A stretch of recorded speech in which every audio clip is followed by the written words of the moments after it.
Oh, thank you.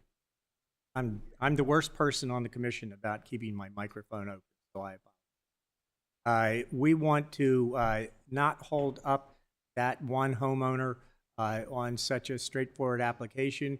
We're going to wait until the staff delivers the brief staff report, quickly review it, and then hopefully we'll be able to approve it by consent.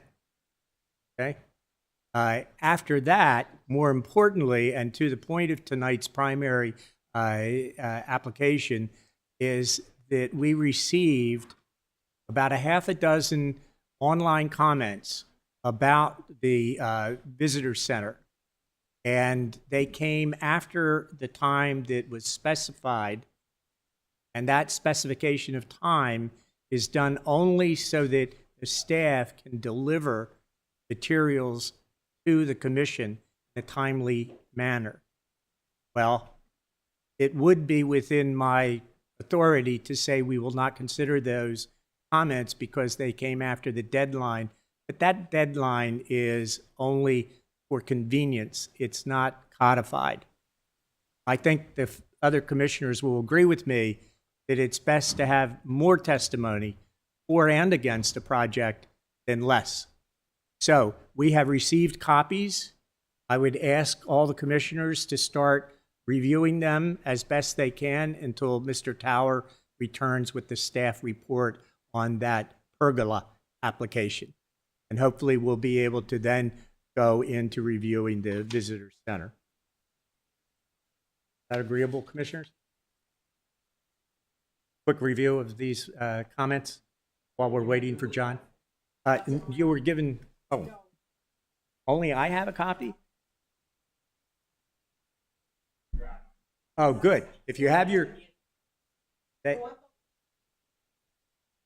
okay. All right, we have a difficulty then. Everybody does not have a copy.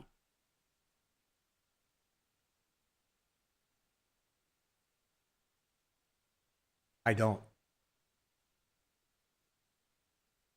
You can send it to her.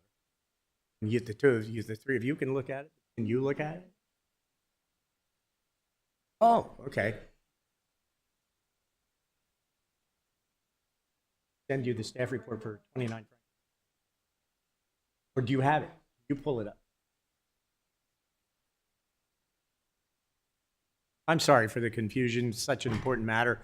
And it's solely at the feet of myself and the staff.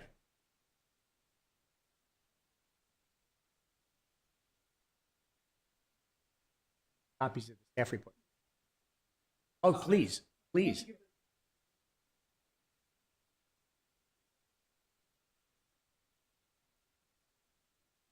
Yeah, these are the earlier ones that I had printed. The staff report. John's on his way, getting the staff report. 29.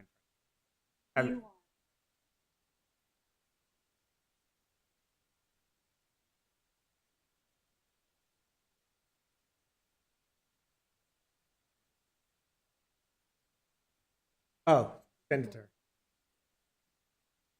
I apologize.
Have the other commissioners do that staff report?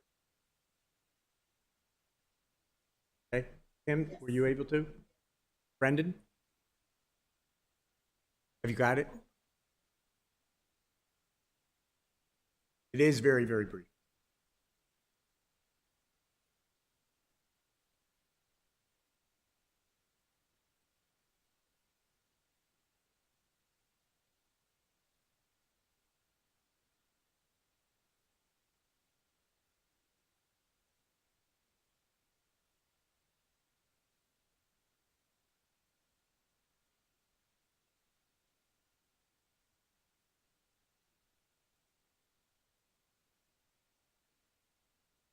We got it electronically, John. But thank you for going over there.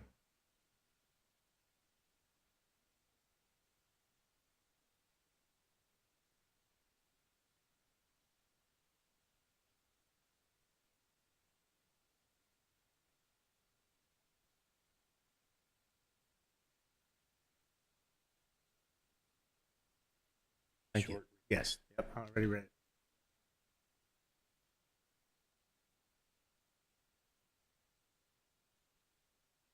While Mr. Greeley is reading the report, we do need to formally establish a quorum for tonight's meeting so that we can proceed and take action on this matter and city doc. Will the secretary take the roll, please? Dr. Scott, Present. Mr. Cummins, Dan, Present. Present. Mr. Greeley, Present. Golder. Present. We don't have Mr. Williams either. Having 5 members present, we have a quorum, and we will call the meeting to order. Because we're deviating briefly from the printed agenda, I do need a motion to approve that change in the printed agenda. Motion to deviate. Okay, motion made, second. Okay, all in favor of the motion? Aye.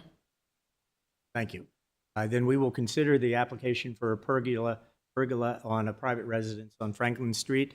Are there any members of the public that are present that want to speak on that matter? Seeing none, we are able to move this onto the consent agenda if the commissioners are in agreement. Someone would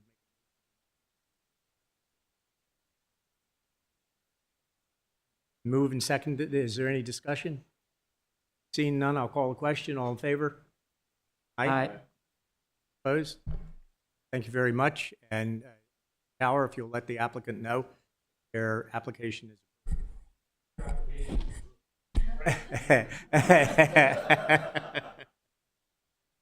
Oh, yeah. Okay. In light of the delay that we've already had and the strong interest of the public to speak to the formal application for approval on the Maritime Visitors Center, I want to just say about those late arriving comments that I would suggest, and if the council thinks that this is appropriate, that we not review them at this time, but we review them before we begin our deliberations. So we will go ahead and have the report of the applicant and the staff and brief questioning from the commissioners, clarification of the statements being made, and then we'll take the public testimony. Then, before we deliberate, review those things that we're saying. Okay, sounds good. All right, Ms. Fogarty, are you taking the lead tonight as usual?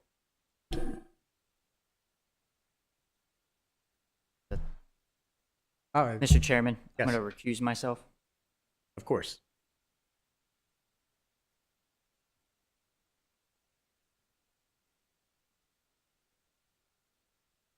Thank you.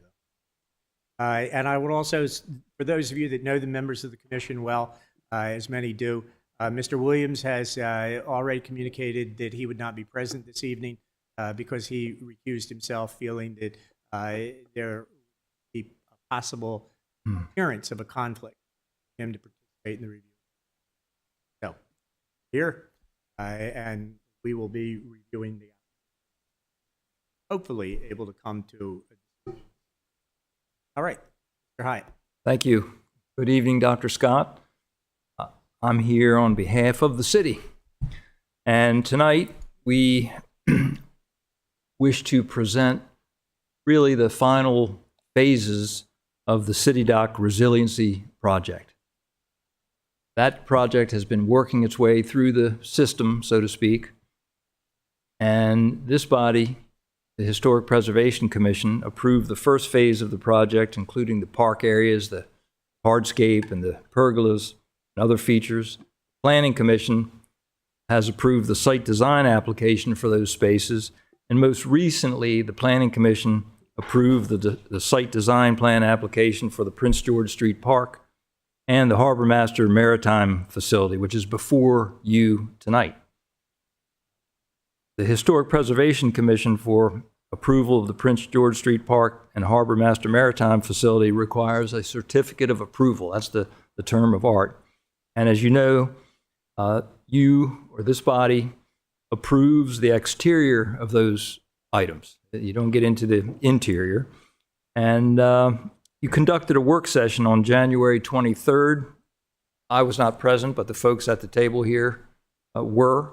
And you commented on the plans and the application, and the applicant's consultants have made some revisions that you're going to hear about tonight.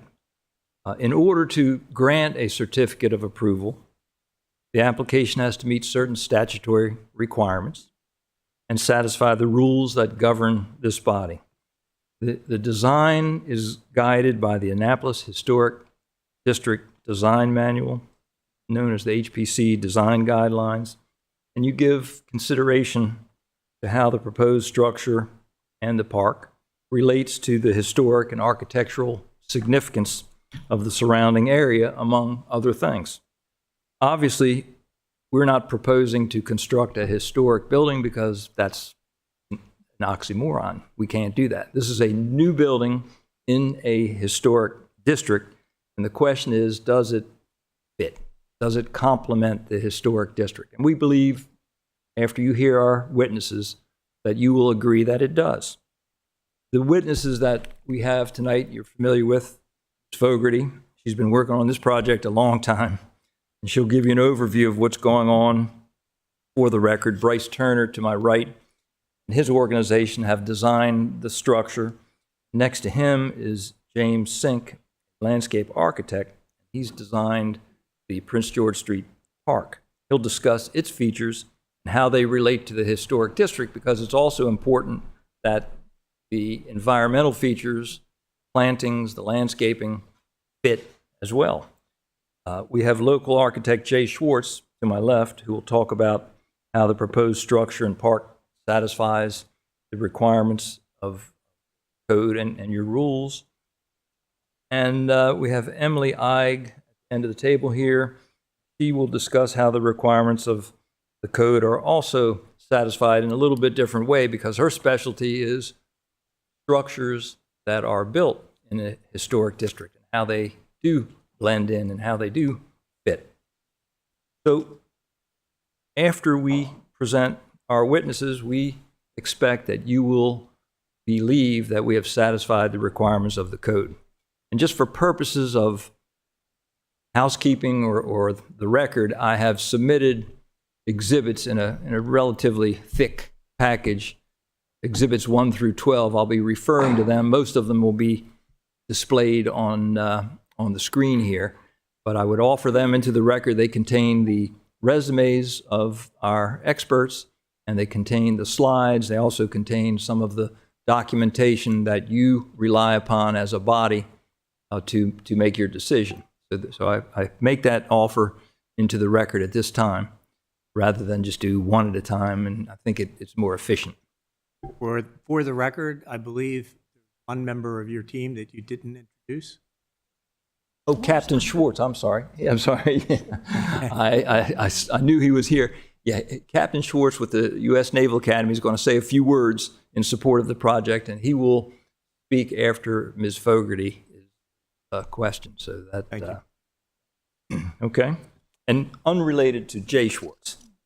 Okay, just want you aware of that. So, all right. So with that, I would call Ms. Fogarty as my first witness, and let me just say I know we're before the Historic Preservation Commission. I'm not in a courtroom, but we do want to create a record just in case somebody appeals, and so there's some things I would like to make sure we get clear on the record. If we want to qualify someone as an expert, I would respectfully ask that you accept them and admit them as an expert after I ask them to give their respective backgrounds and information.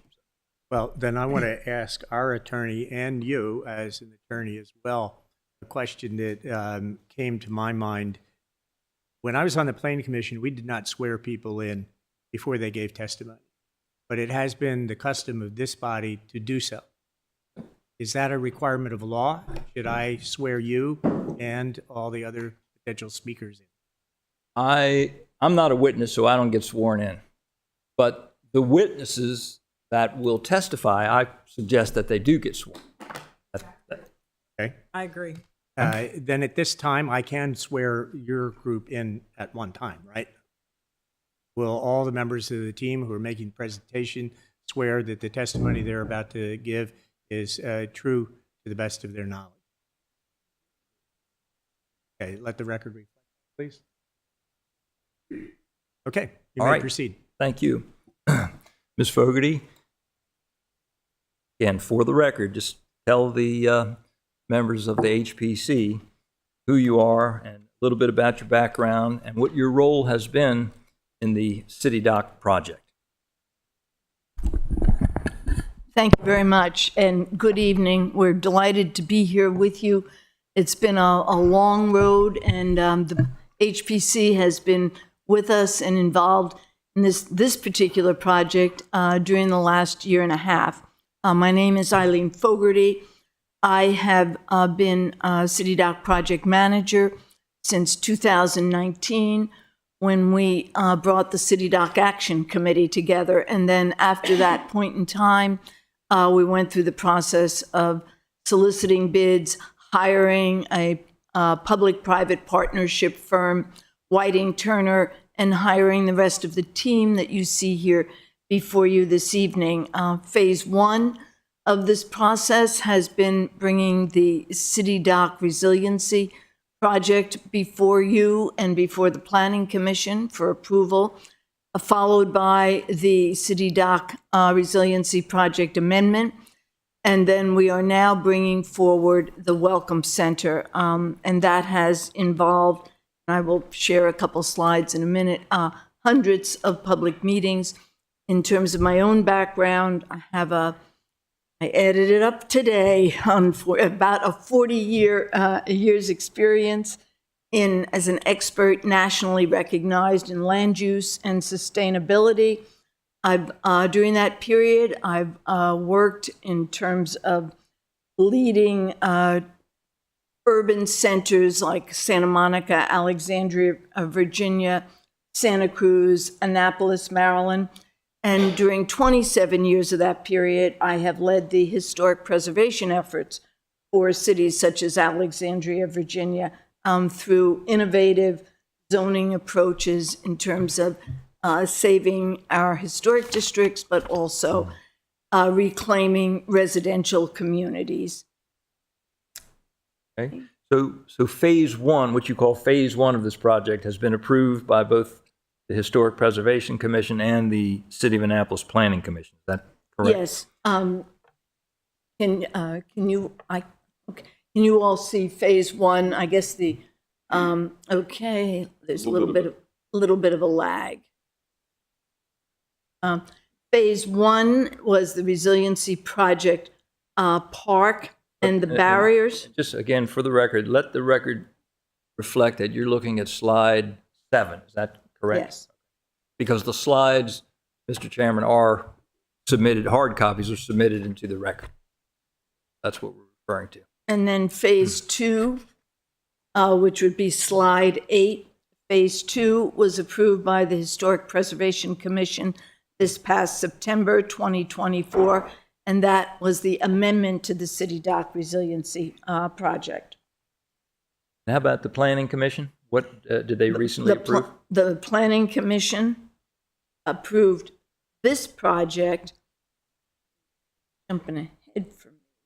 Planning Commission approved the project that is before you this evening on January 2nd, 2025. The Critical Area Commission has already also approved the project before you this evening, and the Historic Preservation Commission work session. Ms. Fogarty, is what's before us tonight identical to what was approved by the Planning Commission? It is. Thank you.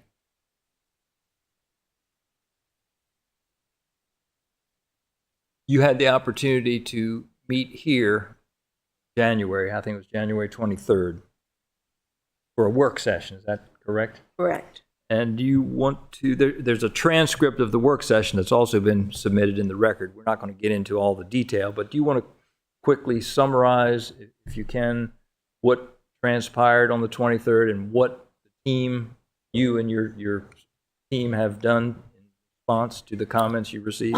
Yes, I would like to do that. The commission had a work session with this team on the 23rd of January, and the commission had a lot of comments and specific direction. Specifically, what you will see this evening, a response to the HPC's comments, strengthening the entrance and arrival experience, differentiating the roof and wall material, updating and further developing the cornice line, refinements to the materials and construction materials with more detail, and addressing all the planning department requests as well as code requests. Okay, before I call any of the other witnesses, any other comments you would like to provide the HPC? This evening, we will, in addition to having an overview, the main focus this evening will be the response to comments. We also are very pleased to have with us Captain Schwarz, who heads up all of the operations for the naval installation, and he will be sharing his thoughts with you.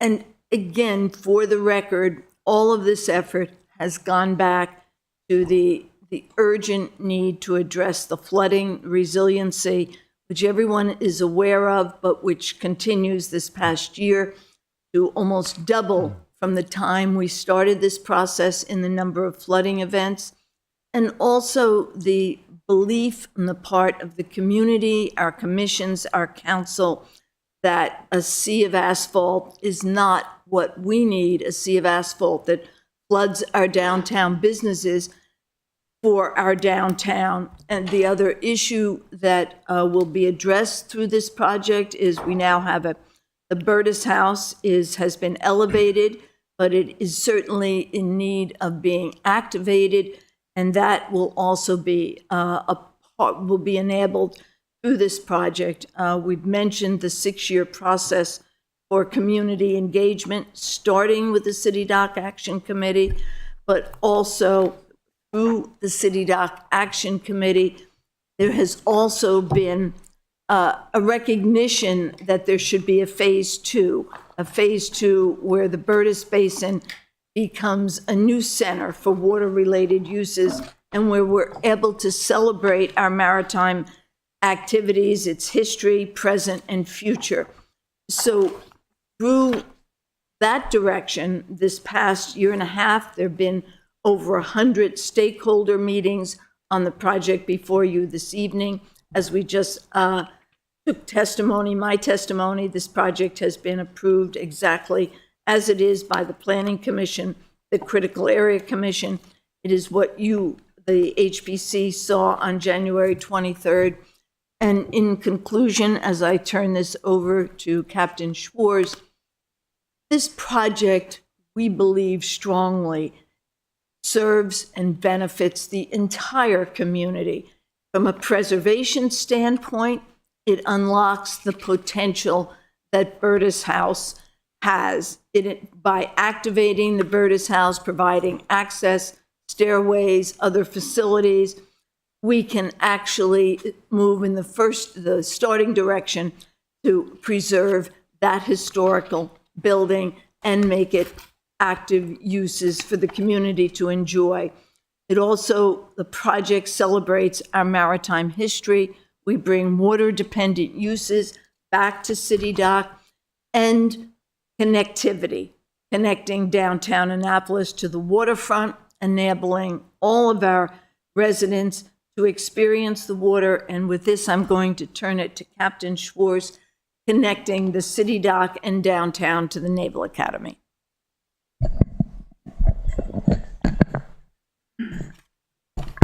Thank you, Eileen. Good evening, Chairman Scott, distinguished members of the Annapolis Historic Preservation Commission. My name is Captain Christopher Schwartz, Commanding Officer of Naval Support Activity Annapolis. It is my pleasure to provide comment on the City Dock redevelopment plans before you that you're considering this evening. Thank you for the opportunity to comment on the proposed site plan for the City Dock resiliency improvements, including the Welcome Center, Prince George Street Park, and Naval Support Activity Annapolis, which is home to the United States Naval Academy, and the city have formed a strong partnership as we both work to combat impacts to flooding and coastal storms. NSA Annapolis shares a fence line with the city of Annapolis, immediately adjacent to the proposed project you are considering this evening. NSA Annapolis is happy to report that the design and permitting of the U.S. Naval Academy's flood wall along Prince George Street is complete, and the project is anticipated to be released in a bid on this fiscal year, 2025. The Navy's flood wall is designed to accommodate an intersection with the city's flood protection measures at the base of Prince George Street and the proposed above-ground elevation on the Prince George Street Park, as shown on the redevelopment concept plans presented to you this evening. NSA Annapolis and the city have worked very closely throughout the City Dock's visioning and redevelopment design process to ensure compatibility of the Naval Academy and the city flood wall protection. Any major changes to the location or configuration of the city's flood wall tie-in or proposed ground elevation height of Prince George Street Park will not be able to accommodate the Navy's flood wall design due to additional costs to the federal government, the timeline, and both which would completely put the Naval Academy's flood wall at risk and compromising the entire project. Additionally, NSA Annapolis is respectfully requesting the design of Prince George Street Park maintain the compliance with the Unified Facilities Code 4 TAC 01, TAC 01, Standard 2, as it relates to unobstructed space within 10 feet of the installation's outer perimeter within the same 10 feet zone. Clear zones are established around the perimeters to provide unobstructed views to enhance detection and assessment in accordance with anti-terrorism and force protection standards. Typically, clear zones are free of all obstacles, features, and vegetation exceeding 8 inches in height that could impede observation or provide cover and concealment to unauthorized or suspicious materials or personnel. The installation's long engagement with the city of Annapolis on coastal flood protections demonstrates DoD's proactive approach to compatibility using plans and design in communities such as the city of Annapolis. One further couple points here. On 12 April 2024, the city of Annapolis Chief of Historic Preservation provided in writing that after their review of the Navy's Section 106 submittal for their Prince George Street flood wall, they found that the proposed flood wall will have no adverse effect on viewscape of this section of lower Prince George Street. On 4 May 2024, the Maryland Historic Trust determined that providing flood protection along Prince George Street by replacing the existing perimeter wall with a new reinforced concrete flood wall with a brick facade, security fencing on top with a segment at higher elevation due to changes in the elevation site will have no adverse effect on the historic properties. Following the completion of the Academy and the city's flood control protections, we both will be better prepared and in a position to protect our military mission and the City Dock. I treasure the community asset here and the entrance to and the security of the United States Naval Academy for years to come. Thank you for the opportunity to speak today, and thank you for allowing me to participate. Thanks. Captain, thank you very much for taking time out of your schedule to participate tonight. Are you going to be remaining until the entire presentation is complete? I'll probably likely adjourn if that's okay with you. Oh, yes, that's what I asked, because are there any questions from commissioners to the captain about his report? Okay, well, Okay. thank All you right. very much. And if you see any members of the men's basketball team, tell them I congratulate them on their overtime victory on Saturday. It was Thank you. a scintillating game. Yeah, I well, it mean- was a good game. Thank you, sir. Thank you. Thank you. Thank you. You want to? I'm gonna call Bryce Turner and ask him to identify himself, please. Good evening, Looks commissioners. familiar. I mean, You've seen me a few times here. Thank you for the workshop we had on the 23rd of January. I'm Bryce Turner. I'm an architect with the firm of BCT Design Group. I have over 40 years experience working out of Maryland, quite a number of waterfront projects across the U.S. And I have been working on this project for 4 or 5 years, as well as having served on the City Dock Action Committee. Mr. Turner, I have a copy of your professional biography. Do you recognize that? I do. You want to just do a quick 2-minute summary of your professional biography? Sure. I am a registered architect in over 20 states in the U.S. A lot of the number of projects that I've completed in Maryland include downtown Silver Spring, National Harbor in Prince George's County, Fairfax Corner in Fairfax, Virginia. I work very closely with the Urban Land Institute nationwide, especially with their Adaptive Reuse Council, which I chair. I chaired ULI in Baltimore as well for about 5 years. It's a great organization. Those are some of the important things I would point out. I'm also a board member with Fells Point Main Streets in Baltimore that deals with a lot of the same issues you do here in Annapolis. Mr. Chairman, I would move for admission. Expert witness in the field of architecture. yes. Thank you. Mr. Turner, are you familiar with the guidelines that the Historic Preservation Commission has to follow, namely the document entitled Building in the 4th Century Annapolis Historic District Design Manual, including the Appendix A, which is the Secretary of the Interior's standards, and then Outdoor Furniture and Fixtures, Annapolis City Dock Cultural Landscape Report, and of course the other rules of procedure of this body. Are you generally familiar with them? I am. Given those materials and the guidance that they provide to this body, would you explain the proposed design of the park and the proposed building and discuss how the scale, the materials, all of the details were selected and designated to achieve compliance with the guidelines that this body has to adhere to? With that, I can have you refer to particular slides, and I'll ask you to identify the slides by number, just so it's clear to everyone. Mr. Hyatt, I will do that. if possible, can the witness cite the specific areas, sections of the guidelines that are being addressed?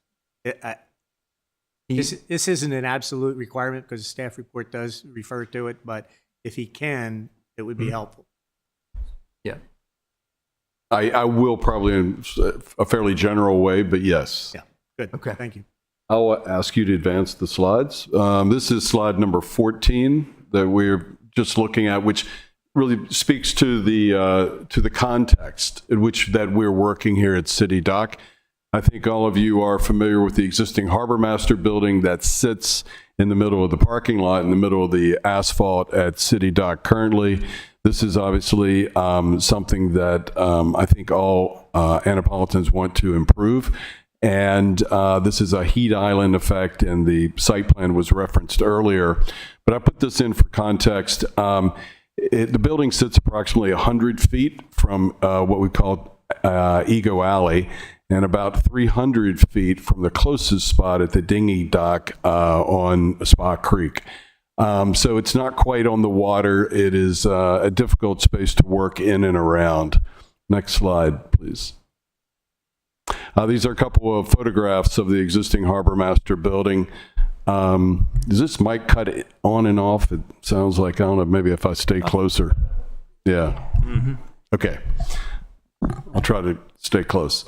The existing building is a bit of a fortress. It's not a terribly attractive building. The public toilets are on the ground floor of this building, thus making it a very solid structure with walls. It's built out of masonry, and it's 2 stories. There's a visitor center kiosk outside the building that I think really doesn't cover the needs of the visitor community or Visit Annapolis.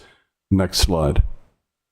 Some of the interior photos, I'm sure many of you have been there. It is made of concrete block and brick, the exterior, and even has concrete block toilet partitions, for instance. It's somewhat inflexible because of the amount of partitions that are in the space.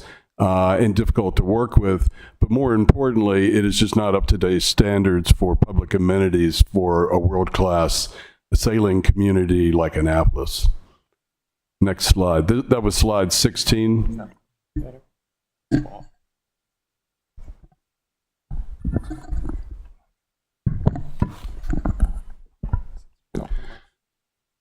Okay, some of the challenges that the existing Harbor Master building face, I just mentioned, but it also blocks views. It's located in a spot that we would like to make a green park, and we'll be making a green park, and it blocks views from that location.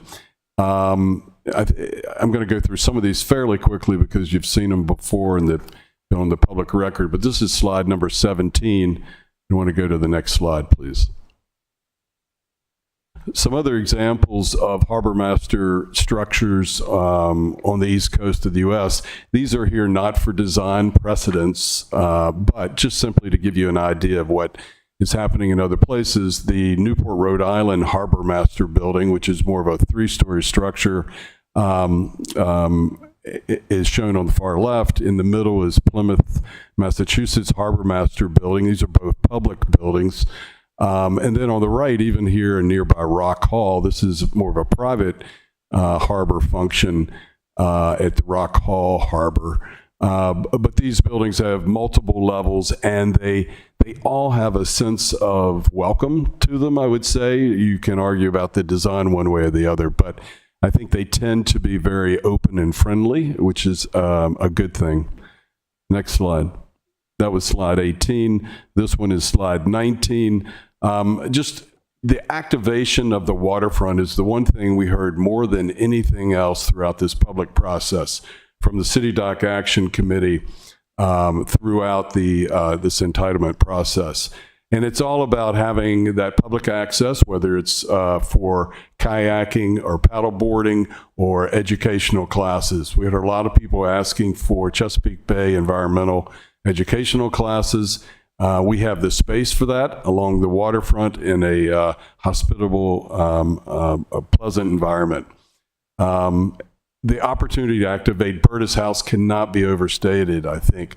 As Eileen mentioned, we'll be tying in with a light touch there where a non-conforming 2-story addition had been placed at some point in the building's life. Next slide. This is slide 20, and I think most everyone is familiar with these slides, but I want to mention the perspective from the top of Main Street in Annapolis, looking down towards the water.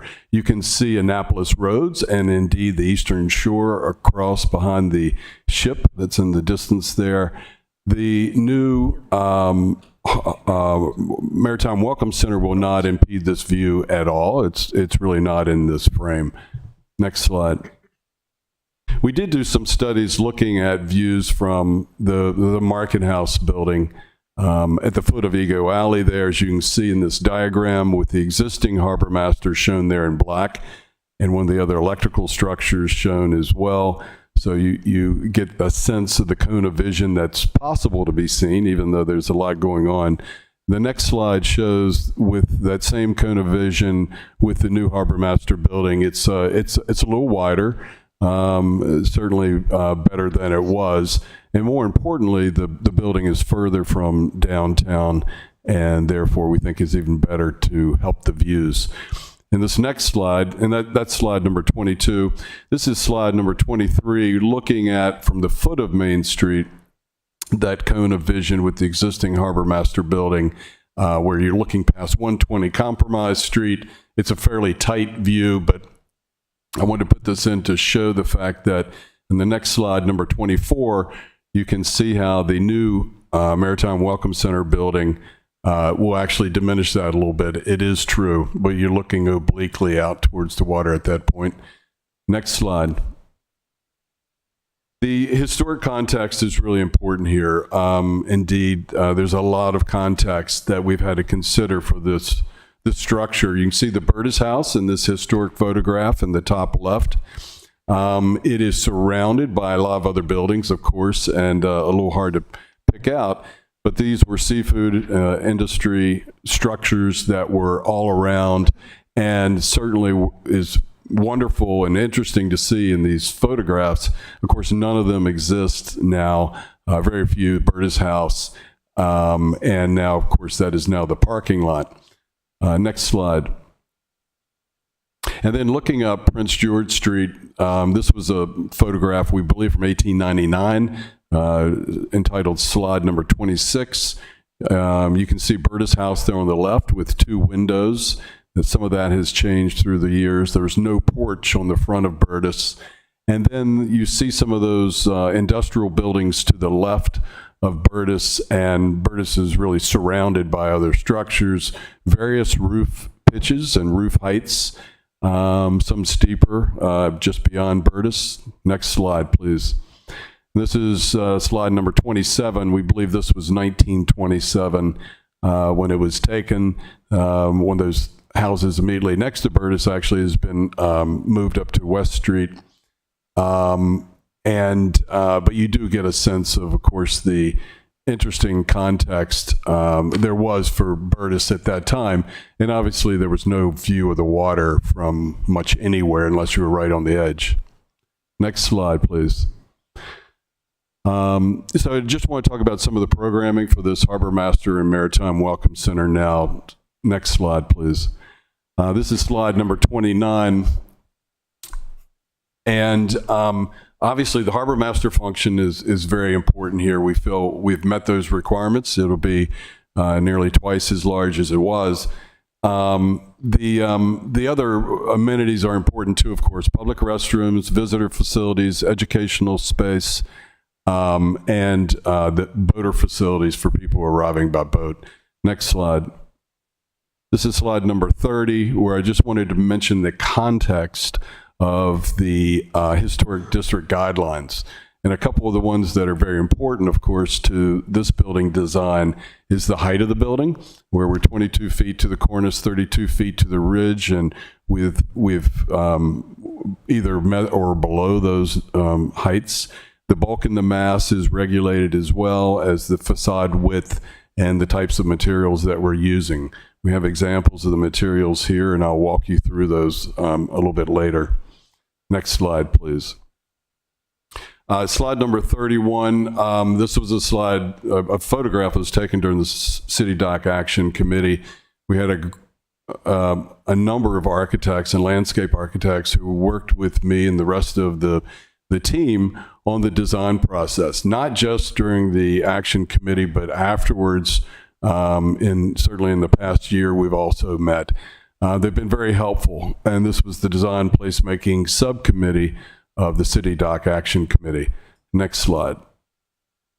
I added these into the presentation as well. This is slide 32. This is from the final report of the City Dock Action Committee, which was done completely by volunteers, and so we didn't know what we didn't know at that time in terms of some of the needs of the Harbor Master and other input that we would receive. But generally, we've followed this, certainly the spirit of this consensus plan, as I called it at the time. Next slide. Slide 33 here is just a little enlargement of one area of this. This is what we thought we would be doing with the built structures at that time. We were planned to keep a portion of the Harbor Master building and modify it and repurpose it to some extent. And then there would be another new structure near Burtis, but not connected to Burtis. But I think the solution was much better once we got in and studied it, that one structure that actually activated Burtis was better. Next slide. And this one, slide 34, through the listening sessions that we did around town and with various organizations, we heard a lot of the same things. I'm not going to repeat all these, but I will mention that we did hear the comment that we should reduce the volume of the Maritime Welcome Center building. We were asked to look at that, and we did. And that the Welcome Center should actually address the harbor and the water, maybe rather than having its front door solely on the park. And so we addressed that as well. And lastly, the public said that they wanted access to the building, at least on the outer balcony area of the building. Next slide. So this is slide number 35, and some of the things that we did to address those comments. The area of the building was reduced after we had presented it to this organization, this commission, and by approximately 650 square feet of the above ground space. We're constructing about 4,553 square feet above ground for the new building that would replace 3,160 square feet of existing Harbor Master building. The building was rotated 90 degrees. The design was rotated 90 degrees in order to have the building more further address the Spa Creek. And we think there were some very positive outcomes of that, and we appreciated that feedback and think it was very meaningful. We also, by rotating the building in that way, we were able to create more glass and transparency for the building so that when you look through the building, as in this image, from Dock Street, you can actually see the sky and even the water through the glass during the day in the building. There's also greater opportunity for the Harbor Master to get outside and actually have visual communication with boats in the harbor at Spa Creek, not just Ego Alley. Next slide. This is slide 36, which is an architectural elevation, what we would call a Dock Street longitudinal elevation. You can see the Maritime Welcome Center on the far right. It's more or less in line with the height of the other buildings on Dock Street. It is not the tallest building by any means, but it's you see that there's kind of a variety of architectural styles there. But we do meet the height requirements. Next slide. So the reason that we did lower the building by approximately 2.5 feet. We are 2 feet 9 inches below the height restriction for the Zone 1 district. The reason we feel the height cannot be reduced any further is a number of reasons. One, architecturally and aesthetically, the proportions feel right at that height. Number one, we did reduce it and made the pitch less steep, but it also allows transparency to the water and improves views, we think, and I think staff agrees with us that as you look from the Market House building out, you can actually see sky and water. The height of the roof was reduced, as I mentioned, by approximately 2.5 to 2 feet 9 inches, but probably the most important reason that we cannot reduce it any further is that we have to be able to provide air conditioning, ventilation, sprinkler systems, and access to Burtis and lighting that I just want to show in this next slide, which is number 38. And while your purview is not the interior of the building, I thought it wowould help you to see this. We have designed this now. It will be a beautiful space, but we want to expose because the ceiling heights are not very high in the building, really. We want to create this ridge exposed roof system with exposed beams. You can see that we have to put a HVAC duct right under the ridge of the roof, and then we have lighting that occurs under that further. We haven't shown sprinkler systems yet, but we feel that this is best, and it allows for the transparency. You can see the water through this window, and I think promotes the transparency of the building. I'll also just point out that something you'll see on the outside of the building is that there is a 2-foot surround around the windows that provides a very handsome frame and gives the building a lot of depth and texture, I think. Next slide. So slide number 39, I just wanted to review our presentation to the Maryland Historic Trust. The trust has a easement on the land under the Maritime Welcome Center, and so we, of course, had to present to them and get their approval, as Mr. Hyatt said. We made sure they understood our concept for the building, which is this volumetric concept that allows for 2 shed roof forms that break the building down into smaller pieces. And we think that is very much the intent of the historic guidelines here in Annapolis, and that's why we did it. Between those 2 shed forms are 2 hyphen spaces. One is connecting to the Burtis House in a very transparent way, and the other one is connecting our 2 shed forms, which allows us to put some mechanical equipment on the roof. We also shared with them that this connection then would allow us to make Burtis a publicly occupied building, and that the connection would occur where the existing 2-story non-conforming addition was, and that helps to reduce the impact on the building. Next slide, please. So this is slide number 40, and we had a meeting with the trust, and they had a couple of recommendations. We had previously had the stairway really adjacent to Burtis, that from some views concealed views of Burtis, and we had the entrance into Burtis along this side of that you see here. So we moved that around to the other side of the building, which I think actually makes Burtis sit more proud of the Maritime Welcome Center. And they also asked that we limit the impact of the hyphen connection as much as possible, anything we could do. They liked the idea that it would be all glass. Next slide. Can I interrupt you for one Sure. 1 minute? I just have a couple of questions, just follow-up questions. To be clear, this is not, what we're proposing is not simply an addition to Burtis House, right? I mean, this is a Welcome Center is its own structure. Is that correct? Correct. I've never referred to it as an addition to Burtis. We're really being able to provide services to Burtis that will certainly make it able to be occupied, however. Right. The attachment to Burtis makes it more relevant and functional. Is that fair? Correct. Yeah, we've called that activation. So here you can see in this interior rendering, this glass connection to Burtis, where we provide a walkway to Burtis, which allows people to exit out of Burtis and come to this staircase that provides life safety exiting out of the building. If that stair were within Burtis itself, it would eat up a very large component of the floor plate.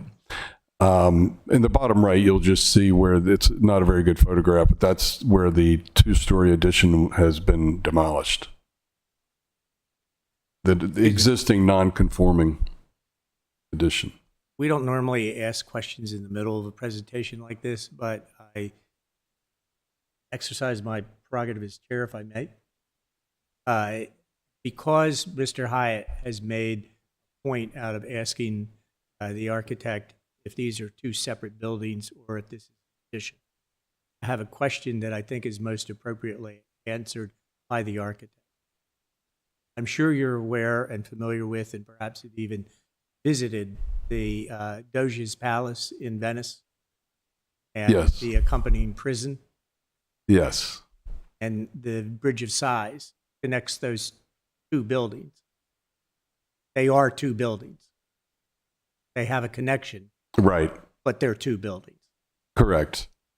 Right. And that's true here. I mean, we will be providing some services that will make the existing Burtis House relevant, obviously, and have modern day conveniences. But it stands on its own.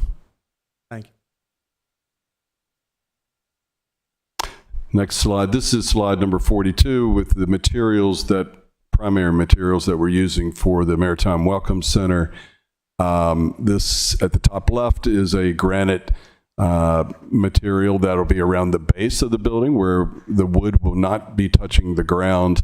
We have a tension cable handrail around the deck, around the building on the upper level deck, and also as guardrails on the lower level.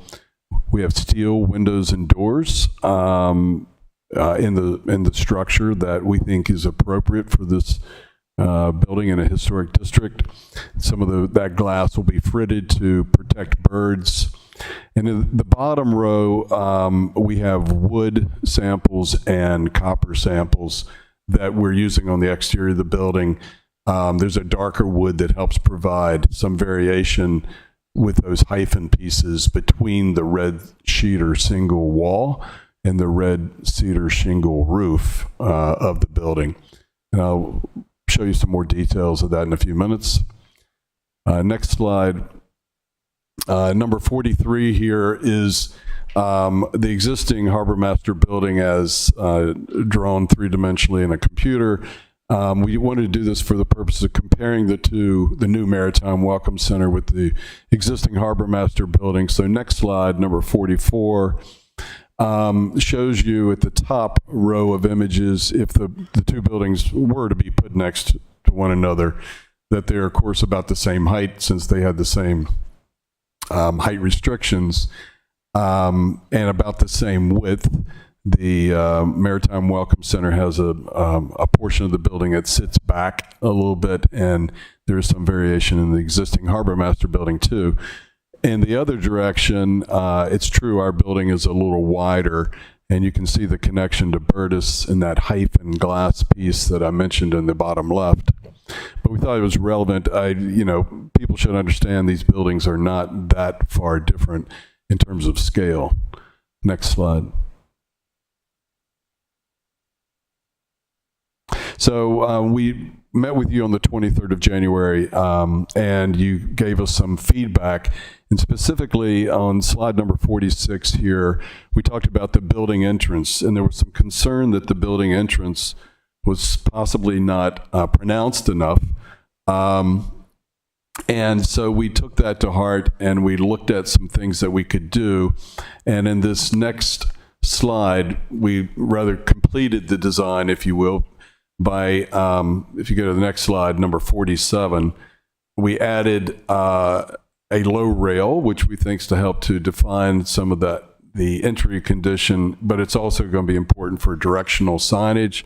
The Harbor Master wants entrance to occur on the left side of the Maritime Welcome Center here. We think that, the entrance is pretty clear. And you'll see in this next image as well, number 48, that we also modified the paving pattern, and you get a change of materials happening here, which the landscape architect was able to delineate. You also start to see in some of these little details the cedar siding. It's rendered here as though that it's been weathered for some 5 to 10 years maybe. The frame around the windows also, which is in copper, that has that 2-foot inset that provides a lot of depth and detail to the exterior of the building, which we think helps. And you also notice the tension handrail there at the top, which has a slight angle to it, which we think really recalls the prow of a ship, actually, and has a nautical feel that we thought was fun and engaging. Next slide. Slide number 49, looking down Dock Street.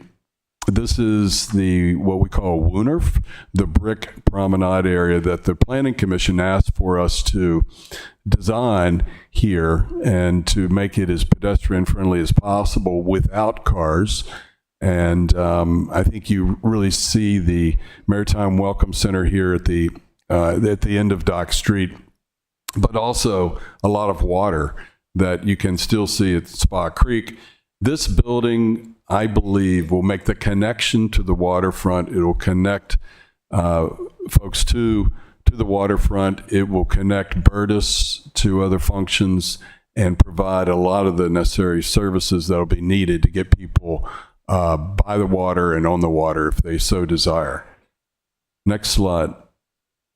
This is slide number 50. You also asked us to think about the cornice on the building and whether or not it could be more defined from a design perspective. And we worked with John Tower on this and shared with him our thoughts about a modification here. And we also really worked hard on our renderings to make them look a little more realistic as to how this condition is going to be seen and rendered during the day. And so we added a piece of copper cornice trim there that also acts as a drip edge. And we also more carefully shared in our renderings the shape and size of the cedar shakes on the roof and the wall. So in this next slide, number 51, you can see we get a rather distinct variation in color and texture between the roof and the wall, but you also get a copper edge or copper cornice there at the top of the wall. And so we developed some details of that we have shared with staff also. Next slide. So here you can see the cedar shakes have a 10-inch exposure on the roof. Then we get this copper cornice trim, and then you get a 16-inch or 1'4" exposure of the cedar shakes on the wall. It's also doubled up on the wall, so you get a stronger shadow line on the wall, so it's got a different texture to it, if you will. And you also see this 2-foot copper frame around the building that provides a lot of depth to the structure. Next slide. So number 53, we have a couple of renderings here that we'd like to share with you from the water in Spa Creek, of course, the building addressing the water, Burtis on the right-hand side. Next slide. Number 54, just a little closer in, really different lighting. Next slide. Number 55, where you can see how that stairway was pulled away from the Burtis house, and all of our connections are really made on that rear side of Burtis. It's been determined that the portico on the front of Burtis would be left there, even though it's non-conforming. And you can see St. George, or rather Prince George Park there as well in the foreground. Next slide. Number 56, which shows the other side of the Burtis from the Prince George Street. And with this, I think it's a good opportunity to start talking about the Prince George Street Park. So James Sink with Mahan Reichel Landscape Architects is going to be doing that. Thank you. Wait a minute, let me just ask you a couple follow-up questions. You went through or many of the important architectural features here, but can you describe, your opinion, how the structure satisfies the historic, cultural, archaeological, overall architectural significance with respect to the surrounding area? I mean, is it compatible? How do you assess the relationship of this building with the community, with the historic district? We feel the building definitely complements and fits well within its context and surroundings. This is a historic community. It's really important that the building not be large, massive, with solid walls and that type of thing. And we feel that this really achieves that. That volumetric design concept of the two shed forms, in my opinion, is what breaks the mass and the volume down to a smaller size, making it fit better in its environment. Further, I think the landscaping, by working closely with the landscape architect, we found a way to transition into the building very carefully. And the building does not sit on a platform, if you will. It does not sit alone and just run into a sidewalk. It actually blends in with those components instead, making a very pedestrian and walkable environment, which we think is very desirable. As we met with the design subcommittee, there was a lot of talk about these two shed forms and how one could be proud of the other, meaning it sits out further, closer to the water than the other one. And that provides a little bit of interest and diversity, which Annapolis is full of, especially along Dock Street. So that design character we think is appropriate. It's a decidedly contemporary building of its time. It does not try to mimic history, but it does use the materials in a way that we think is compatible with the neighborhood and very much the intent of the cultural landscape reports and guidelines and the historic district guidelines. Is it fair to say, oh, I'm sorry. Two very quick questions. Do the buildings that are on the same side of Prince George Street going towards this Capitol building, are they all of the same architectural type? No, they vary considerably. And on the other side, the Academy side of Prince George Street, are there any buildings that are historic and they are taller than the current allowable roof peak height? Yes, they are. There is. Thank you. Just a follow-up question. I think you stated that the proposed structure satisfies the height requirements of the code. Is that correct? That's correct. Of course, it's in the shadows of the field house. Naval Academy field house was a large structure. And you want to draw the public to this site. There's going to be hopefully a lot of visitors coming, right? Correct. So making it too small would be counterproductive, would it not?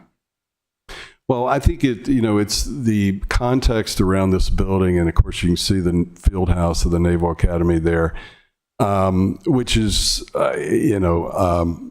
a challenging backdrop in a lot of ways for Annapolis, but of course it provides a backdrop. But this building is in scale with the rest of downtown, we believe. There's obviously a lot of taller structures that do not meet the guidelines that have been built in Annapolis.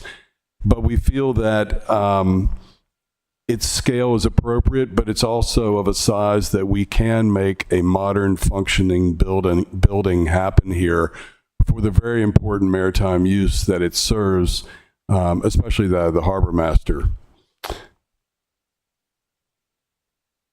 Do you think you've covered the architectural features that are relevant? I think so. And if we'll obviously answer questions if anyone has further questions. You have three more presenters, correct? Yes. There's something that another commissioner feels they really want to ask at this. I'd like to ask, while we have this picture up, are the two buildings the same height? Hard to tell from. The two shed forms are the same height, yes. If not, I think we best. Okay. We've already been going for. I'll keep moving it along here. Did you have anything else you want to? Yes. Jackie Guild, who is in charge of resiliency and oversees the harbor master function, was unable to join us this evening because she is not well. And although the internal elements of the building are not within the HPC's purview, there has been a lot of discussion about the suitability of the Harbor Master building for the Harbor Master. We've had 4 meetings with the Harbor Master. The most recent meeting was about 2 weeks ago. The Harbor Master and Jackie Guile, her supervisor, and the entire staff are very satisfied with the building. It gives them, of course, much better views. It incorporates all of the functions they have requested, all of the changes they have requested, and will provide for a highly efficient and safe operation. Thank you. I'll call James Sink as my next witness. Mr. Sink, would you tell the members of the Historic Preservation Commission who you are and what you do for a living, please? Yes. Hi. Thanks for having us. I am James Sink, Associate Principal at Mahan Reichel Associates. We are landscape architects with an office in Baltimore, Maryland. And your professional biography has been introduced in the record, and I have a copy of it here. Do you want to just give a quick summary of your background? So I am a registered landscape architect in the state of Maryland. I've been working on the City Dock project since our firm was brought on to the team by the city. I've worked on and designed and overseen construction of multiple public space projects in and around in and beyond the state of Maryland. Some of the projects I've had the privilege of working on are Eager Park in Baltimore, Maryland, which was given the Merit Award by the Maryland Association of Landscape Architects. I worked on the master plan for the Pikesville Armory project, institutional projects with the University of Maryland, including the University of Maryland Computer Science building and the bioengineering building. And then I've been working with Mahan Reichel Associates for over 12 years. Okay, thank you. Mr. Chairman, I would ask that Mr. Sink be admitted as an expert witness in the field of landscape architecture. Yes. Thank you. Mr. Sink, how long have you been working on this project, did you say? We started this project in 2020. Okay. Well, let's take a couple of minutes here. And, well, first of all, is it accurate for me to state that you're familiar with the city code and the requirements of landscaping in the city of Annapolis? Yes, that's correct. And the proposed project has to satisfy the city's landscape manual, is that correct? That's correct. And has to satisfy requirements of critical area? That's correct.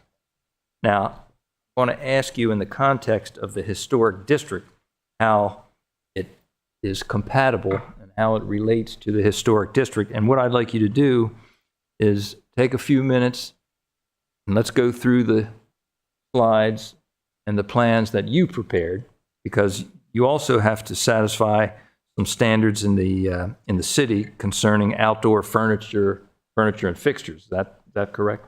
True. Okay, and you feel like your plans have done all of that? Indeed. Okay. All right. Well, then let's go to the slide that, or beginning of the slides that you have prepared. Yeah. So, in addition to the new building, the project does include pedestrian circulation and a new public pocket park, which we'll be referring to as Prince George Street Park. It is important for us to understand that this site is a continuation of the new and improved public realm assets proposed along City Dock, which include the widened promenade, a new Dock Street Park, and a renovated Susan Campbell Park. This site's boundaries are established on the western edge by the Latitude 38 restaurant, on the north, the U.S. Naval Academy perimeter wall, and then to the east, the edge is created by the floating dinghy dock and 2 existing docks on Spa Creek. Next slide, please. And you just referred to slide number 58. I want you to identify the slide numbers. Now we're looking at 59. Is that Slide correct? 59. We have a bird's eye view of the site as it exists today to help further orient us. And you can see the large existing parking lot, Susan Campbell Park, the south, the existing Burtis House, and the Naval Academy Fieldhouse looming to the north. The area around Burtis House today really lacks adequate pedestrian access and does not help contribute to the prominence of one of the last remaining historic structures here at City Dock, something that we believe the proposed design helps to address. Go to slide 60. You can see here that the site's context will change dramatically with the full build out of the City Dock public realm improvements. The view also shows the siting of the new Maritime Welcome Center attached to Burtis House and Prince George Street Park to the north of Burtis House. Slide 61. An important element to understand about this project, as well as the larger City Dock improvements, are the climate resiliency features. The flood barriers are integrated into the design of the site and create the final leg of protection that wraps around Ego Alley and connects to the Naval Academy's Resiliency Perimeter Defense Project. While most of these elements are disguised to view, I'll point them out and where they occur in the views of the site that we'll be sharing with you shortly. Slide 62 is a rendered site plan for the project. And first and most importantly, you see that the public access and circulation is provided on all sides of the building by way of the boardwalk and the brick paving.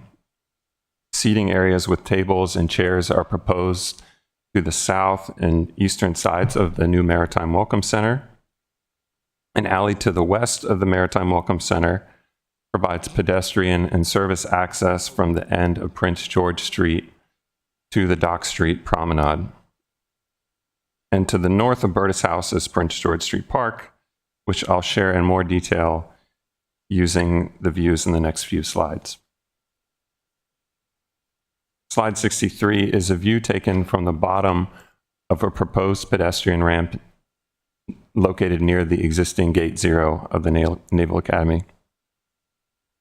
The ramps and the stairs in the center of the view lead up to Prince George Street Park, which has been elevated to relate to the new raised elevation of Burtis House.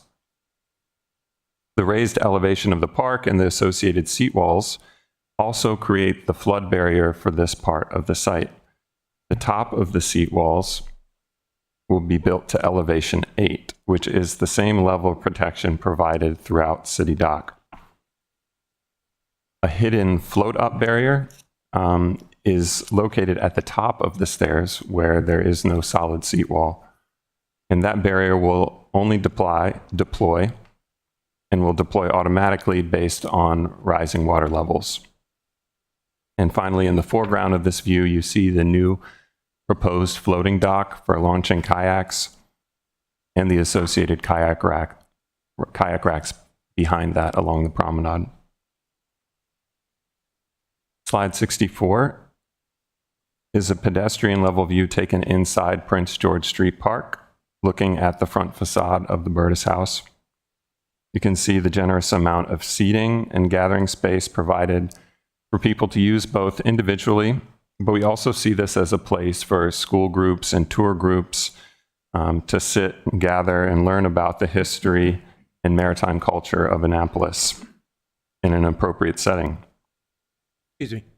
Is that slightly altered from what you presented in the work? No, it is not. No? Looks more expansive. We did not show this view in the work session, so it is a new view. You can see that the design is pretty traditional in nature. The planting is appropriately scaled to the structures and the space, and we believe it's complementary to the Burtis House. We are showing a placeholder for a sculptural element in the middle of this open and flexible space, but the actual sculpture would be a future commissioning by the city. And in slide 65, we have an elevated view taken from the end of Prince George Street. The walkway at the end of Prince George Street at the bottom of this view is at elevation 2. and the proposed stairs and ramp help transition the 4.5 feet of grade difference up to Prince George Street Park at elevation 6.5. And in a moment, I'll share a study of an alternative stair configuration, which we've studied since the feedback we received in our work session. Slide 66 is about the site materials, something we know the Commission is very interested in, and the compatibility of those materials with the historic district.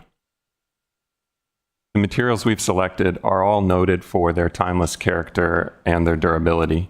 The palette largely takes its cues from the broader Annapolis Historic District, but also the adjacent City Dock project. Shown in red, you can see that most of the paving proposed on the project is the city standard clay brick paving, which is a full range red brick made by Pine Hall, you see all around the city. The areas directly adjacent to the building are using a concrete unit paver. That's the same paver we're using in the Dock Street Park. It's a gray color, and it has some slight modeling to the pavers, which is unique to each paver and gives it sort of the characteristics of a natural stone. All of the pavers we're proposing will be installed on a concrete base as opposed to an aggregate base. This is a more durable installation. It'll handle the potential for vehicular traffic in the alley space. And it will also limit the weed growth compared to an installation on top of a flexible aggregate base. The wood deck promenade along Eagle Alley continues in a portion of this site, and that's shown in yellow. And finally, the proposed walls and planter curbs on the site are highlighted in the dark blue lines.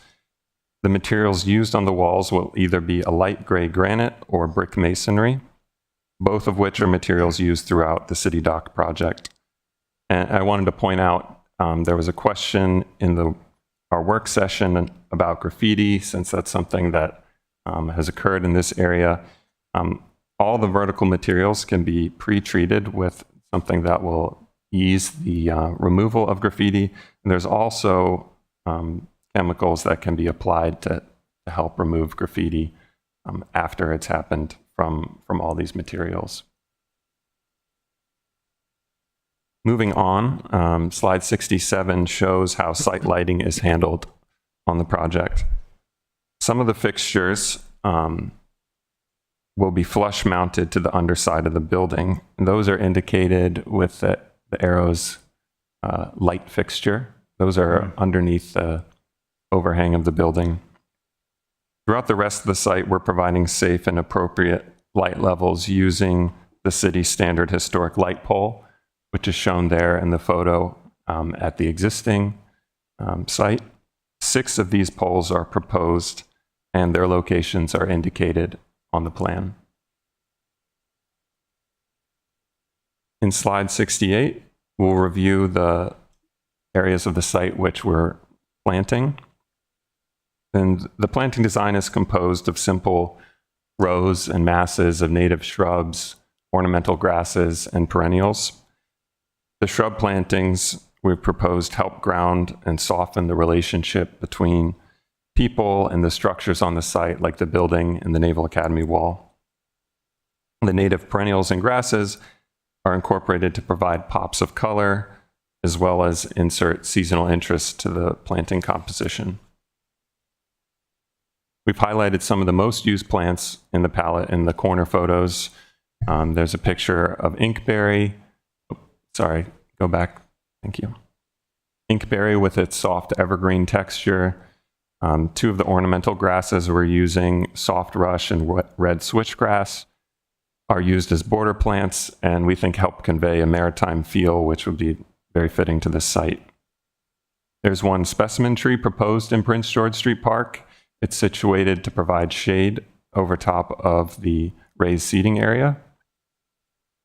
And we have studied an option to add more trees per some of the feedback we've received to the park, which I will share very soon. All in all, it is our opinion that the planting design will relate well to the size and scale of the building, as well as the spaces around the site. Slide 69 relates to some comments we received in the pre-application meeting about the future status of the commemorative benches currently located on the site. We took inventory of the 5 benches and found complementary locations for those benches in the proposed design. In the plan on the left, we've highlighted those proposed relocations, which we feel add useful seating to the park and help draw a line between the existing site and its future life. Slide 70 is a new solution we've studied for the stair entry to Prince George Street Park, and one which we believe is very successful. The single stair, as opposed to the double stair we've been showing, will provide more than adequate entry. It also increases the area we have available for planting in this location. We think by doing this, there's space available to add 2 more trees to the project. The trees we are proposing have multiple narrow trunks, like a multi-stem serviceberry, and they would be a very appropriate frame for this modest gateway to the park. And in slide 71, it's another view of this same solution. We're very happy with this refinement and would like to proceed with modifying the plans accordingly. And on the left, you can see the proposed Naval Academy wall, which was described in earlier testimony. That's Prince George Street Park. Yeah. James, just one follow-up question. When designing the park with its landscaping, hardscaping, and materials, keeping in mind you have to satisfy the requirements under the city code and the design manual, how do you determine what's compatible in the historic district? What did you do to arrive at that conclusion? Sure. Well, we obviously reference the design manual, but you can kind of check the design manual, or more accurately, you can check what you see out in the built environment using the design manual to help determine some of those compatible materials and gestures which we've incorporated into this design.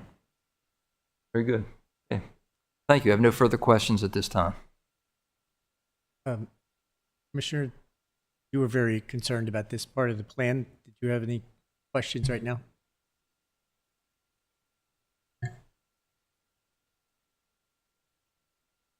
Good, thank you. I do have 2 brief questions. The new trees you're proposing are deciduous? That's correct. Yeah, so in the winter, they would be even more open to the view of the water. And they're not large trees. They will never grow to a very large size, correct? They're not very large trees. We want them to be high enough for people to be able to walk under them in the stairs, but It's not an oak. oh, it's not an oak tree. That's correct. Thank you. Questions? Right, let's proceed. Okay, thank you. Call Jay Schwartz. State your name and address and occupation for the record, please. Jay Schwartz. I live 119 Archwood. Home is in Murray Hill. My office is on Main Street. I practiced architecture in the city 40 years, I'm afraid to say.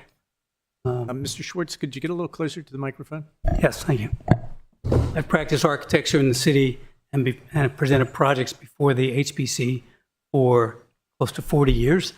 An early project was the old Circle Theater on State Circle, which we made an adaptive reuse. That was in 1984. And the most recent project was Acton Hall, the renovations to Acton Place or Acton Hall in the last couple of years. Mr. Chairman, Mr. Schwartz's resume, his professional resume, is in the record as exhibit number 10. He has probably appeared in front of this body more than any architect in town. I would offer him as an expert witness, not just in the field of architecture, but in the field of architecture in the City of Annapolis Historic District. Well, I certainly accept him because he's been at this longer than I have. He has. So Mr. Schwartz, obviously you're familiar with all the guidances that direct the decisions of the Historic Preservation Commission. Is that fair? Yes, sir. You participated in some of the workshops, did you not, with regard to the city I doc? was I believe in the original workshop. I was in one of the photos of the original workshops presented to the public at Truxton, which I did Truxton, as a matter of fact. I asked Mr. Turner, and I'll ask you the same thing. Do you view this proposed structure, the Harbor Master Building Welcome Center, as a addition to Burtis House, or do you call it a separate building? I've never considered it, after reviewing it, going through the programming and watching it be developed, I've never considered it an addition. I've considered it a new building. And then the connection to the Burtis House, to me, is a courtesy connection that allows ADA or egress without taking up interior space or a separate connection or a separate addition to the Burtis House as a historic structure. So I have always viewed it as a standalone building.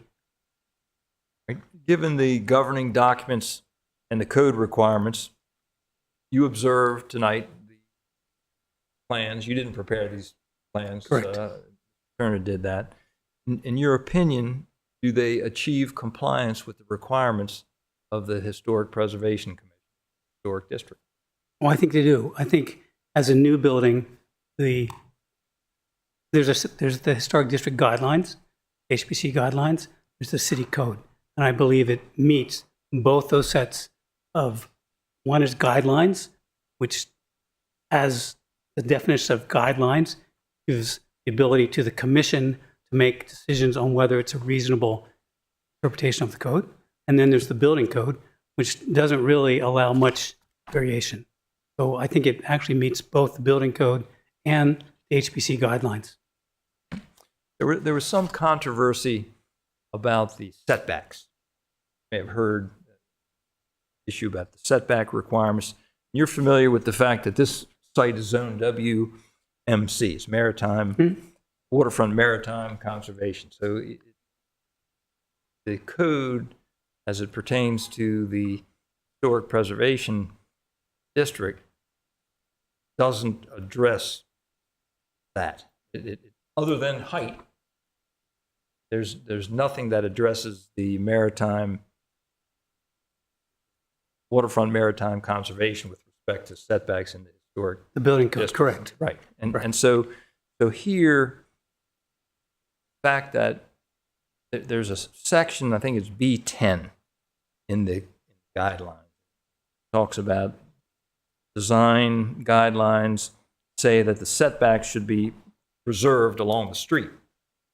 I would just like your comment on this, because this proposed building is not really on the street. And, you know, I understand how B10 would apply to structure on King George Street or Cornhill Street or whatever, but it doesn't really apply here. Let me put that in form of a question. please. It doesn't really apply here, does it? Or I think the application here is interesting. To me, there's a conundrum or a dichotomy of this is a waterfront building, not a street front building, first of all. And so as a waterfront building, it helps frame our view of the waterfront. We get rid of the old building. Tim Birch did a great job with it, but nobody really likes it and doesn't really function very well in the middle of the parking lot. So this building fronts the waterfront and also is against the streetscape, against actually a park, against a parking lot. And so if you look at the streetscape, Stevens Hardware at Randall and Dock Street is further out into the beginning of Ego Alley parking lot than this building is sited. And then as you come down Dock Street, you hit Craig Street, then the street name seems to disappear on maps. There's no street name. It stops at Craig Street. And so what do we have? We have a set of new buildings, except for the corner of Craig and the parking lot, which is an older building, which has the pancake place in it, crepe place in it. So I think this is a good solution to having a waterfront structure as well as hitting a park. I think it's a good solution, and I don't think the hard reading of the guidelines really apply to this one building. And again, I think they are guidelines. And the guidelines do say for new construction, the commission may be lenient. This is definitely new construction and a new building. Back to the Burtis House again, just for a moment, because it's an important feature here. How does the new building relate to the Burtis House and scale and practical usage? I think the scale of the building is pretty reasonable. I like the way there's two main gables, or historically they would have been maybe called shed forms. You look at the old photographs, but the two primary elements are similar to elements that we would see as individual homes: Conduit, Fleet, Cornhill. Individual homes, each element is 18 feet wide. Well, some of those homes are that wide. So within our historic district, to me, the scale of these elements relate to the city, more the city overall, as well as height and massing. The two elements are different than the broad roof of the Burtis House, which in today's world, I think if the Burtis House came before the commission today, they would look at the roof form and go, no, doesn't work. So I find it a pretty nice solution. It is a contemporary building, which I think makes sense as it is 2025. And before any of us here, the Rockefellers came here in 1920s and asked to turn this city into a museum. And the city said, of course, I don't know exactly what they said, but the newspaper articles say that the city turned them down and they went to Williamsburg. So I think the city, again, to paraphrase or to said, we're a growing, evolving city. I think this is a pretty reasonable solution. A new building on the waterfront that has forms that are reminiscent of other parts of our city. Do you agree with Mr. Turner that this proposed building satisfies the height requirements of the district? Well, I think it definitely does. How about light and circulation of air? I mean, from your observations, does it look adequate from your point of view? I think it's adequate. It meets the general guidelines of the HPC guidelines. It also meets the city code requirements, the zoning requirements. I think it does meet both of those.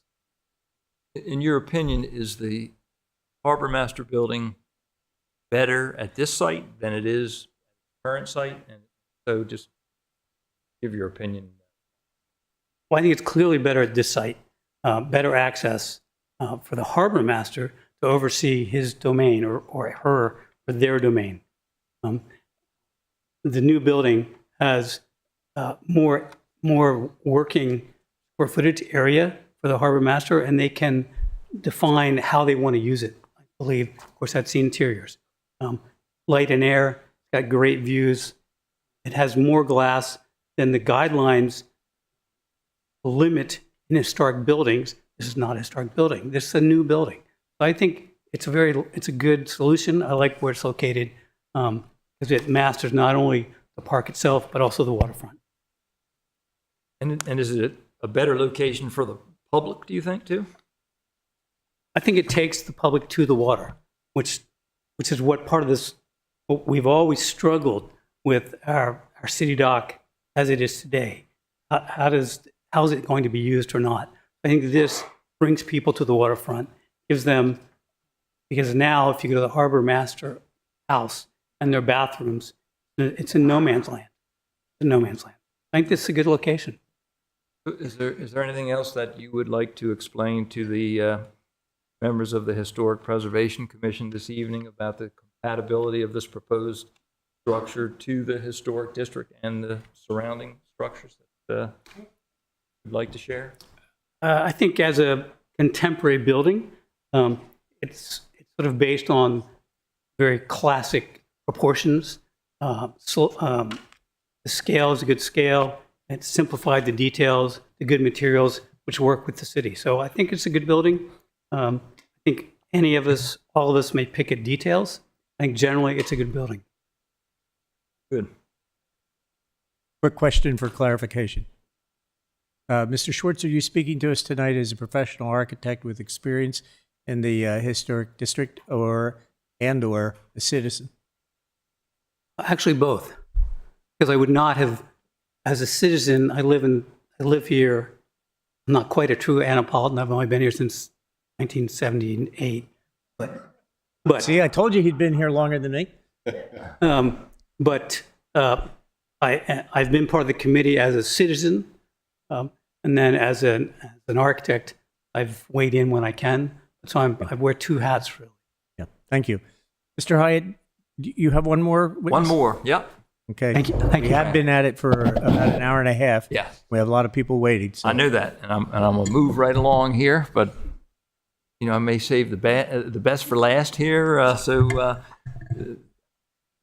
me pass that mic. And I'll ask Ms. Ige to identify herself for the record, My name is please. Emily Hotelling-Ige. I'm an architectural historian and historic preservation specialist with EHT Traceries in Washington, D.C.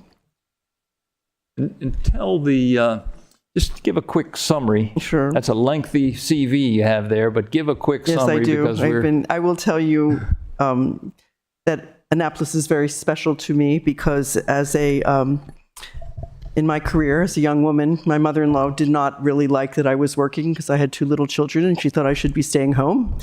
And when I actually received a contract with the city of Annapolis to do work, I told her that, and she said, "Oh, now I understand that this is important what you do." It was like, so from then on, I was legitimately allowed to work. And I appreciated that greatly. Mm-hmm. So I do have a long experience with Annapolis myself, as well as Traceries, and I've worked in this project with Kim Day-Leader, who is the head of our Director of Technical Preservation Services. I specialize in 19th and 20th century buildings and landscapes. I particularly am specialized in the interpretation of the Secretary of Interior standards for historic rehabilitation and other aspects of it, preservation and reconstruction and the like. And I have done work all around the country. I have done a number of projects with universities, such as the Cornell University, Rice University, Georgetown, Annapolis, the Academy, and Howard University, where we are actually on contract as historians for the university. And we provide guidance to assist in exactly this kind of issue of providing guidance when doing additions or when building within historic districts.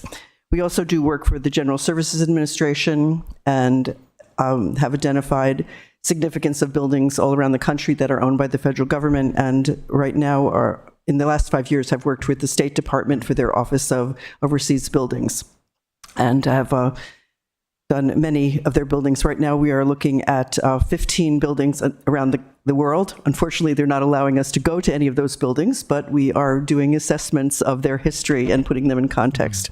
But given Ms. Og's experience, I would also ask that she be accepted and admitted as expert witness in the field of integration of other commissioners.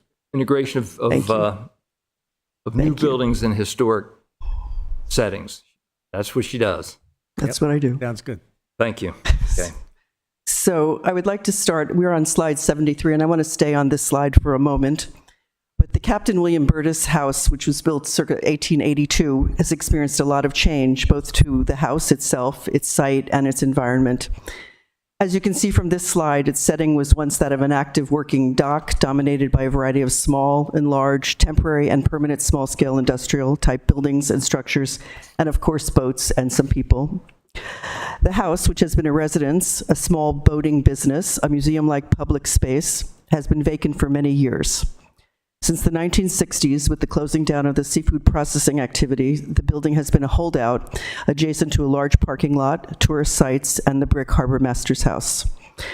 Today, it is in extremely poor condition, is clad with asbestos shingles with evident damage from seasonal flooding, and until recently had several layers of rear additions. In reviewing this proposal for the Maritime Welcome Center, it was necessary to look at the Secretary of Interior standards for rehabilitation and the Annapolis Historic District Design Manual design guidelines to assess the project's compliance.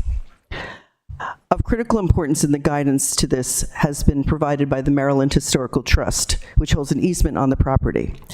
MHT requires that any work on properties for which they hold an easement meet the Secretary's standards. As the easement holder, MHT took into account an understanding of the historic context, which includes the multiple buildings that compose the dock and the loss of that character to a parking lot.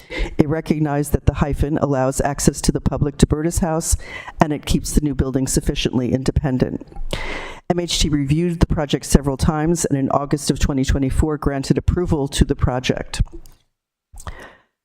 Now we are requesting a certificate of appropriateness from the HPC for Phase 2 of the City Dock site.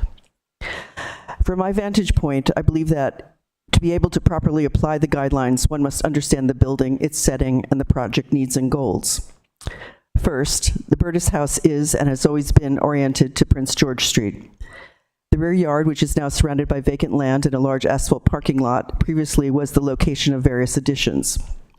Second, the Maritime Welcome Center should be considered an independent building.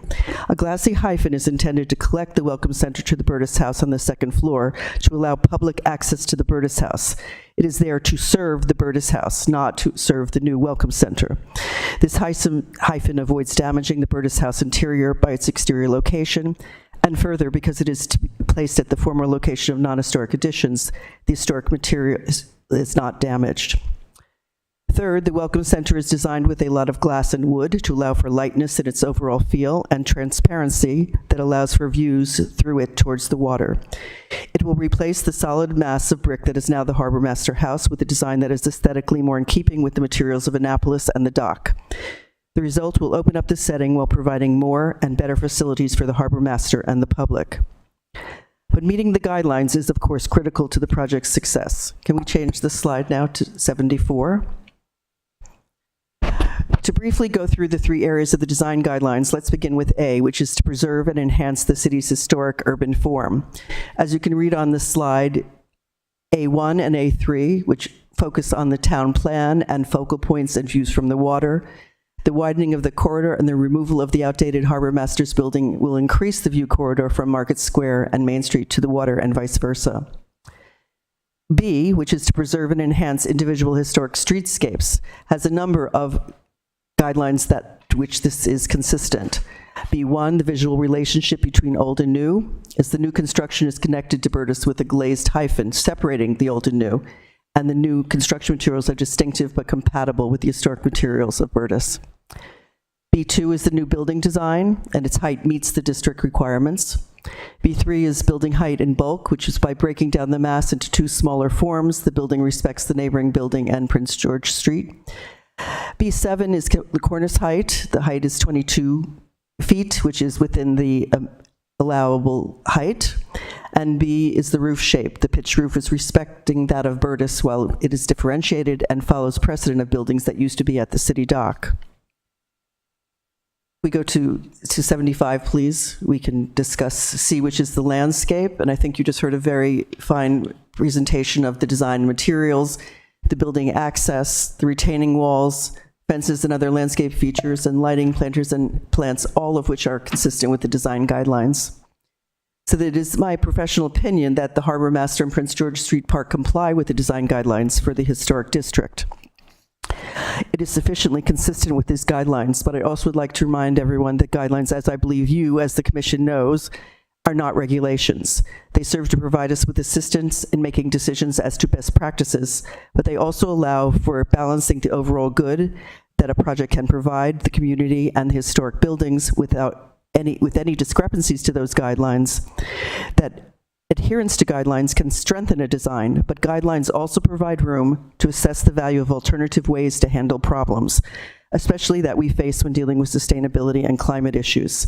and they can help us to come up with innovative solutions that protect the historic and provide new and improved benefits, in this case for the harbor master, the citizens, visitors, and for all of Historic Annapolis Historic District. I think this is an excellent design, and that it meets these guidelines in ways that are both innovative and are consistent. And so I thank you, and happy, of course, to take any questions. Thank you. That concludes our presentation. We ask for the commission's approval for a certificate of approval. Thank you. At this time, since the applicant has completed their presentation, I've asked the questions that I was concerned about, but now is the time for other commissioners, if they have them, to address them to the applicant and the team. Yes. Thank you for the updated presentation, and thank you for making some of the adjustments from Microphone? our work. Is it on? Yeah, it's on. Working session. I do have some questions, and I feel like as a relatively new commissioner, I need to be doing my due diligence to be checking the recommendations against some of the conversations we've had. So please bear with me. I'll try and be brief. Can you tell me what is the height of the Burtis house? What is the roof height? The roof height of the new building is 29 feet. The cornice, the cornice is allowed to be 32 feet. It's 29 and a half. Oh, I'm sorry. The cornice is 22 Yeah, the feet. cornice is 22 feet. And the roof is 29 and a half. Correct. What is the roof of the Burtis house in its new raised position? It's approximately 26 and a half, 20 to 27.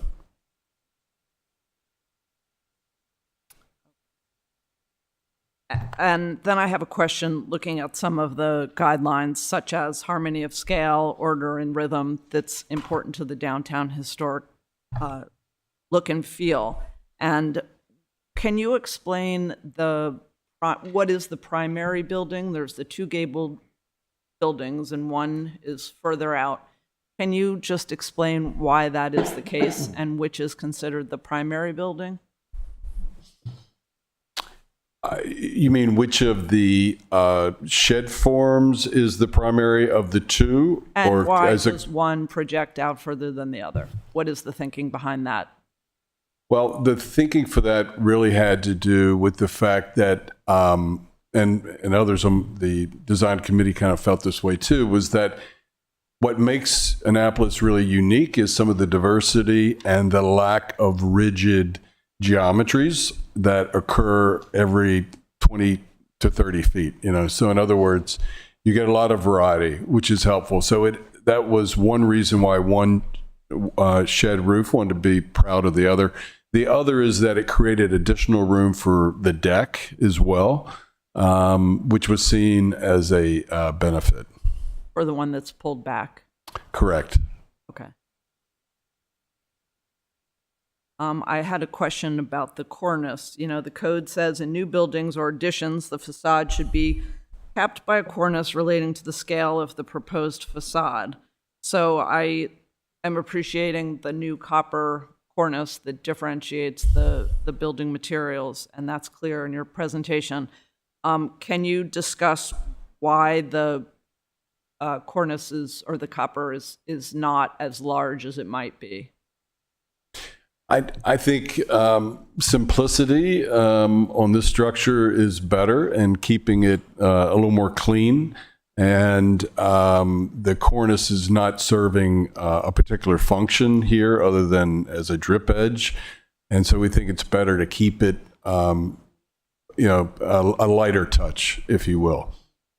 And so in your opinion, does that meet the goal of the scale to the facade? The 5-inch cornice? I think it does, and especially with the variation with the shadow lines that the shingles are providing us, and the difference in materials between the two slopes.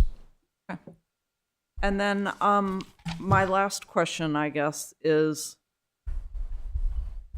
I feel like there were pictures showing, if you were on the park, the sort of bulking of the building behind the Burtis house that we're not seeing here. And so the perspective now we're seeing is you're at the park and you don't see the building above the Burtis house. But will you see the building when you're at the Prince George Street Park? Will you see it from? No, I mean, these renderings are accurate and computer generated because of the perspective. When you're closer to Burtis, of course, you won't be able to see anything beyond it, since the difference in the heights of the two buildings is not that significant. Obviously, from the side views, you see what you see, and I think the renderings show that. But as you can see in this view, the ridge of the Maritime Welcome Center appears to be lower than the ridge of Burtis due to perspective only. Knowing that you can't be that far away from Burtis because the Naval Academy wall is there. Correct. So this is accurate? This is what it you is, see? and this is taken from the wall. Okay. And then if you can just flip to the picture showing the entrance, one of those slides, the entrance to the Maritime Welcome Center. Back to One of the issues in the code, of course, is that windows should not be more than roughly 33% of the building. And windows should not be separated just by trim. And I realize this is a new building and all of that, but can you explain why there's not symmetry between the windows on the first floor with the adjacent pier? Like, what is the thinking of having the big windows on the ground floor? I understand the transparency and the lightness for the second floor. But I mean, I think the transparency does relate on the ground floor as well in terms of seeing the water. From the street view, a pedestrian would be able to see through that lower level and see out to the water. I think you can kind of see it in this perspective here. I know we're very close to the 33% actually, even though we have these large areas, but there's also a lot of wall space there too. That's really the reasoning there. The volume on the left, we also have toilet rooms in that location, so it is treated a little bit differently, and we were not able to do glass on the lower level of that building or that form.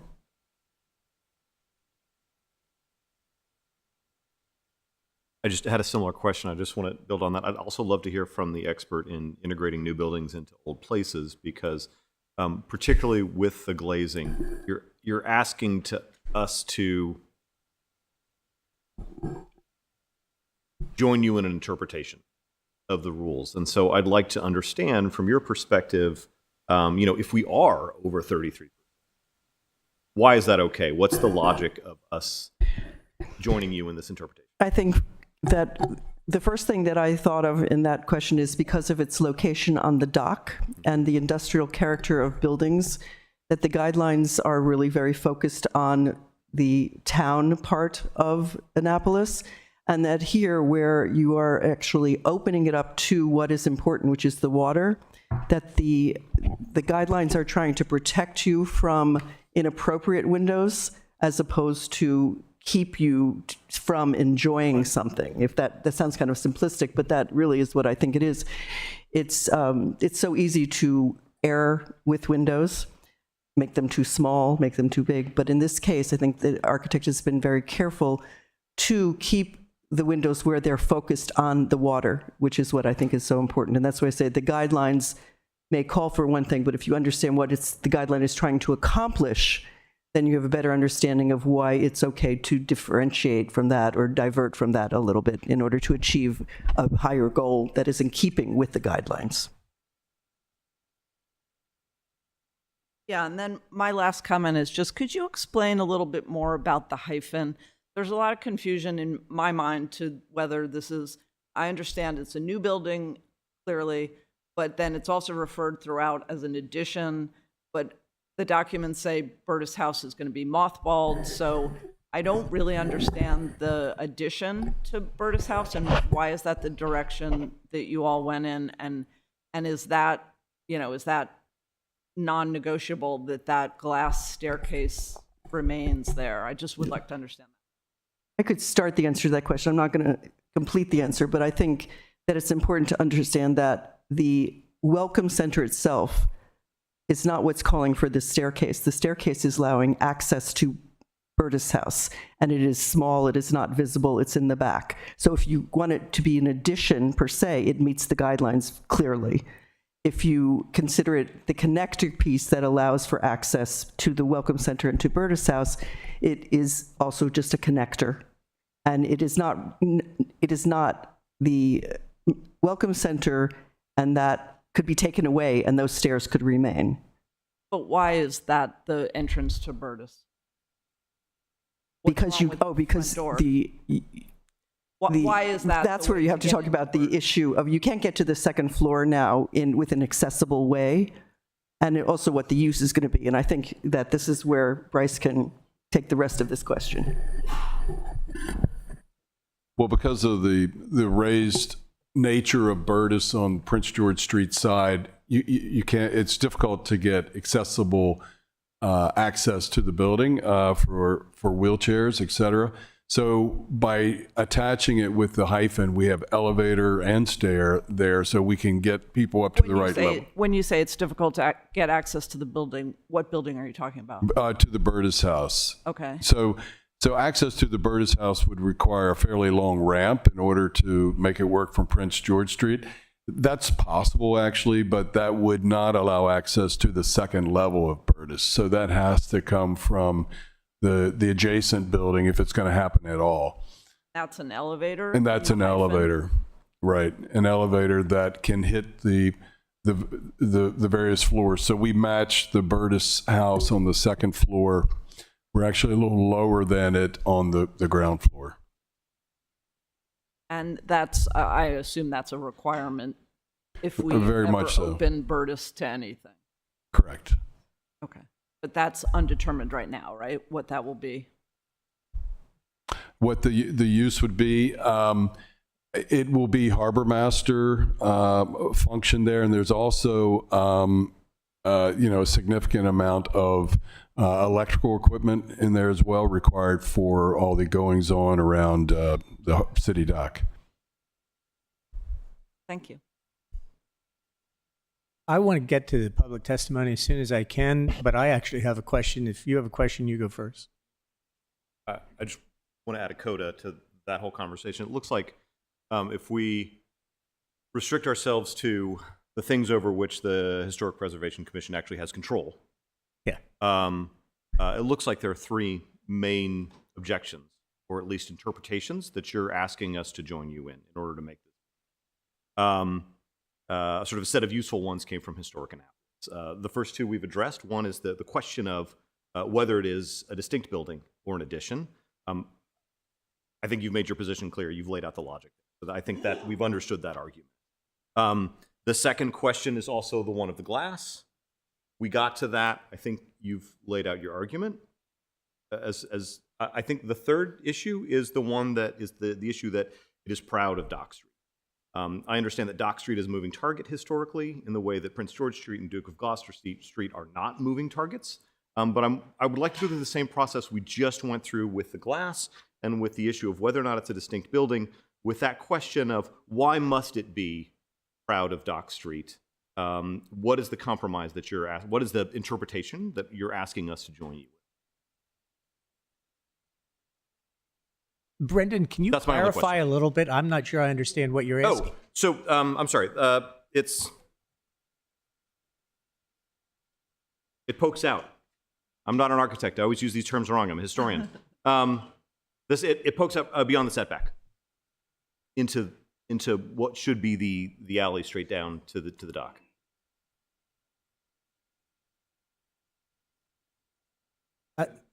There is no alley down to the dock.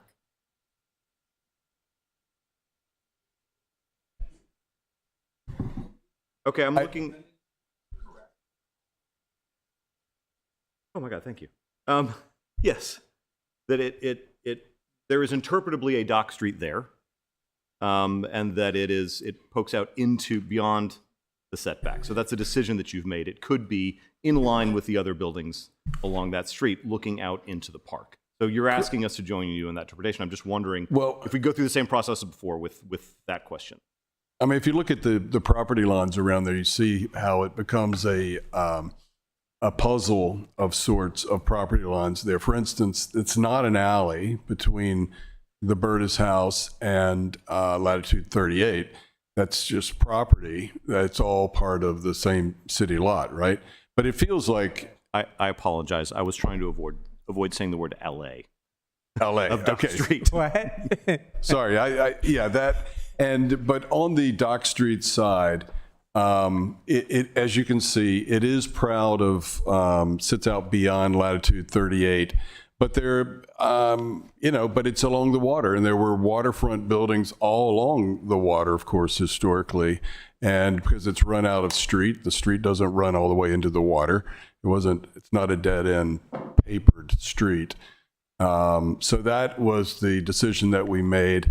And of course, we needed some room. The other option would have been to pull the building over further and disengage with Burtis, which doesn't seem to be the right thing to do. But yeah, we are asking you to join us in that. We think it's a better solution, and we think it's a waterfront maritime structure. Okay. Could we also hear the same response from the other expert? Could we hear sort of also your response to that question? And that's it for me. Yes, it took me a while actually to understand about this issue of this and the street, because there's a big parking lot there. And looking at the lot lines, and maybe we could look when you see the lot lines, but latitude 38, these buildings, they're not historic buildings, and they're guiding, in this case, they would be guiding this line. And it seems that exactly what Bryce said, this is facing the waterfront. It's not relating to that street anymore. And I think Burtis, which is very clearly focused on Prince George Street and very carefully because of the setbacks, that's achieved very well. That this back of house part, which was a parking lot, that's what it is right now. It's not been very, if that's respecting it, yes, okay, it's respected that line, but it's not respecting much of Annapolis by it being a big asphalt parking lot there. Whereas this building is trying to respect the water and the dock. And also, if you looked at the photograph that I tried to put up for a long time of how many buildings there were there, and that did not actually, the street did not go into the water. So that line stops at some point, and the architect has chosen a point to end it that I think resolves that. So. Okay, thank you. I just want to make one comment. This building doesn't really front on Dock Street.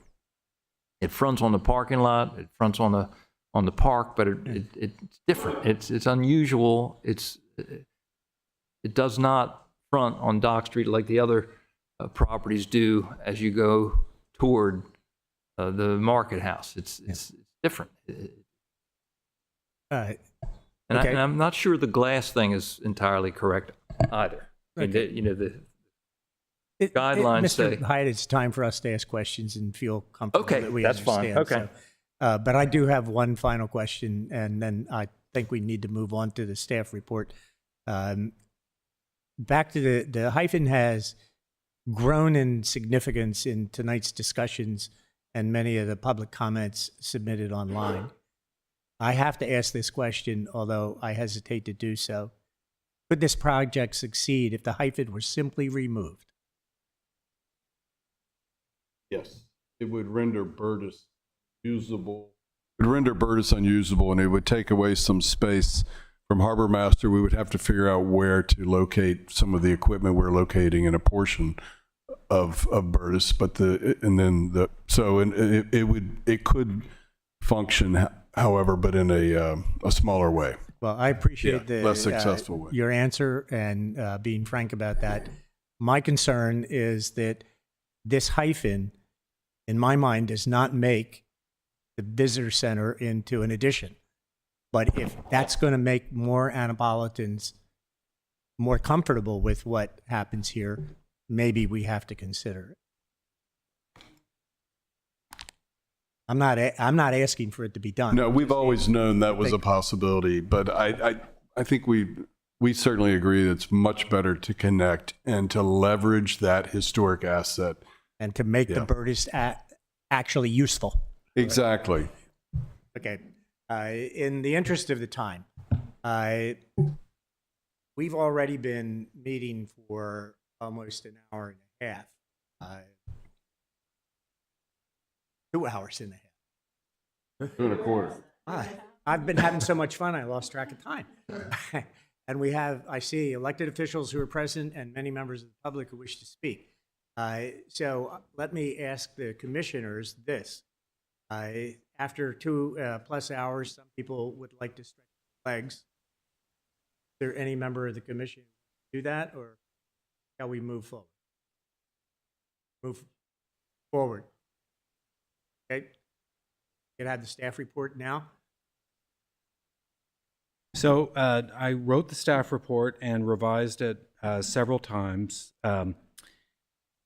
Some of it was based on the fact that I was able to, with Chris, meet with BCT and address some of the commissioner's concerns and also concerns within the HPC about the building in terms of the definition of the exterior, the cornice, and other things. I'd like to start with the glass issue. I saw the glass the amount of glass as compatible with the neighboring building, which of course is nothing fantastic, latitude 38, the old harbor house, but there is a myriad of glass there. If you go across the dock to the yacht club, it's all glass. This is a new building. I think that the glass is very important. I think that the glass mitigates the setback because there is a view through the building. There's a transparency through the building, which I think is very important because this building is proud of the setback. As you walk down the Woonerf, you're led to this building. But if you stand at the base of Main Street at CVS, this has a prominent effect on the view to the water. So the fact that it is transparent makes it something that I think can be approved because it simply allows for views of the water. They're not uninterrupted, but I think they might actually be interesting. So some of the other things, and of course, I'm not trying to wax poetic here, but you're going to get sunrise coming through the building. I think that's pretty interesting. And I don't know if that was something that was intentional, but that is going to be an effect of the way that it's positioned. So I just wanted to address those two things.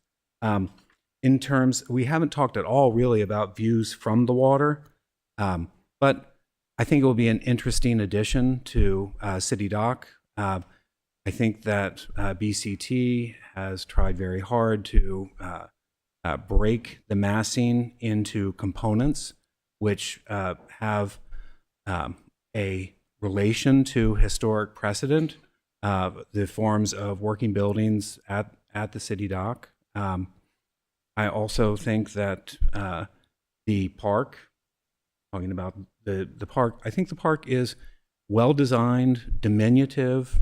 Its materials are appropriate. They meet guidelines. They've added trees since our last meeting. I think all of those things lend itself to meeting our guidelines. Let me see what else here.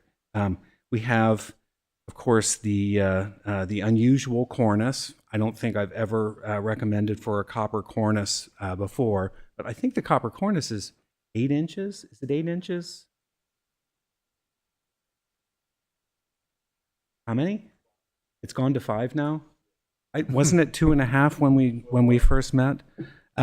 Anyway, yeah, 8. I don't know. You'd have to tell me because I haven't seen a specific drawing of that. And then I know that the form is trying to be simplified there. So the copper cornice is really just a visual impression of a cornice. It's not a formal cornice.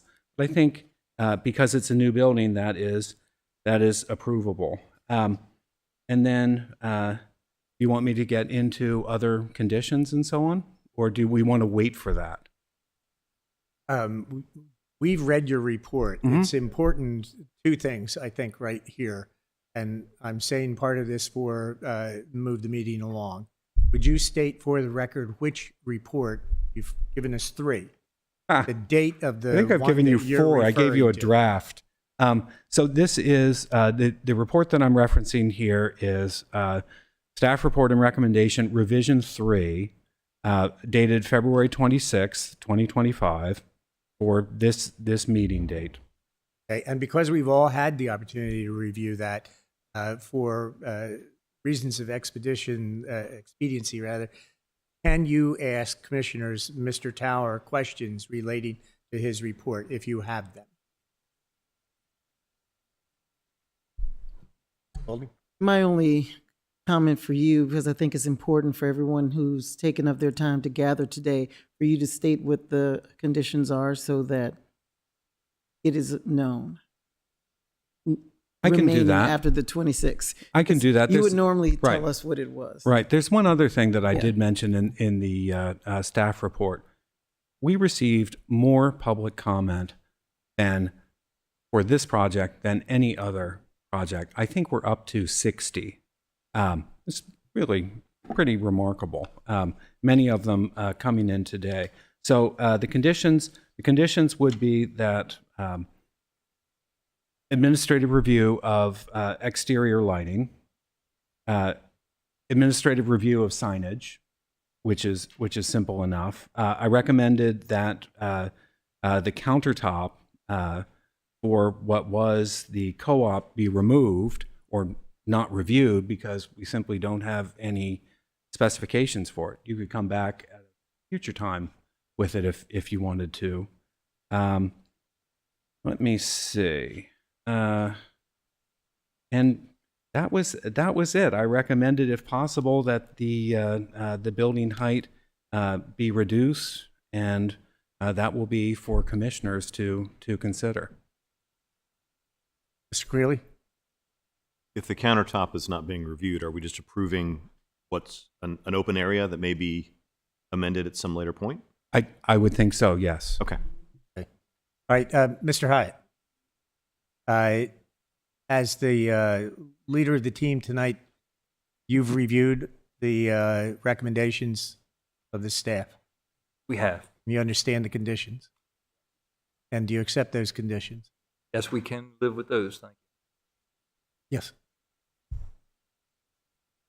Sure.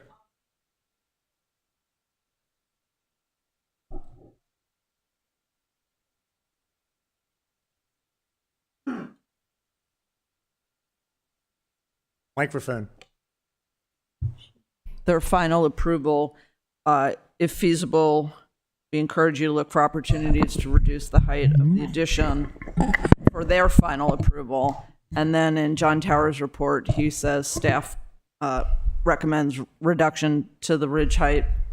So my question is that a condition? Is that in conditional approval, the recommendation to the ridge height, or not? Well, here's a little bit of horse before the cart, or cart before the horse. We still need a final approval from Maryland Historic Trust. So that is a condition of approval also. Yeah. Let me speak to this. Okay. If I can speak to Ms. that. Fogarty? Yes, if I can speak to that. Maryland Historic Trust has approved the conceptual plans as they are with the height. They said, if feasible, it would be nice, but it was not a condition of their approval. The plans are going forward, the construction plans, but reducing the height was not a condition of MHD's approval. Okay, thank you. Well, I would agree with that. That's the way I However, read they have another approval for that will occur. So I don't know what's going to happen there, and I don't know if we will have to see this Well, application again. the applicant has to deal Right. with that. Not okay. Well, I know the presentation was lengthy, but I understand the purpose of that, and it was very thorough. And I think it was very clearly presented, so I thank you for that. At this time, we would move on to public testimony, and that is the primary purpose in many respects for our meeting tonight. Given the hour, I would like to do a couple of things in preparation for that. Of course, there are sign-up sheets in the back. There's another sign-up sheet at the podium if you forgot to sign up in the back. It's first come, first serve, except for one thing, and that is the customary respect for our elected officials who are present and wish to address the commission. And I will take them in the order that was presented to me in just one moment. Well, I think there might be a revision coming. And then, as is the custom, we will hear from members of the public wishing to speak in favor, and then we will hear those wishing to speak in opposition. And I will ask everyone, including the elected officials, to remember a couple of key things. Not a plebiscite. We're looking for your information, your insights, and a clear statement of why you are recommending our approval or disapproval. And everyone will be limited to 3 minutes. After the 3 minutes, you may wait and speak again after everyone else has had the opportunity to speak. We don't address whether this is feasible from a funding point of view. We don't address whether the interior plans for the usage is a good idea or bad idea. We have the guidelines, and everybody, including the applicant's team, has been very specific so far about addressing that. So please keep that in mind, and please don't repeat the same thing that someone just said. It is well heard by us if you say, I agree with the previous speaker, I'd just like to mention one other thing. Okay? All right. Having that been said, I see that the county executive, Mr. Pittman, is present. I'd like to ask if he wants to address us. Yes, please. Hold on. I'm sorry. We don't need to swear them in, do I'm sorry, do I introduce myself? we? Please. Okay, I'm Stuart Pittman, Anne Arundel County Executive. Do I give my address? We do that in the county council. I won't go that far. I have the clock running. Okay. No, we don't have a historic commission in the county, and it's been fascinating to watch this presentation. And I have not been bored, even though we've been here for 2.5 hours. And I will be brief. I'm not an expert on the discretion that you have or don't have in your decision making, but I want you to know that from my perspective as the leader of the 593,000 people, including residents of the county, that we are enthusiastic. I am enthusiastic, extremely enthusiastic about this project in general. I would hate to see it fail after all this work. People in Anne Arundel County are the first ring of visitors that come to City Dock. And I think a lot of people live in Anne Arundel County because it's close to Annapolis, to be honest about it. And we have tried in many instances to create public water access. A lot of that has failed. We have most of the land in the 500 plus miles of coast of Anne Arundel County is privately owned. Many, many homes that in some ways look similar to your design here with windows and balconies that you can look out over the water.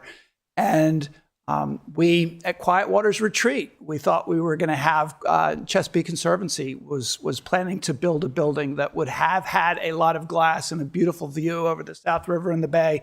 And that got killed by local opposition. We've had a lot of park projects killed by local opposition, the tennis center, swim center in West County. And it's always frustrating because there's always been a lot of work done for it. I think the reason that people are so enthusiastic about this is that this is sacred ground, the City Dock, for a lot of people, visitors as well as residents. And as I've watched the design evolve here, I get more and more excited. The idea that community groups could actually have meetings in a building looking out across the dock and the bay. is exciting. The fact that people could actually go up on a balcony who might not be able to afford the restaurants that are on the balcony, really, really exciting. And to me, this is a huge breakthrough in public water access, public water engagement. And so I appreciate the history of Annapolis. I love the fact that we can come here and learn about the history by going into buildings that have been preserved and doing tours. And Burtis House is great because it is the working people's history of Annapolis. But we don't really, notice Burtis House right now. And this clearly activates Burtis House.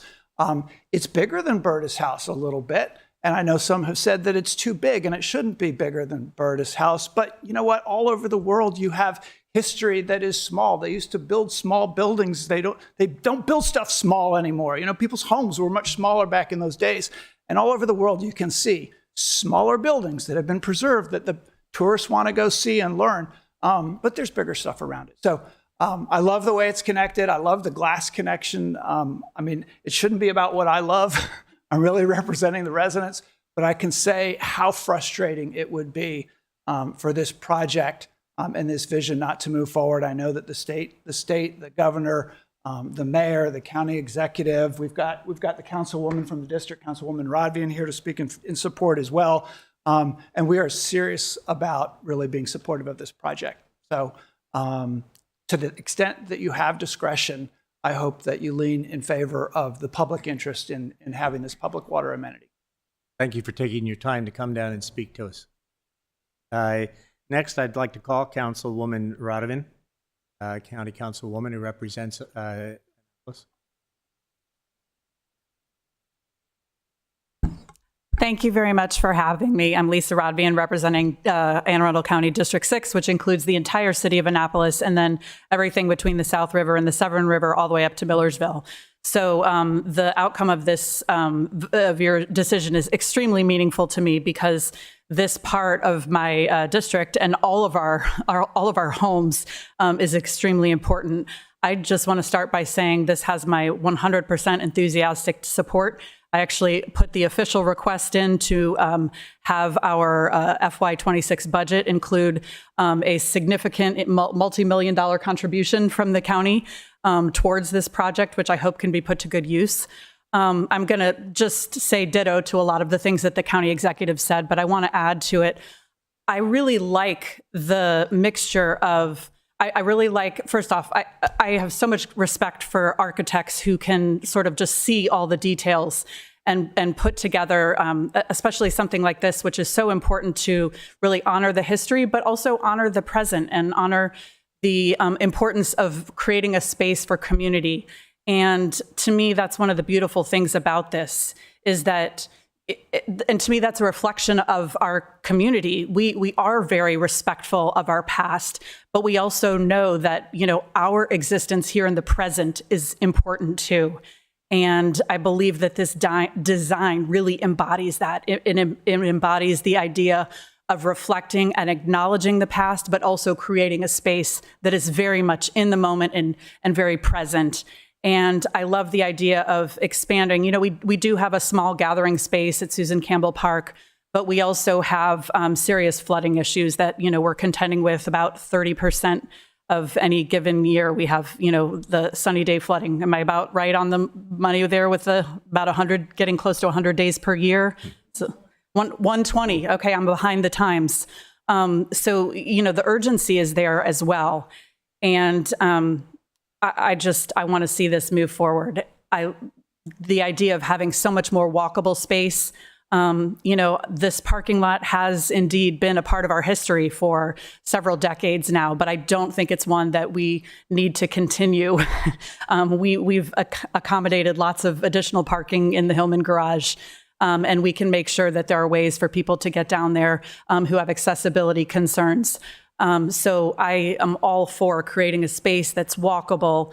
When people think of visiting, if we think of this from the perspective of visitors, they're not concerned about, I want to make sure that I can park close to my destination. They want to be at the most beautiful and most amazing destination. If they have to walk a couple blocks, that's fine. And honestly, I think locals will spend more time in this area because when you park down there now, you want to get away from the parking lot as quickly as possible. You want to go to the sidewalks, you want to go to the stores and the restaurants, and you want to go to Susan Campbell Park.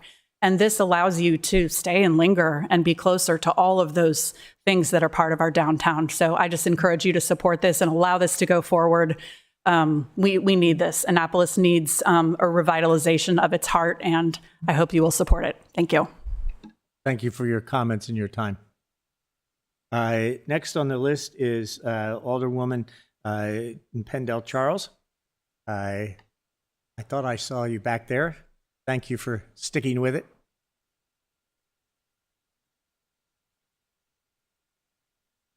Good evening. Rhonda Pendel Charles, Annapolis City Council, representing Ward 3. Respecting our past, responding to our present, reimagining our future. Good evening.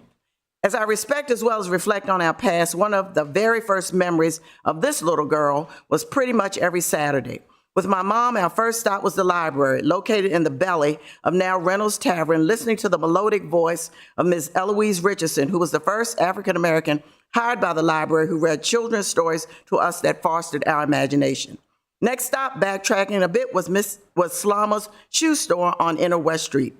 And for shoe repairs down in the cellar near Slaughter's, an older African-American gentleman who would hook you up. As we made our way down Main Street, we went to see my dad's sister, Aunt Pearl, who worked at Jenkins Stationery Store as a salesperson, owned by then County School Superintendent David Jenkins. On the other side of the street, Phil's Kitty Bazaar, in the spring for me, a brand new Easter outfit.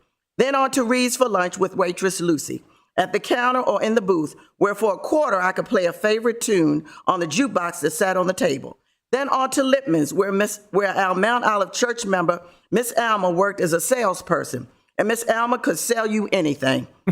Miss Alma's aunt, Mama Lil, would be nearby selling her Avon, then wait for the Arundel bus to take her home to parole. Then on our way to the foot of Main Street, it was Hacks, now Helly Hansen, for camera film. Then Stadagers for new shoes, purse, or gloves.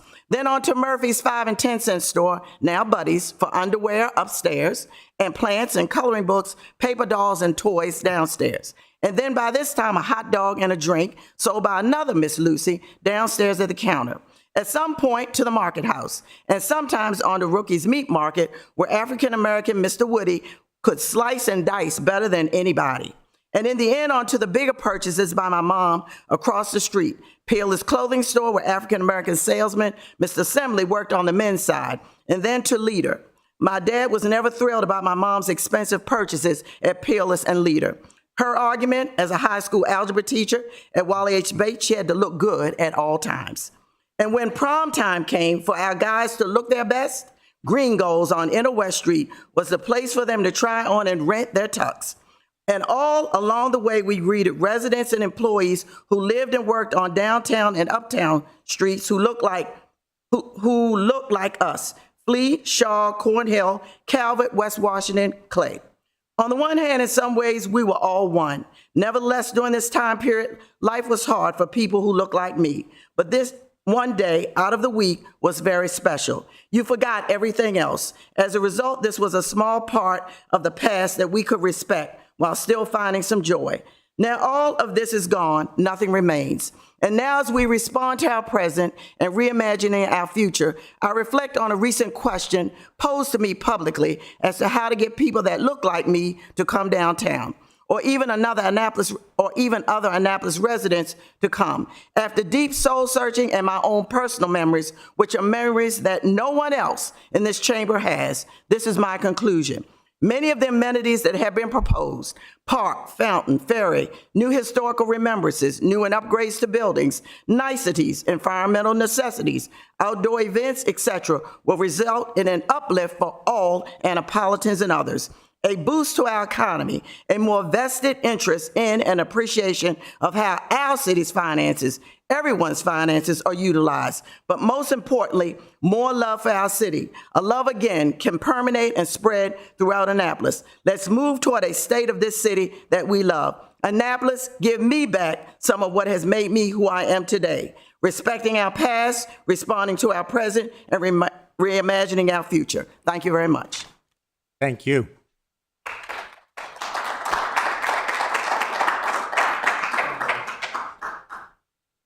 Oh, I see. I think I know this next council person. He happens to be my alderman, Alderman Chandelmeyer.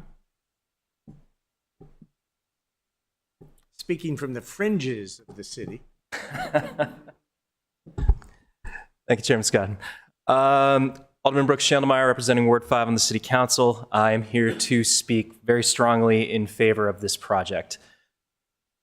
We had an hour and a half, hour 45 minutes long presentation on the incredible work that went into the design to fit the character and the space that is our city dock, that is the historic significance of Annapolis. And I am impressed by all of it. I am also really excited about how this is going to unlock this new space that we are trying to create. It's going to draw more people to the upcoming Vince Leggett Park. It's going to draw more people to our city dock park. It's going to draw more people to the Burtis House, which is tucked in the corner of a parking lot and ignored now. This new design is going to show that this whole space is a place of grandeur. It is a place that we take seriously. It is a place that we want to treat with dignity and respect. I think that the opportunities and facilities that are going to be put in place here are going to be something Annapolis can be proud of for generations. This is something that I want to show my future children when they come. And this commission has the opportunity to prove something that we can point to and be proud of for our future. I also want to put in perspective some criticisms that have been lobbied at this. There's been the criticism that it towers over the Burtis House. We heard today that it's a little bit less than 3 feet, a little bit less than a yard, a little bit less than up to my waist. That's not towering. That's a slight diversity in height. That's perspective, guys. We've heard that it's this monstrosity, multi-storied structure. It's 2 stories. It's multi-storied in the most technical definition, I suppose. It's 2 stories, but it's well in scale of most of the buildings in this area. It's something that will fit in beautifully. It's something that will create so much wonderful opportunity for people to visit and enjoy. And I urge the commission to approve it. Thank you so much. Thank you, Alderman. I believe there's one other Alderman President, Alderman Gay.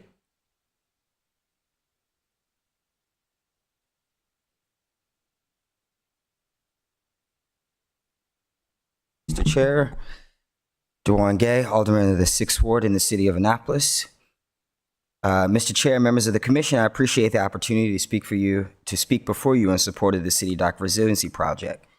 As countless individuals from various personal and professional backgrounds have stated, they're in absolute support of resiliency, so this quarrel has little to do with preserving and protecting our city dock or even the preservation of historic venues. This boils down to petty politics, and we must rise above it. This project to me signifies an opportunity to champion resiliency, historic preservation, and economic opportunity. It's an opportunity to confront our city's original sin of inexcusably mistreating African Americans and properly telling their story. It is egregious that wealthy individuals and a nonprofit organization can band together to halt the progress of our city. Delaying this project is a slap in the face to the business owners invested in our downtown, the families that rely on this area for experiences, culture, and cuisine, and the millions of tourists that visit. The idea that our community deserves to rent out an existing facility is absolutely asinine. Our community and visitors should experience a downtown worth visiting, and we must be able to stay competitive with expansions like the Annapolis Town Center. In our current downtown, people don't feel welcome, and it seems as if efforts were made to preserve only a certain history. In every vibrant and economically stable downtown, the public has a place to gather and create a community. Intentionally doing the opposite to appease the wealthy and a nonprofit organization would surely destroy long-term economic success for the city. Instead of telling the story of a parking lot, I'm looking forward to telling the story of Vince Leggett, Admiral of the Chesapeake, and the stories of African Americans who worked the waters in this new park. After all, that is historic preservation. Thank you very much. Thank you, Alderman.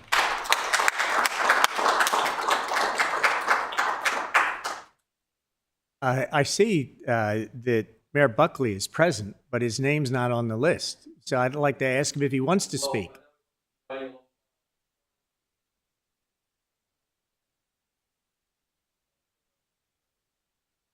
Thank you. Okay.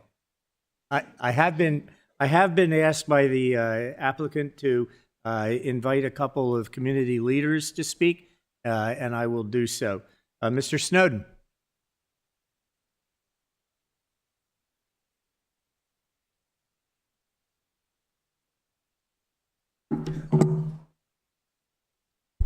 Mr. Chairman, members of the commission, thank you for this opportunity. I realized why, after serving 3 terms on the city council, I decided enough. These meetings been going a while. What I really want to underscore is the importance. Alderman Gay said it well.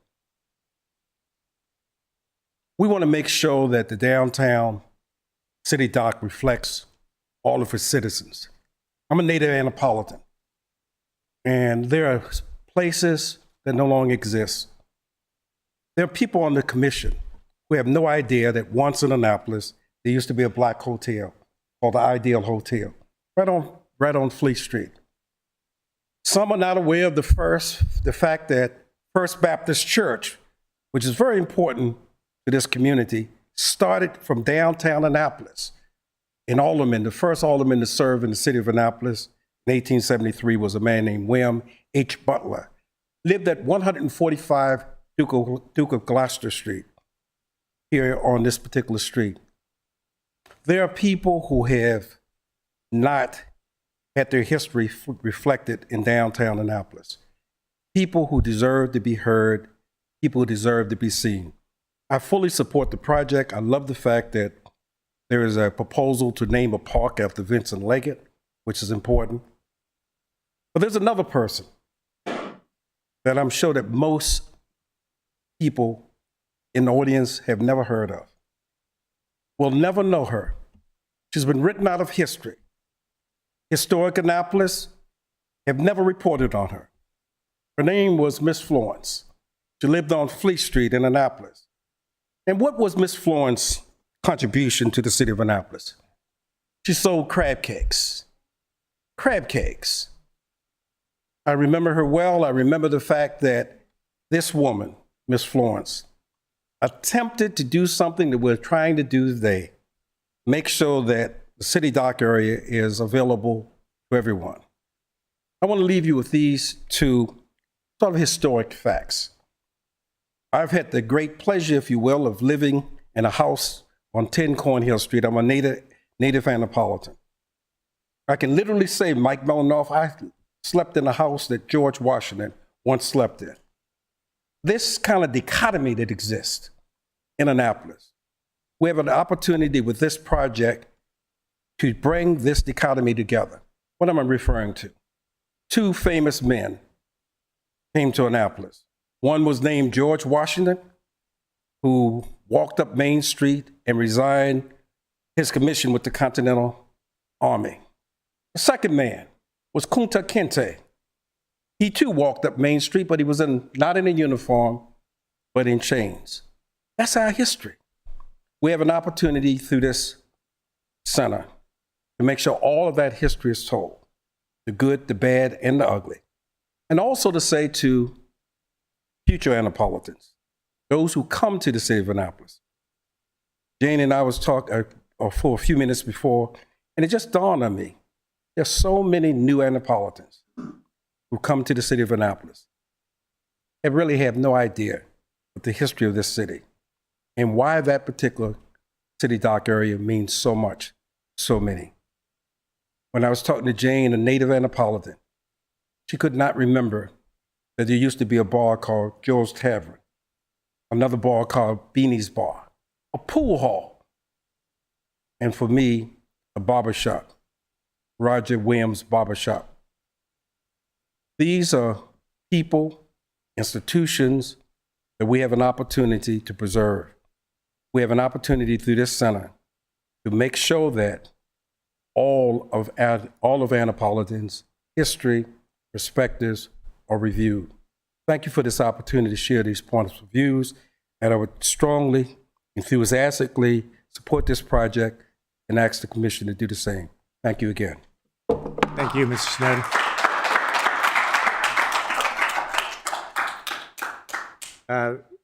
I'm not sure that I'm going to read these next two names correctly because the handwriting and my eyesight. Reverend Dr. Mark Wainwright, is he present?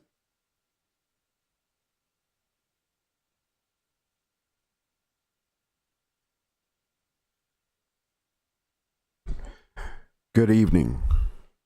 Is it on? Good evening. Reverend Dr. Mark Wainwright, the pastor of the First Baptist Church of Annapolis. I enthusiastically support this project, serving as the pastor of First Baptist, having initially started on Market Street before anything else.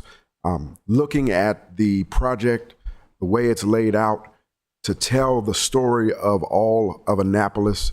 Currently, I still reside in Baltimore, however, and anxiously trying to move to the area and support this project, support everything that will do what our mayor has said for years. We are one Annapolis. Because we are one Annapolis, let's join together. I urge the commission to go forward with it so that we can not only tell all the story, learn from it, and make sure that all of us continue to be able to tell it to our children, our children's children, and to make Annapolis as great as it can be to be a model city for the entire United States. Thank you, sir. Reverend Samuel Colbert.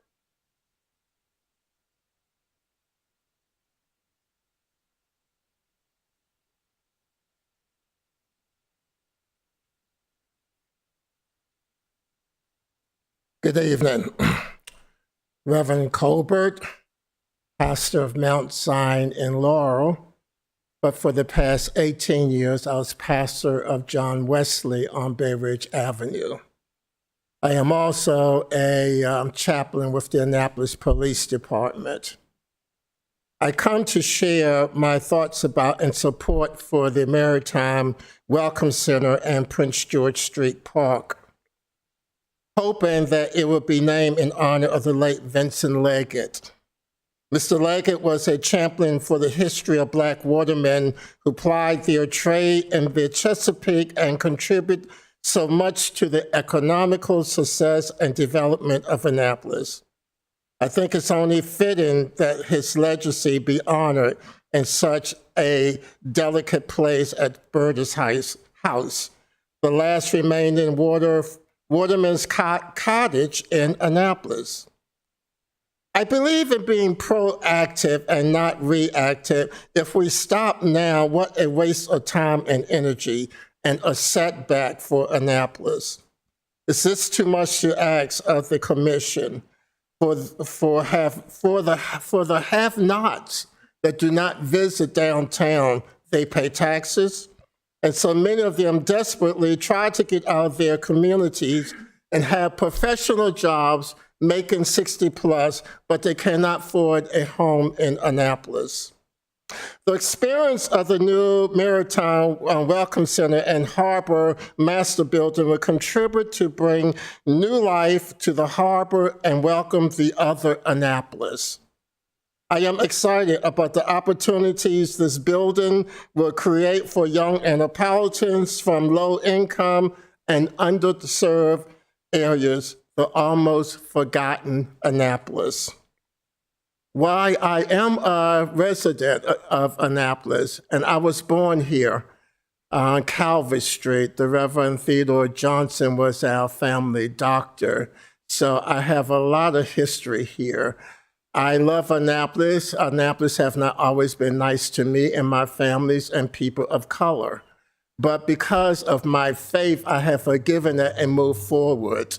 And I would like to see this beautiful space. I visit downtown often, but I would like to put a chair on green space and not always on brick concrete. So over the years, we have struggled and we have struggled. It is my prayers that this free public space will provide water and boater education, the ability to enjoy water views or to take a ferry ride will make an incredible difference to many young lives in our community, the have-nots, those forgotten about. And perhaps our vacation Bible school and summer camps can bring busloads of children down to experience the waterfront and even take a tour of the tributaries of the Spar Creek and the Chesapeake Bay. So I encourage the Historical Preservation Committee to approve the proposed Maritime Welcome Center. And by approving this plan, we will be supporting a thriving community as well as essential resistance and infrastructure. I am a citizen and I love Annapolis. It's time to be proactive and finish this project. Thank you.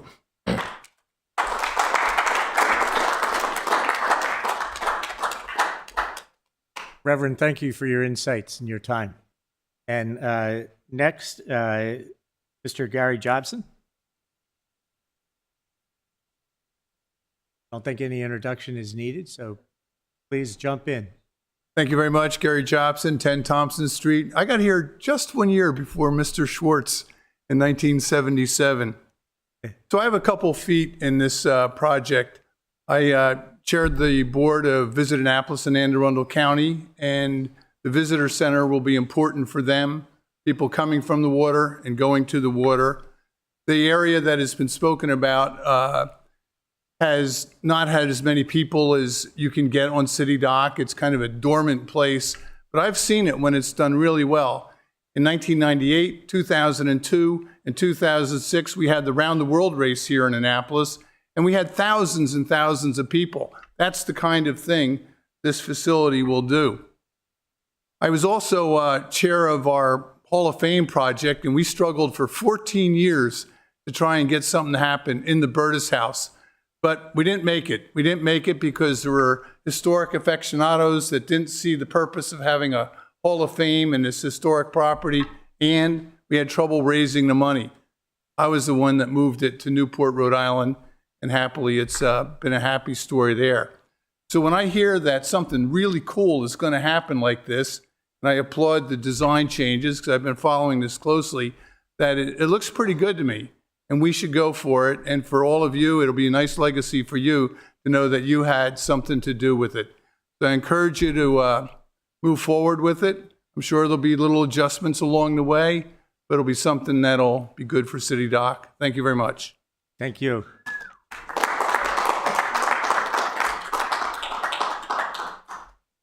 We're approaching 3 hours. Does anybody need a break? Do it? Go for it? Okay, yep. No, I'm just trying to be polite. I can drive for 1,000 miles without getting out of my car, in case you're wondering. Okay. Will those who wish to speak in favor of the project come forward? And it's a race to the finish line. So first come, first serve. I'm going. So actually, it's such a pleasure. Oh, do you want me to wait? Have you? No. Have you signed in? I did. Okay. I'm Kristen Peronis, and I'm with Visit Annapolis in Anne Arundel County, and Gary Jobson hired me. One more time for the record. Oh, that was the best part of it. I'm Kristen Peronis, and I'm with Visit Annapolis in Anne Arundel County, and Gary Jobson hired me. So that was the most important part to know. So we're the destination marketing and management organization for the city of Annapolis and Anne Arundel County. I first want to thank all of you for the work that you do. You really keep our city moving forward, but also having a foot in the history of it. I often brag that our city is rooted in history, but we're not stuck in the past. And I know that's because of all of you, so I just want to appreciate that. There was an op-ed in the Capitol the other day about this project, and it was talking a little bit about some of the negative sides of it, right? And the author of that piece, I saw her, I had lunch with her a week ago, and she was asking me some very pointed questions about my involvement in the project and if I had been asked my opinion. I didn't know she was writing a piece for the Capitol, but I really flippantly said, I don't wait for people to ask me what I think. I'm going to get up and tell them what I think. And so that's really why I wanted to be here today, to speak for myself and to speak for our organization, because I think it's really important for you to hear that. I love that so many people talked about visitors today, but that is our job, to advocate for the visitor. To give you a sense of what we do, we are a nonprofit, and our mission is to foster a welcoming destination and promote tourism on behalf of our partners and our community and our visitors. In Maryland in 2023, to give you a sense of the economic impact, 45.1 million visitors contributed $20.5 billion, and that's billion with a B, to the state economy. Anne Arundel County represented 20% of that. So we had 6.8 million visitors with $4.1 billion. These are real numbers. But tourism isn't just about the numbers, it's about the experience as well. It's about creating really vibrant spaces that are great for the visitor experience, and they contribute to the quality of life for the residents. And that's exactly what this project does. You saw in the presentation that there was the little booth, that little seasonal booth for visitors. That's absolutely inadequate for what our visitors expect and what our visitors deserve. We can be there seasonally. Our volunteers can't be there in the rain. It can't be there in the cold. I would be happy to give any of you a tour of that space, because it is absolutely subpar, and it will take about 30 seconds to do so. This larger footprint can really give us an opportunity to really foster that community engagement, host events, support different local businesses, and really do what we're doing on West Street, bring the community together to celebrate the visitors and the residents alike.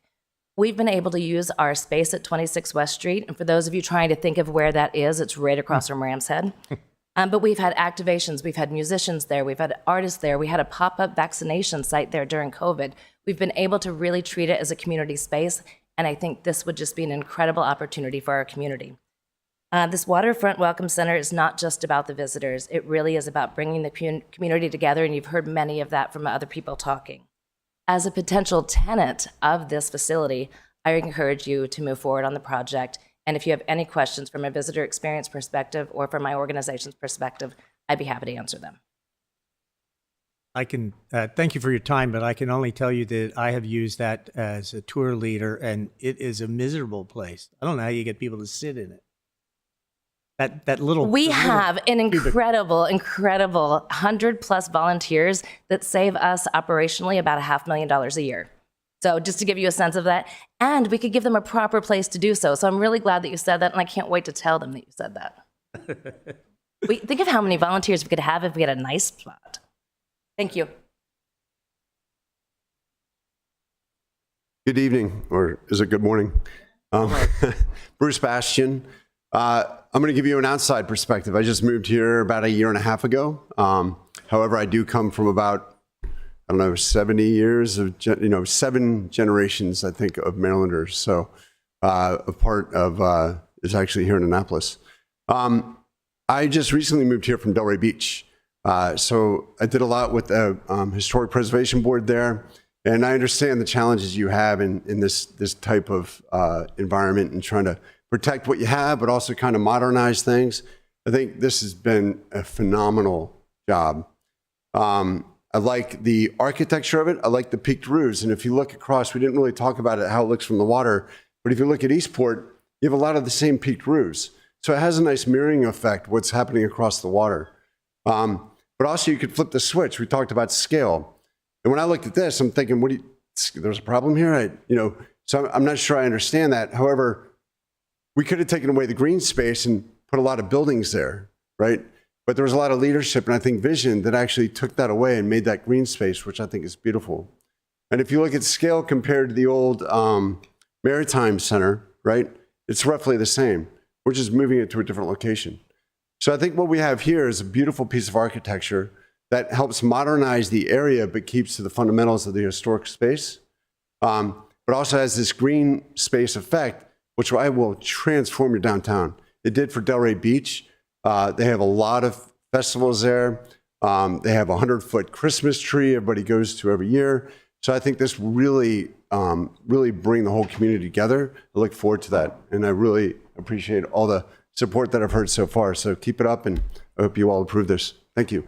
Wait, I'm not trying to delay things. Delray Beach has a strong historic district with a lot of modest-sized sort of Spanish colonial type dwellings that have been preserved, right? Absolutely. Yep. I just wanted to make sure I knew where you were talking about. Yep. Thank you. Yep. Absolutely. But we've also included some modernization of things in the historic space that I think adds to downtown. But they've done a good job of keeping it as well. I was there a few months ago visiting a friend. I just knew what you were talking about. Yeah, it's a great space. Thank you. Pardon? Good evening. My name is Robert Hector III. I moved to Annapolis in 1997. And over the years, every time it would storm or rain or any kind of hurricane, there was always water damage. I work for a company called United Rentals. I'm a branch manager here in Annapolis. My phone used to ring off the hook every time it rained, and I can name some businesses that would beg me for pumps. I was buying pumps for these businesses. I am very much in favor of what's going to happen if you approve it, because not only is this beautification, but it's going to mitigate the flooding that goes on at the city dock. I recently talked to a business that used to be down there, and I asked him, what happened? Why did you leave? He said, Hector, every time it rained and I got water in this building, it was $50,000 a day. I'm not going to name them, but they were very popular. I will say that when I watched the presentation, the oldest picture I think was from 1926. Am I correct? A little earlier. Yeah. And as the years evolved, things changed. So I will leave you with this note as I walk away from the podium. Everything must change. Nothing stays the same. Thank you.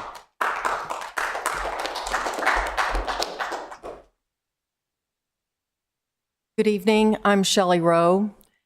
And you know, it was Louis Sullivan who back in 1896 coined the phrase form follows function. And while that is true, architecture is far more than just function. Good architecture is really more like functional art. And like art, it calls upon each person to experience it in your own unique way. And that's what makes it so remarkable and so unique. It also is what makes it not lend itself to design by committee. So I am not here tonight to pick apart different pieces and say what I like or don't like, but to rather express support for the process. You know, I was a part of the City Dock Action Committee, and you couldn't be in that room with the amount of architectural talent and landscape architectural talent without being impressed by it. Similarly, there's a team here that has devoted considerable time and expertise to this project on our behalf. And not only have they remarkably checked all of the technical boxes, but they've had over 100 hearings and meetings and been responsive to those concerns and made changes to this project. To me, I think it's quite remarkable how you've created a design that is both a callback and respectful of the historical context with a contemporary flair. I love that it doesn't try to out-Burtis the Burtis house. The transparency, I think the hyphens will completely disappear, and it allows the massing and the structure of the Burtis house to stand on its own. I think that's quite remarkable, actually. We are a state capital, but most importantly, we're our home. And while we might finally have a waterfront that can live up to its potential, and that's an exciting thing, it's time too to have a welcome center that not only welcomes our visitors, but also feels like a welcoming home for us, and that creates an experience and a feel that allows us to be part of that waterfront. So we can nitpick to death. I hope that we don't. I hope that instead you will take this opportunity to move forward and let's get this thing going. We've checked the boxes. It's time to go. Thank you. Thank you.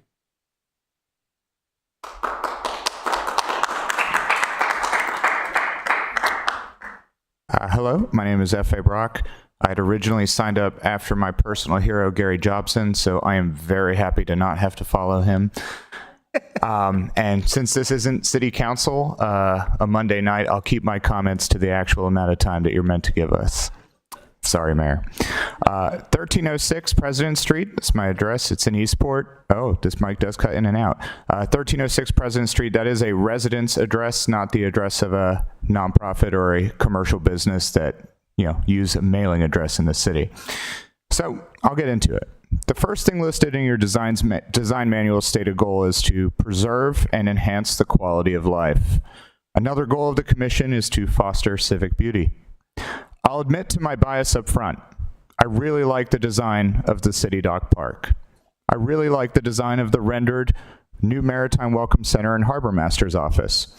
We don't have a real park in this city, other than a handful of small ones at the end of streets in some of the more affluent water-adjacent neighborhoods.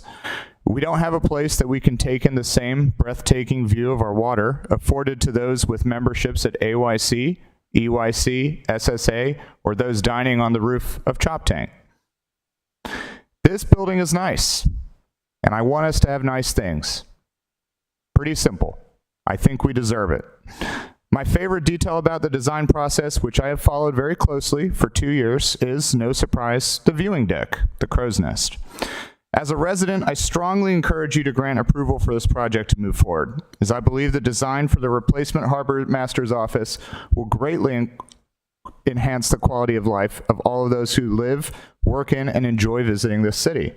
This is exactly the kind of thing I want and would be proud of my city for investing in. Its size has been pared down in response to public comment. Your manual states new buildings should not be mistaken for historic ones.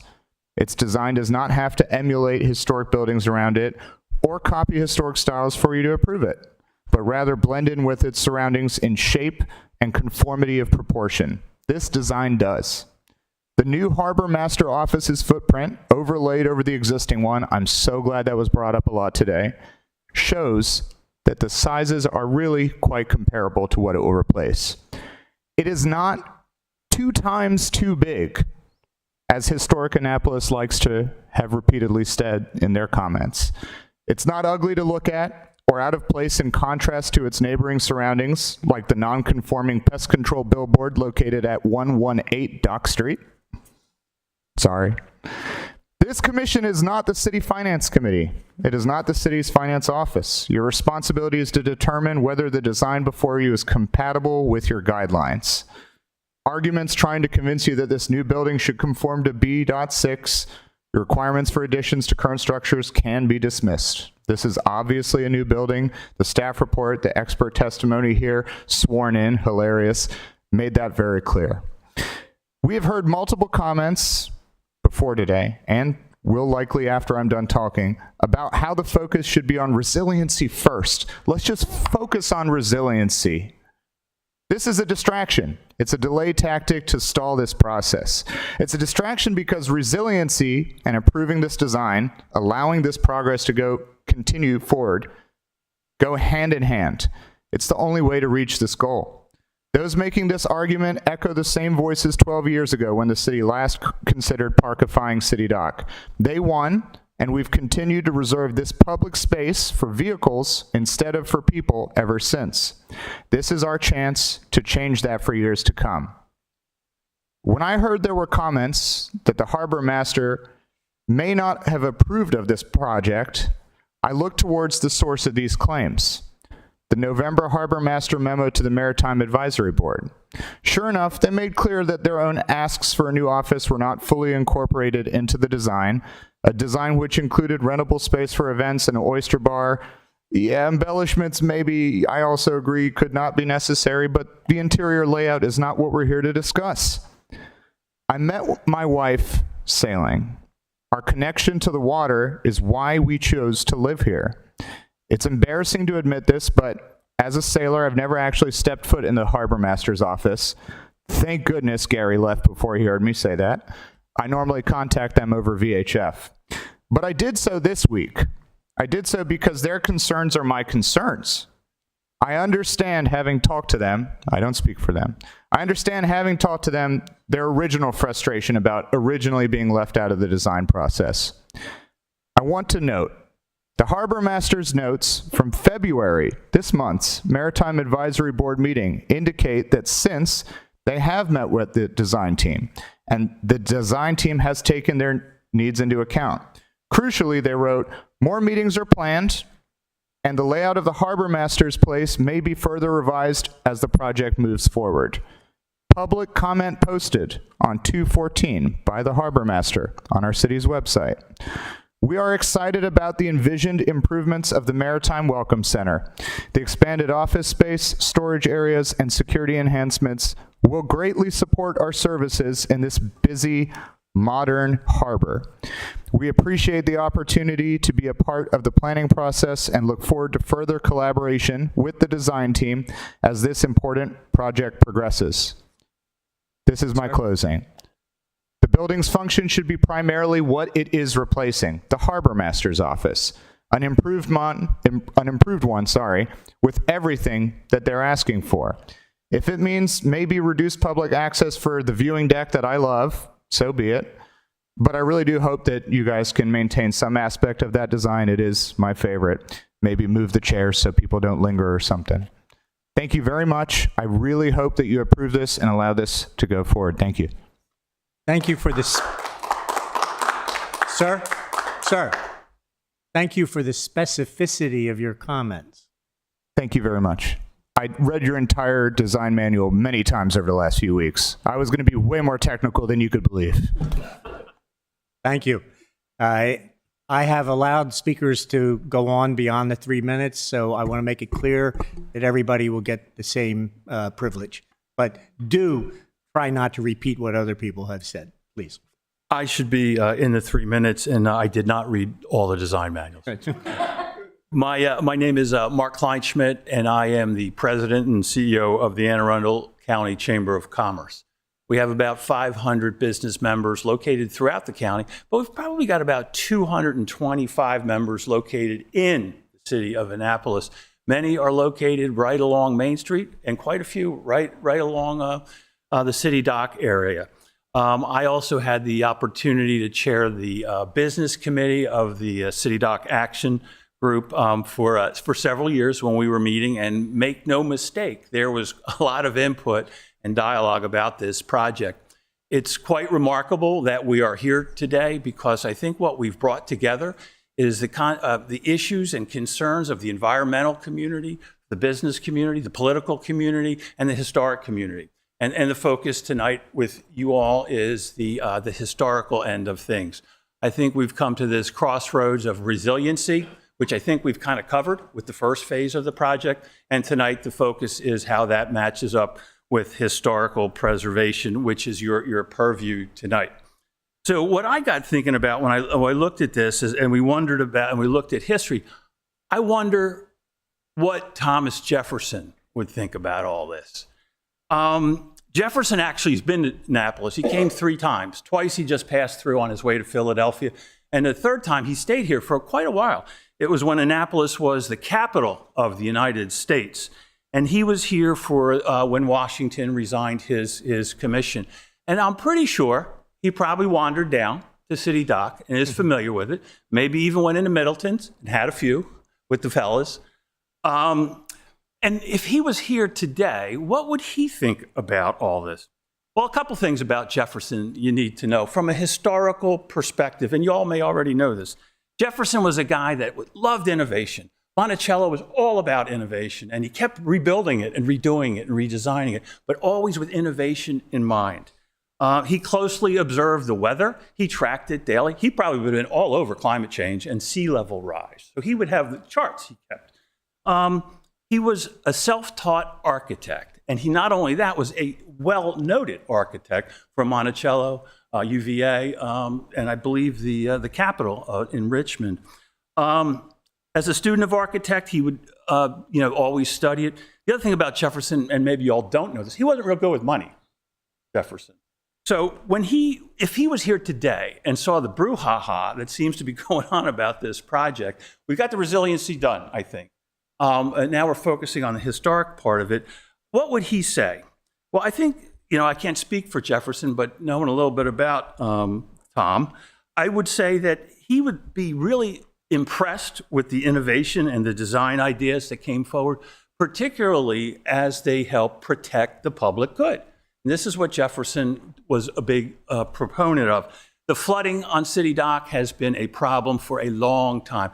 And we heard folks talk about the impact on business, and it was really hurtful. The other thing, I think Jefferson would be very impressed with the architecture. And I think all the preservation that's gone on in Monticello over the years is the same thought process here with the Burgess House and bringing people to the water. Jefferson was famous for talking about equality of men, and I think he would be impressed with all men and women having equal access to the water, which is part of this and kind of ties in with all the historical preservation. So I think moving forward, keeping the essence of historical preservation, because we've heard all the boxes have been checked, I would, from the Chamber's standpoint, urge you to support this. And in the spirit, Thomas Jefferson, I would also ask you to support it too. Thank you. Thank you. Thank you. As a historian of American architecture and art, I would say that Monticello was the equivalent to the Visitor Center.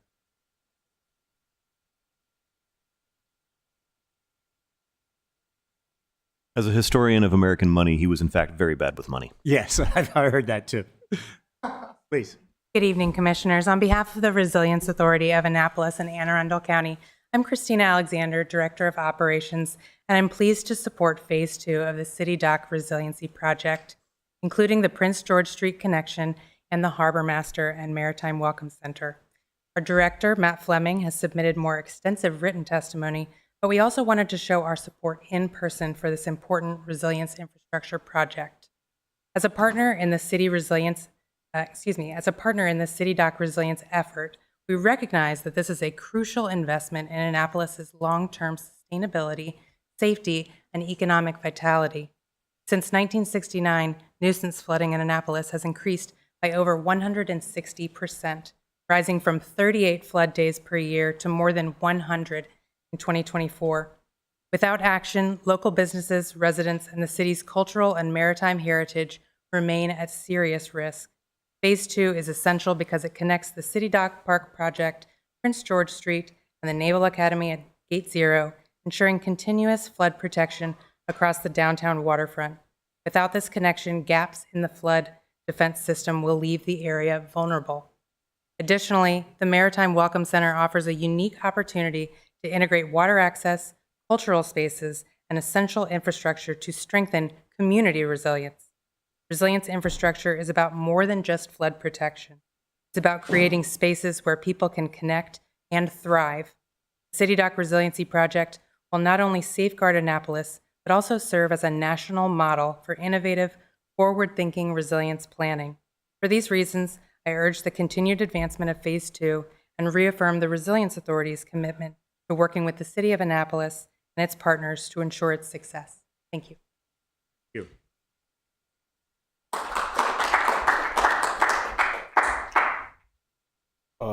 This is my first time at one of these, so I'll keep it short and sweet. Mayor Buckley said that I won't get these 2 or 3 hours back, so I think it was worth the time. But the reason why I did come today was because Your name, please, sir? Oh, my name is Brett. I thought I was on the list. All right. Brett Parson. First and last? Brett Parson. Thank you. Sorry about that. No problem. But no, the reason why I decided to come was because when I was in high school, I really didn't know where I was coming when I was in JROTC. But every year we went to the Naval Academy, and I was like, where are we? We would just get on the bus, and I would go to sleep because I don't like long rides. And when I would get there, we would watch the game, we would tour the school, and I was just, pleased with the aesthetic of the environment and just driving around in the bus and kind of seeing where we was. And then fast forward about 8 years or so later, I'm here, and I'm like, this looks familiar. And I see the Naval Academy students walking around. I used to be here.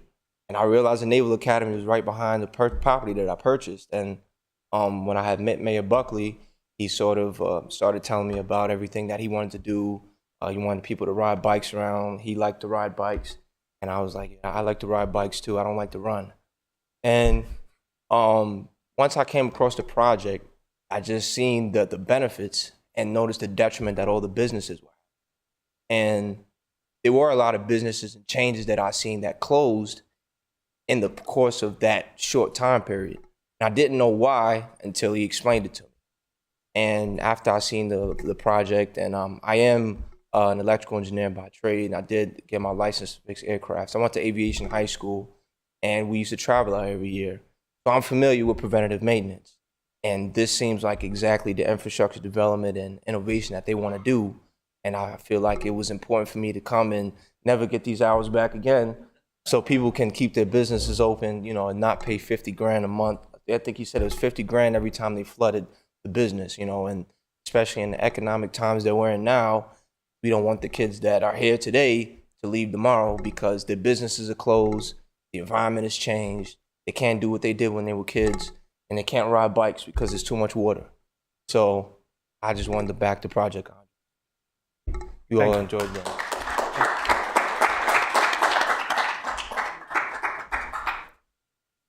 Good evening, everybody. My name is Mike Tomasini. I'm a city resident at 212 Eastern Avenue and a small business owner on the harbor out of Eastport.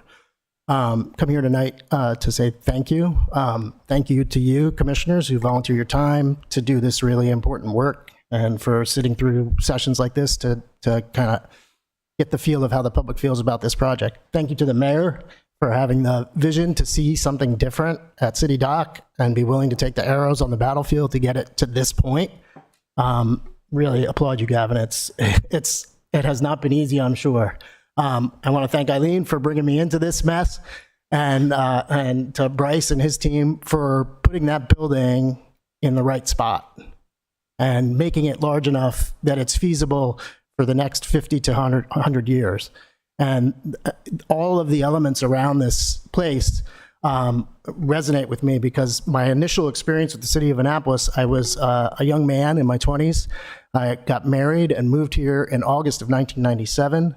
I wanted to impress my wife, my new wife, so I drove her through the city of Annapolis after we returned our moving van on West Street. We came shooting down West Street. We went about halfway around Church Circle and then proceeded to try and take a right onto Main Street. To the sounds of horns corrected me quickly. I spent the next 10 minutes, maybe longer, trying to figure out why the cars on Main Street were going the wrong way. And then I found myself down to the City Dock because I wanted to try and find the beating heart of my new home. And I laid down roughly where that third piling is in the picture in front of me. And I put my hands into the water and I brought it up and I smeared it on my face in an effort to figure out what this brackish water was all about. I wanted to smell it and feel it and reluctantly taste it. And I have then since built my life around the water here in this city. My career is there. My home is near the water. I do believe that the citizens that do not live downtown or on one of the creeks, I believe that they should have access to a space like this. I do believe that the harbor master is getting what they need. I do believe that this is going to be a real benefit to the citizens of Annapolis, and I thank you for considering it, and I urge you to approve it. Thank you.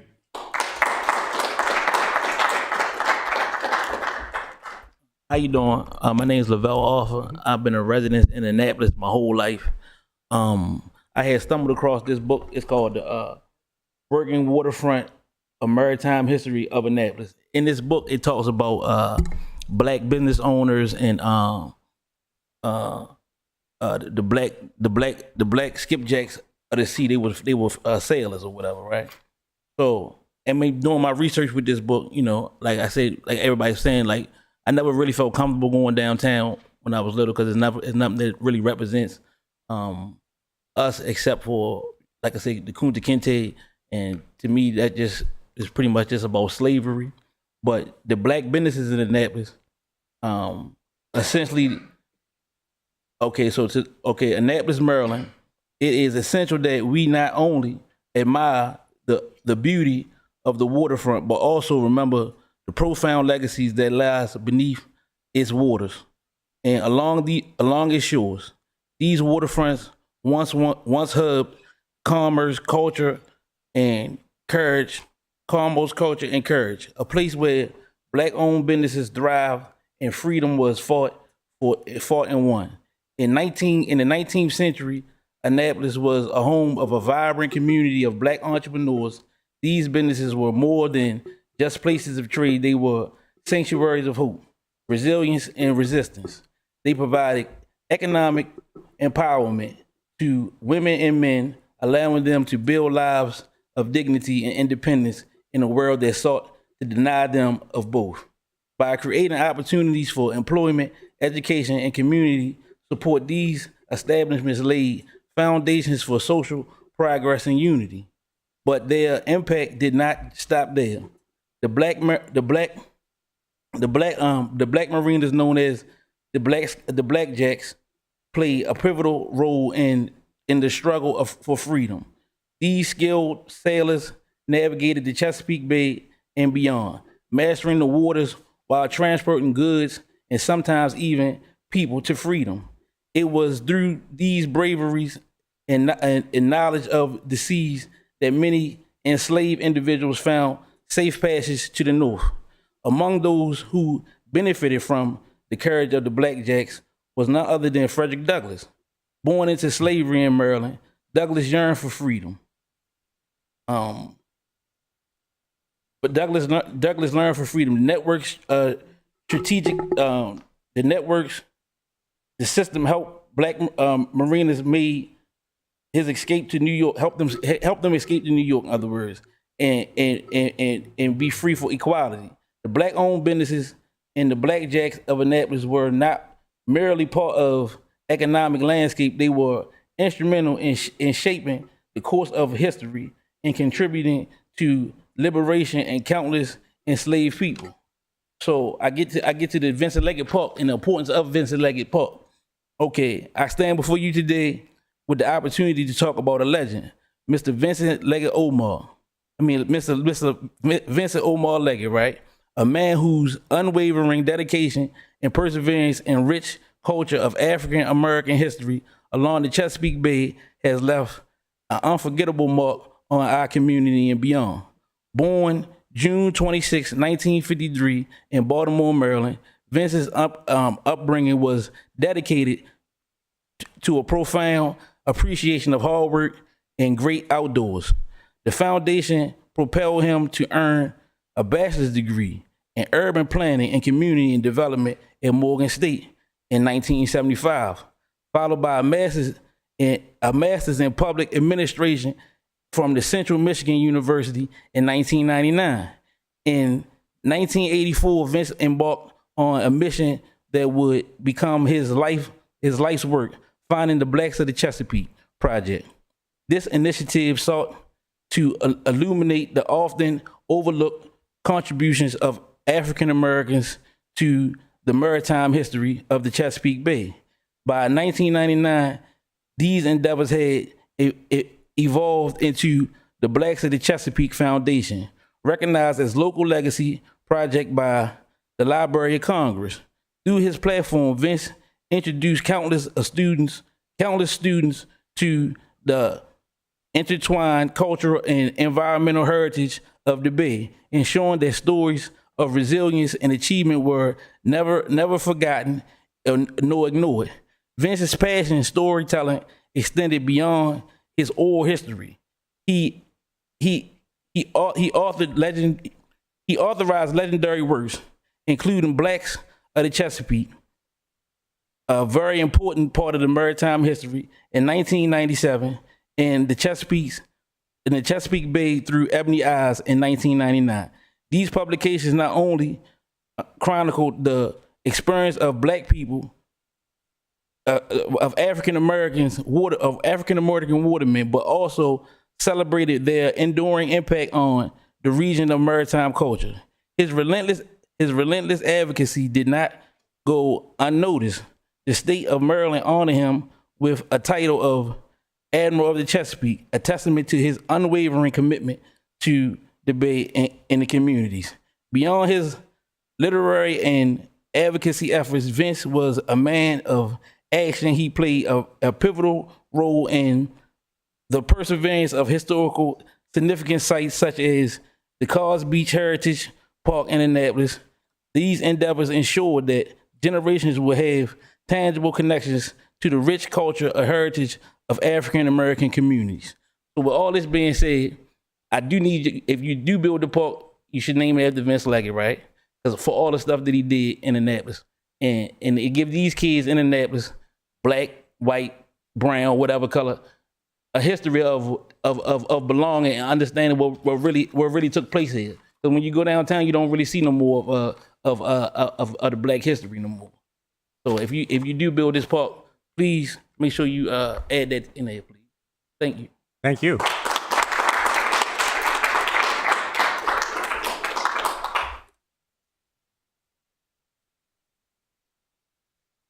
Okay, I'm David Ewing. I own Bayside Productions, which is a film and video company. Been around for over 30 years now. Used to have an office in Eastport for years. And I wanted to thank that gentleman for bringing up Vince Leggett because I still haven't gotten over his passing. It was a huge shock. He's a gift to us all, and I think he should be honored there and in any other places as well. I'm in favor of the project. I think the building is great, but I have some questions. Especially, I think the facilities for transient boaters. As having been a transient boater myself for many, many years, the first thing you want to do when you come into a new harbor is dump your trash and find out where the nearest bar is. And also, they come with dinghies. Where are the dinghies going to be? Where are you going to park the dinghies? Excuse me, sir. Sir, I've tried to be as open as possible to all the different speakers, and they have not all spoken directly to our purview, but we have no authority over what dinghy users do or where they connect or what kind of services they're provided. We simply we can't say yes or no. I just want to remind you. Well, it's part of the plan, isn't it? Not that we have any authority over. Okay. Just that's something that concerned me, that it could be a problem and cause a lot more congestion down there, which we have a lot of already. The other thing is the paddle boat rental facility, paddle board or canoe or whatever rental facility. I think that is a potential for disaster and possible injury and lawsuits and who knows what, because you're going to take tourists who are going to rent a paddleboard who've never used a paddleboard before. They're going to go out into the busiest part of the harbor in Annapolis, where we have ferry boats coming in. We have the entrance to Eagle Alley. We have Woodwind 1 and Woodwind 2 turning around and docking. We have dinghies coming in. We have all kinds of boats. It's the busiest part of the harbor. Why would you want to put a untrained paddler out in the middle of that? I think it's ridiculous. Sir, did you submit written comments online? What? Did you submit written comments online? No. Oh, okay. Because another person who did addressed all these issues, and again, this commission has no authority over what happens. Okay, I'm just bringing up points that questions I have. Let's see. The other thing is the Burtis House. I think the Burtis House should not be connected to the building, and I think it should be dedicated to, not just the park dedicated to Vincent Leggett. I think the building should be dedicated to Vincent Leggett, and I think the building should be turned into a museum, for a waterman's museum for black and white watermen who kept this town alive economically for centuries. And I think it would be a really important contribution to the town, and I think add to the whole effect. I don't know why it has to be attached to the center. That's about it. Thank you. Thank you for your patience.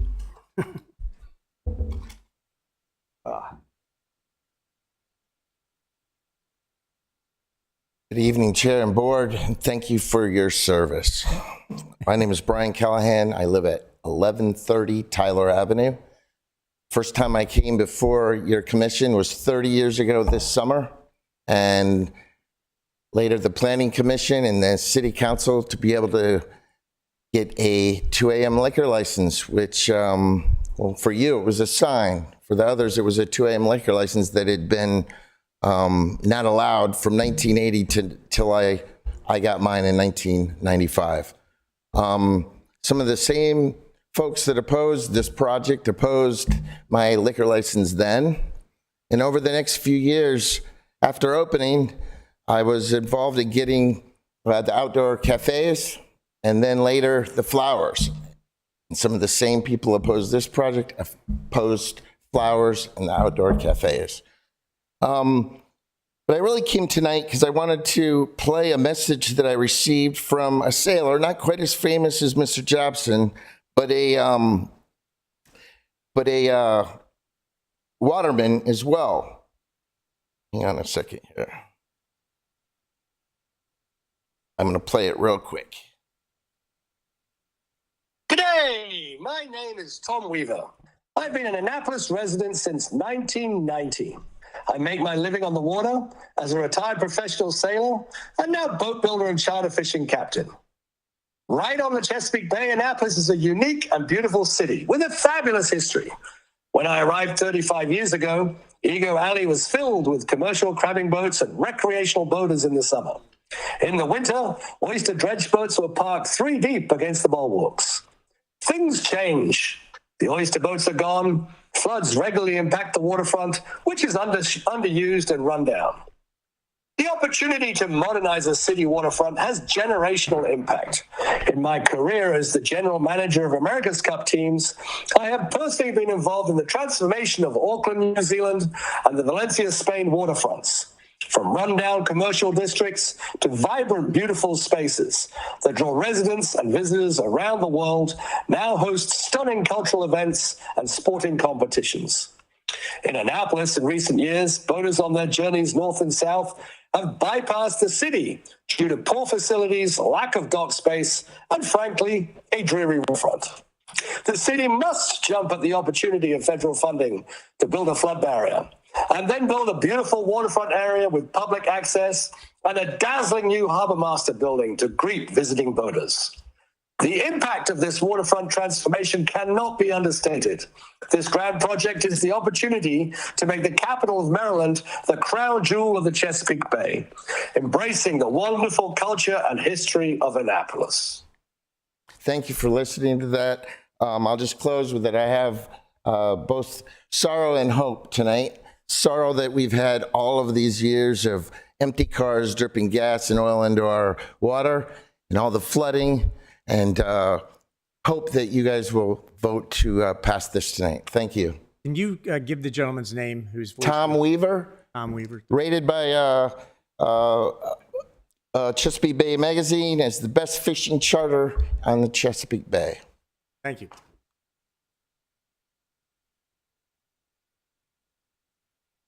Well, thank you, everybody. Look, change is hard, right? People fear change. People think the worst. People think that change might affect their quality of life. What I want to talk to people about today about this project, the Waterfront Welcome Centre, the Burtis House, Vince Leggett Park, is that this will improve your quality of life. I know people are worried about people parking on their road or taking up their spaces or too many people coming to the city. I want to prove to you that it's not going to be that way, that it's going to be a better end result.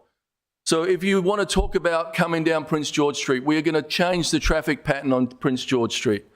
So no longer will cars be able to come out of Prince George Street and into the historic district. We will make cars go in at Randall Street and come out at Dock Street.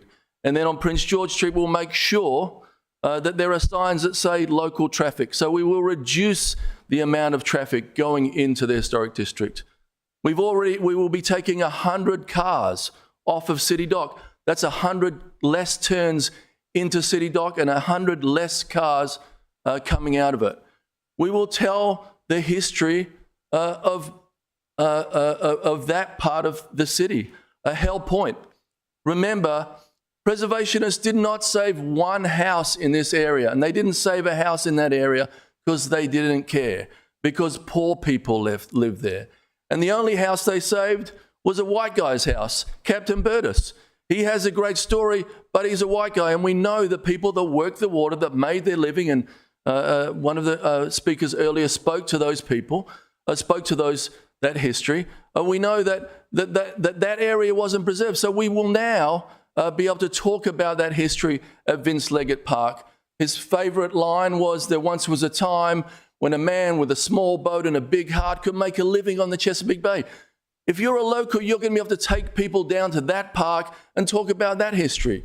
If you're a local, you're going to be able to walk down Prince George Street and maybe get in a kayak in the early morning and do a little paddle before the sun as the sun comes up. We know most people are not going to be paddling in there. We're not going to do a paddle boat rental there. It doesn't make any sense. We're going to activate the Burtis House for the first time. It has never been a public building. It definitely is not a monumental building, the two criteria for preservation. We are going to make sure that people can get into it, and it will have ADA access. Imagine if we took the front porch and put a huge ramp up to get in that front door. It makes no sense. If you're a local, you're going to be able to go into the new Maritime Welcome Centre. Take your visitors onto the balcony and look out onto the Chesapeake Bay. Maybe get a ticket to get on an electric ferry and go to 5th Street in Eastport and go to the boatyard and enjoy some of the things in Eastport. You're going to be able to also, and I ask you, could it get any worse? And I ask everybody to do this exercise today, or when they can. Stand in front of the current Harbour Master's office. Look to your left at the cockroach billboard. Look at the Harbour Square Mall, t-shirt shop, maybe the worst mall in America. Look at our 50-year-old Harbour Master office and use the bathrooms. I'm sure you don't, because none of us do. No locals go into that place. And then look to your right at the Latitude 38, where it is not a busy local restaurant. And it's not because of Latitude 38. Everything has failed in that place. So I say, and then look at the parking lot. If there wasn't water there, no one would even go there. And we are going to make it an amazing thing that you can show off to your friends and can be proud of. So we are making a public space for the next generation, a public building that people are calling the People's Yacht Club for the next generation. And we should be proud of those efforts. And I know it's hard to make things happen. I know people are scared, but I tell you, when it is finished, we are all going to say, thank God that we took that step. Thank you all.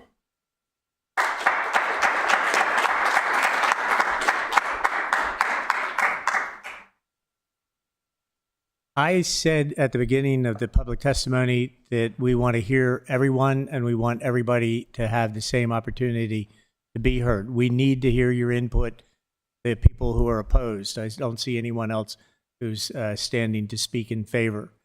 But we've been here almost 4 hours. And I ask the representatives of historic Annapolis specifically, do you feel it is in your best interest to make your point to the commission by proceeding tonight or by continuing this hearing until our next regular meeting, where you will be the first speakers and the first item on the agenda?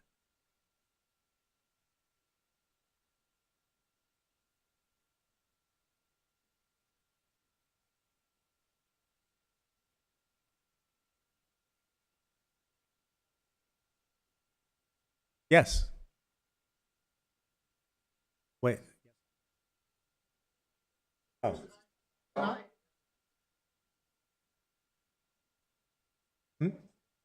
We can discuss this.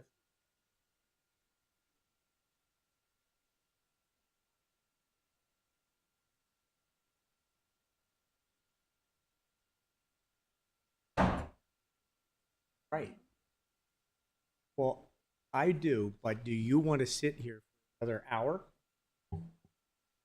You Can I? Yeah, yeah. I'm happy to be corrected by the room. I feel like there's momentum in the room towards a decision. And yeah, well, I'm just trying to offer this opportunity. I know that when I get past a certain point, I don't think as clearly as when I'm more refreshed. That's all I'm saying. Okay. I feel that I'm trying to offer the opportunity for those who want to speak in opposition to be heard more clearly by me. But if the rest of you want to go on, then that's what we'll do.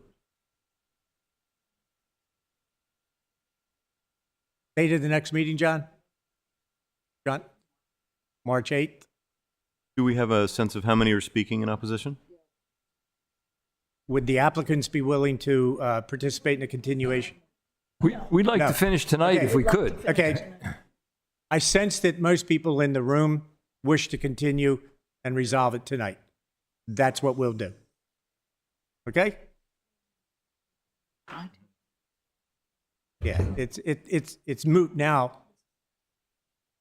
Yeah, I'm just trying to see what would be the best interest of all involved. So anyone who wishes to speak in opposition, please come forward now.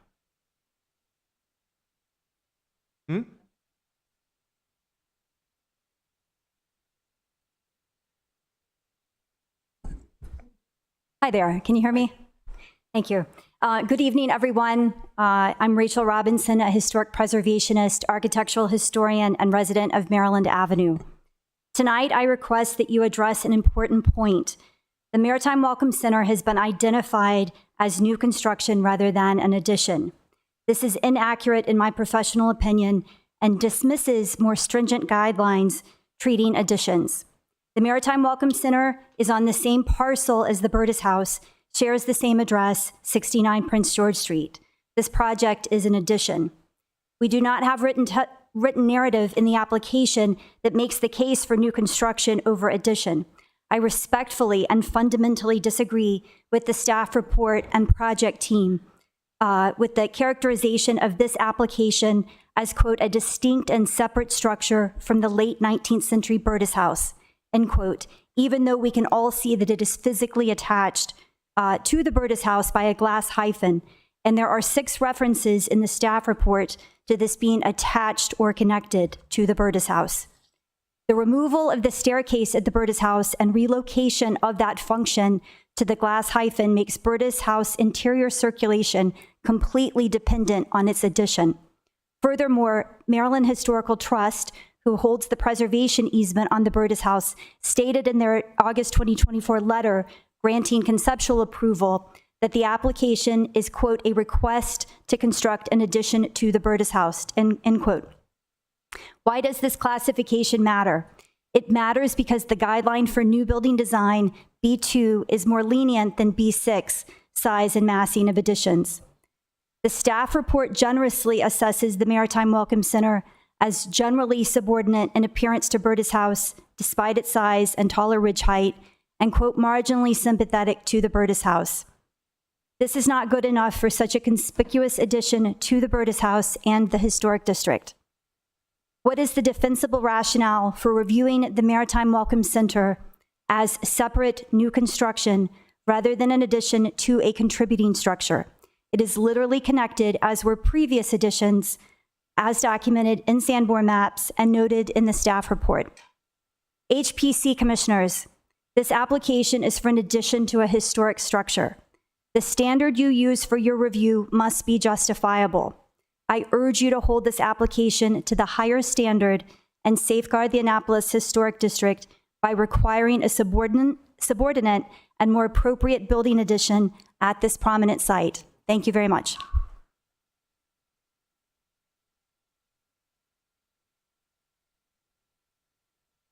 Chairman and Commissioners, hi, my name is Karen Timer Brown. I live at 2 Ridge Road, and I'm the President and CEO of Historic Annapolis. I'd first like to thank you all for serving on the HPC. I have also served on the HPC. I have staffed the HPC. I've testified before the HPC as a property owner and also as a representative of Historic Annapolis. I know firsthand what a responsibility it is, how late some meetings can run, and how important it is to make defensible decisions. And I understand the challenges that you face with this application, which requires a strict standard of review. I also want to recognize the team who has been committed to this project since Historic Annapolis brought Bryce Turner to Annapolis 7 years ago to lead the ULI panel, and then subsequently when we hired Eileen Fogarty to staff the CDAC. We appreciate the team's attempts to be responsive to public concerns, and in particular with the reorientation of the building. I was also part of CDAC on the Preservation Subcommittee and the first City Dock Advisory Committee. I have been a part of this conversation for 15 years, championing revitalization and resiliency at City Dock. The idea that the resiliency effort in particular is moving forward is especially gratifying to me. Historic Annapolis has been advocating for the good of our historic city for decades and was a leading partner in CDAC. We do not challenge the idea of an addition on the rear of Burtis, one that is subordinate and preserves the prevailing setback line in compliance with the HPC design guidelines. And I won't reiterate what Mrs. Robinson said, but we clearly see this as an addition. The plan before you now, however, does neither subordination or honor the prevailing setback line. It violates guideline B6 that speaks to additions which compete with or obliterate the original structure will not be approved. The addition is not subordinate to the historic structure. The historic structure is obscured from multiple vantage points. It's overwhelmed by this addition that is bigger, wider, and taller than Burtis. Its mass is more than double the size of the structure to which it's attached. Second, it violates B10. Prevailing setback line at the street should be preserved. The building extends well beyond the Burtis lot, the existing building line that has been well established for 3/4 of a century. There is a uniform, consistent, and unbroken setback on the block. The proposed addition breaks the setback line and it paves the way for further disruption in the clear setback pattern for future redevelopment projects on this block. The Commission must consider guidelines B6 and B10 in your deliberations. And once again, I am sympathetic to the tremendous responsibility before you to apply these standards consistently with all applicants. So it's not perceived as being arbitrary and capricious in your deliberations. This decision is consequential, and the core of our National Historic Landmark District, one of the most significant in the nation, deserves a smaller, more contextual building, and this design is not it. I do want to make one extra point of mentioning a plug and defend the honor of the venerable organization that I am so proud to lead, Historic Annapolis. We have a Museum of Historic Annapolis at 99 Main Street that does a wonderful job in celebrating the whole history of Annapolis. There's been a lot of interest this evening about African American history. You will learn about that at the Museum of Historic Annapolis, and we invite you all to come see it. Thank you. Ms. Brown. Yes, sir. I feel that because I've asked two of the other witnesses the same question, and I respect your opinion, and thank you. I'm anxious to hear what you have to say in response. Is the Doge's Palace in the prison one building or two? I'm sorry. I'm embarrassed to admit this. I'm not familiar with that property. Okay. Fair enough. Thank you.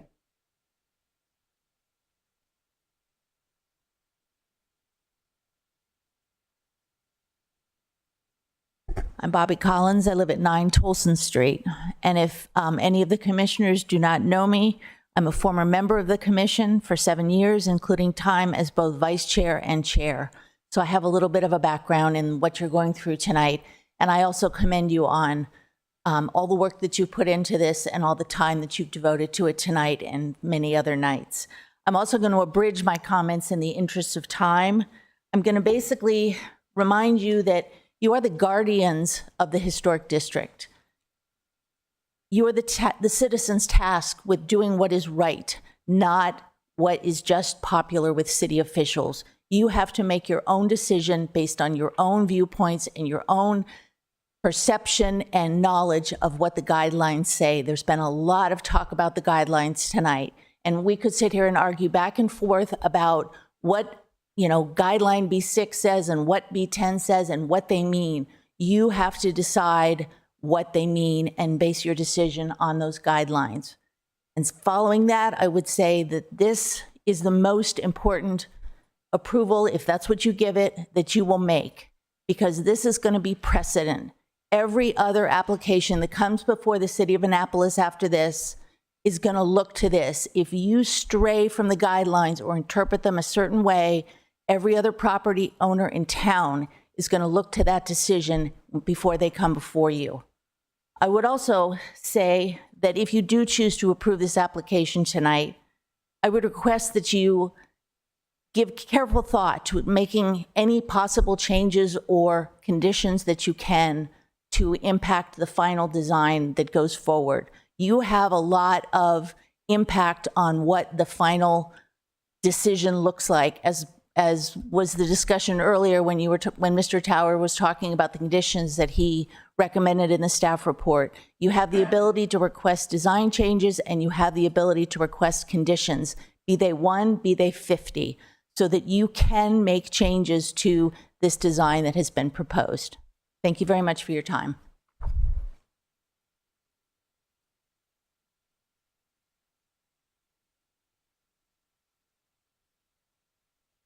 Good evening. My name is John Richards. I live at 120 Duke of Gloucester Street, a block away from here, and I look out my window every day over the harbor. And so I'm personally concerned with the possibility of the construction of a large new building on precious public open space. So before I came here this evening, I went on the agenda and I looked at the staff report, which I saw said, quote, approximately 40 public comments, generally in a ratio of 1 in favor to 3 in general and specific opposition. And that's at page 7 of the staff report.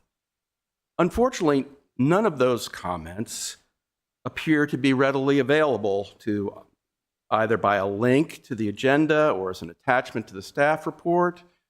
And so people like me, members of the public, don't know what you've been told by our fellow citizens about this project. You've got serious written comments that have been presented to you that we don't know about.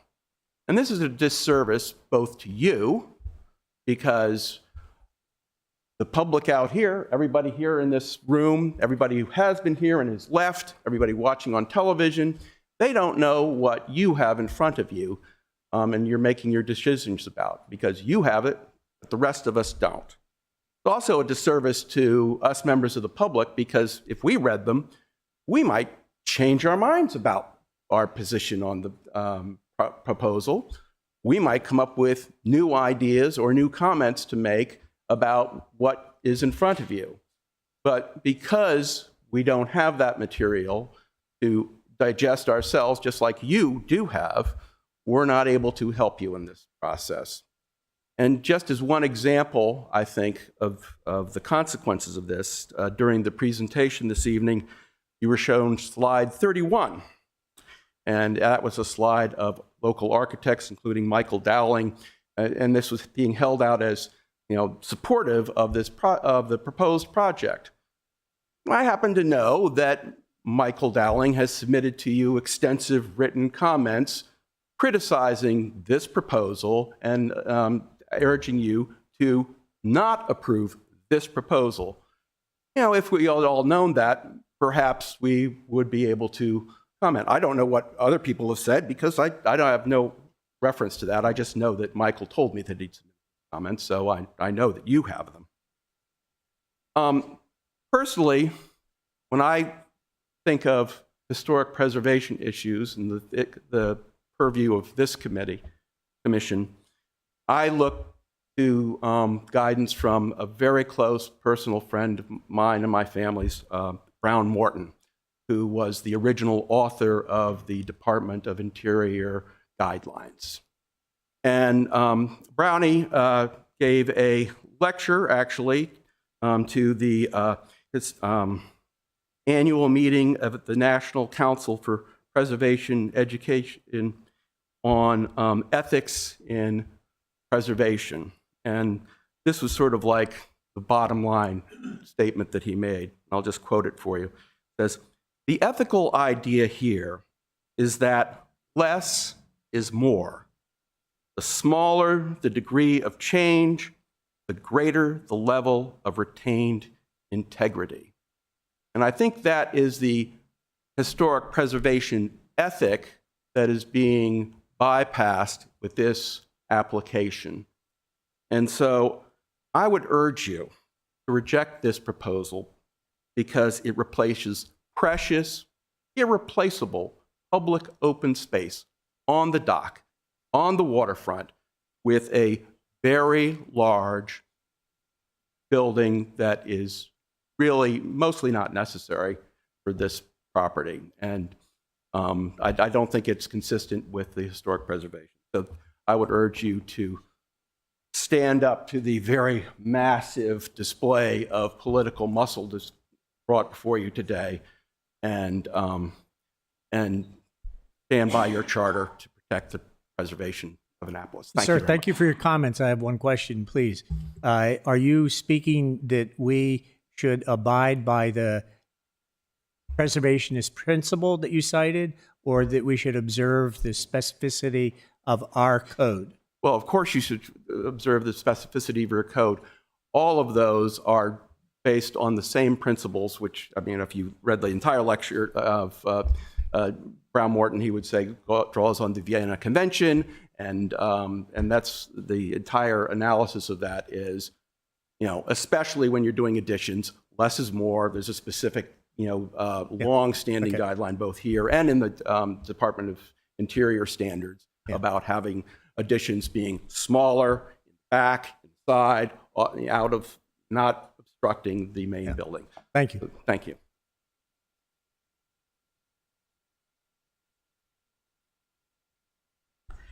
Good evening. Katie McDermott, a resident of the city of Annapolis on Franklin Street in the Historic District and owner of a historic home.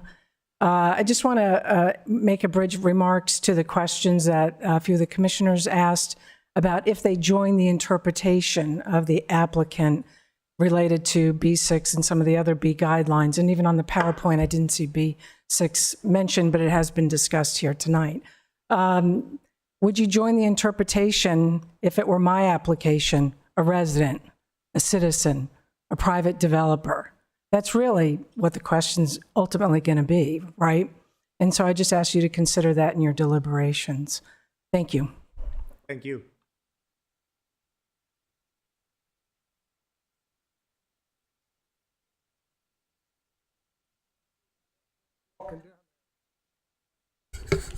My name is. But we're glad you're here, Mr. My name is Carl Larkin. I live on Prince George Street, so I'm risking the promise that the mayor made to reverse the direction of Prince George Street by speaking in opposition to what's been proposed here this evening. But I think you've gotten some good ideas. As Mr. McDermott just said, if it was, you got challenges when there's just a resident before you, but when the city comes before you, you got what you might call bullying before you to deal with too, in the context of your position here. So I encourage you to take what Ms. McDermott said seriously, and to also take into account the same history that you share being expressed by those who work for Historic Annapolis and their interest in maintaining it, because that truly is a very significant part of the appeal for Annapolis, is our historic community, and not just our bars and the water, of course, adds to that, of course. But please do take into consideration the amount of residents that we get, or residents and visitors we get, based upon the history that we're able to display. Thank you very much. Thank you.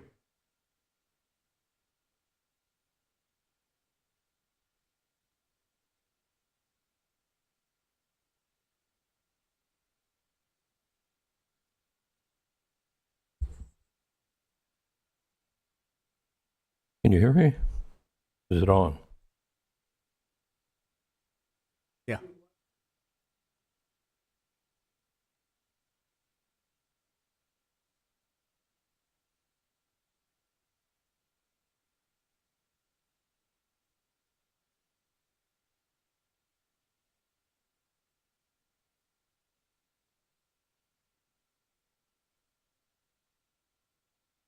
think it's on.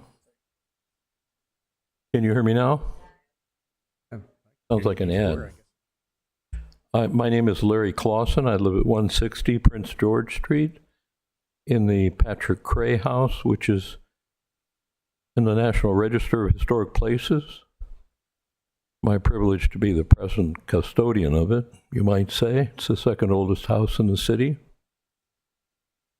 And I've been a supporter of Historic Annapolis since we moved here about 14 years ago. I've also been a trustee of the Hammond Harwood House, my 10th year. I want to associate myself with the comments that my friends from Historic Annapolis made. And someone said to remind you that you are the custodians of our history here in Annapolis here, and to caution you about being bullied by I know your purview is the specifics of the project that's been proposed, which I've been following for many years.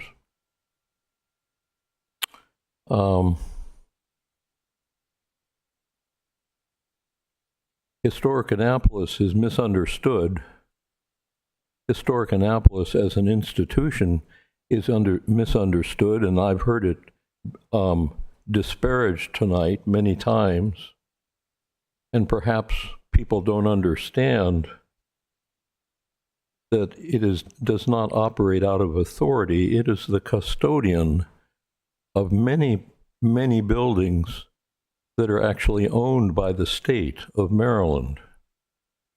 They are the custodians and the protectors and are responsible for protecting and restoring and maintaining, and they must also raise funds to support those projects. And it's a daunting task. It's a daunting task. And,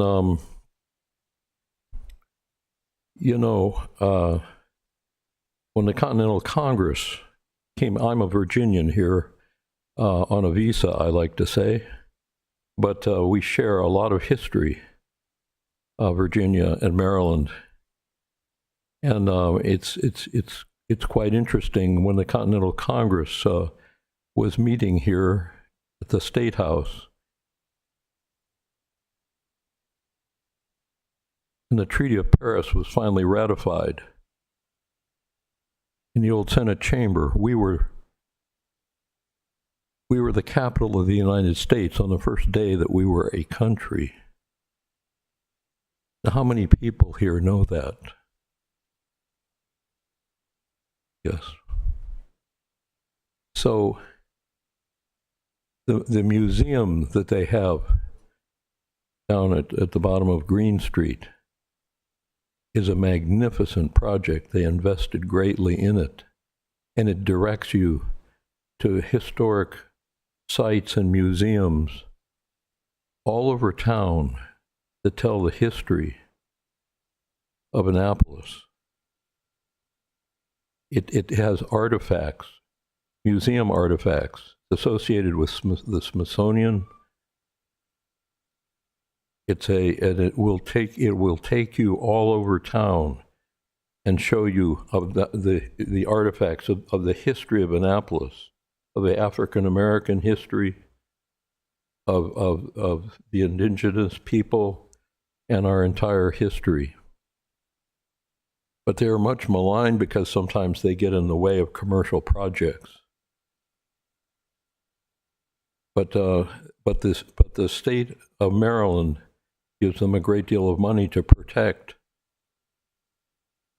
the buildings, like the Peka House, for example. So I just want to, they are misunderstood very often by the community, and I've heard them disparaged here tonight many, many times. So I urge you to not be pushed around. I know the limits of your purview about this project, the city dock city dock project, and I certainly support the resiliency issue. But there is waning support for the historic district, and I've heard very little tonight, almost nothing about the history. This is the Historic Preservation Commission, isn't it? And I hear about the park, the Susan Campbell Park, which is not maintained now. It is a park now. It's a public park now, and it's not maintained. It's open to the public. I know that's not in your purview, but there's a lot of people that are interested in developing the Susan Campbell Park. So anyhow, the issues that have been raised by people about what's going to, somebody said, what's going to happen if, there's a boater and they start to drown. There's no room in the plan for emergency vehicles. There have been many, many, many community meetings, and the community has the community meetings where they have the residents have objected to this plan. Now that's not in your purview, but I haven't heard those objections here tonight. So I just want to associate myself with the concerns that were expressed by the people from Historic Annapolis and a few others that have weathered the storm here tonight. And I've heard the names of some other folks that have been mentioned. And it's very interesting.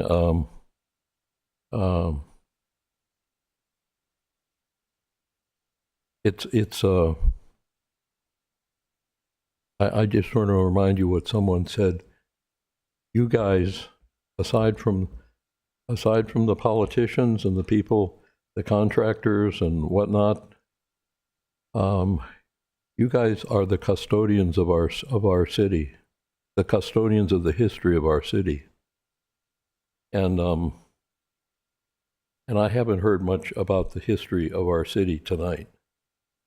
I've heard about a visitor center, and why on earth a visitor to the historic capital of Annapolis, this historic area, why they would go all the way out to the end of City Dock to a visitor center.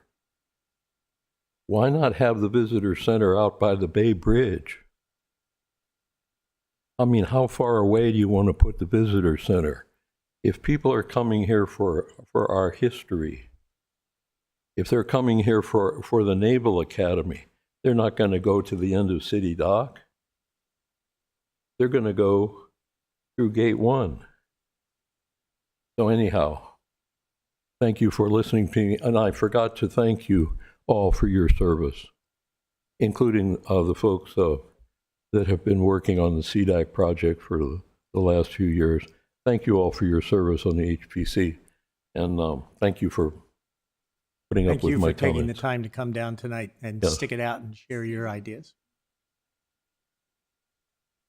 It's Clausen, like the pickles, Claussen. Oh, you're gonna put me on Gavin's list. He's gonna. Thank you. Is there anyone else who wishes to speak in opposition? Seeing no one rising, I will close public hearing at this time. Our next order of business would be to discuss among ourselves what we are concerned about, whether we feel that we can support the approval of this application. Anyone want to be the first to speak?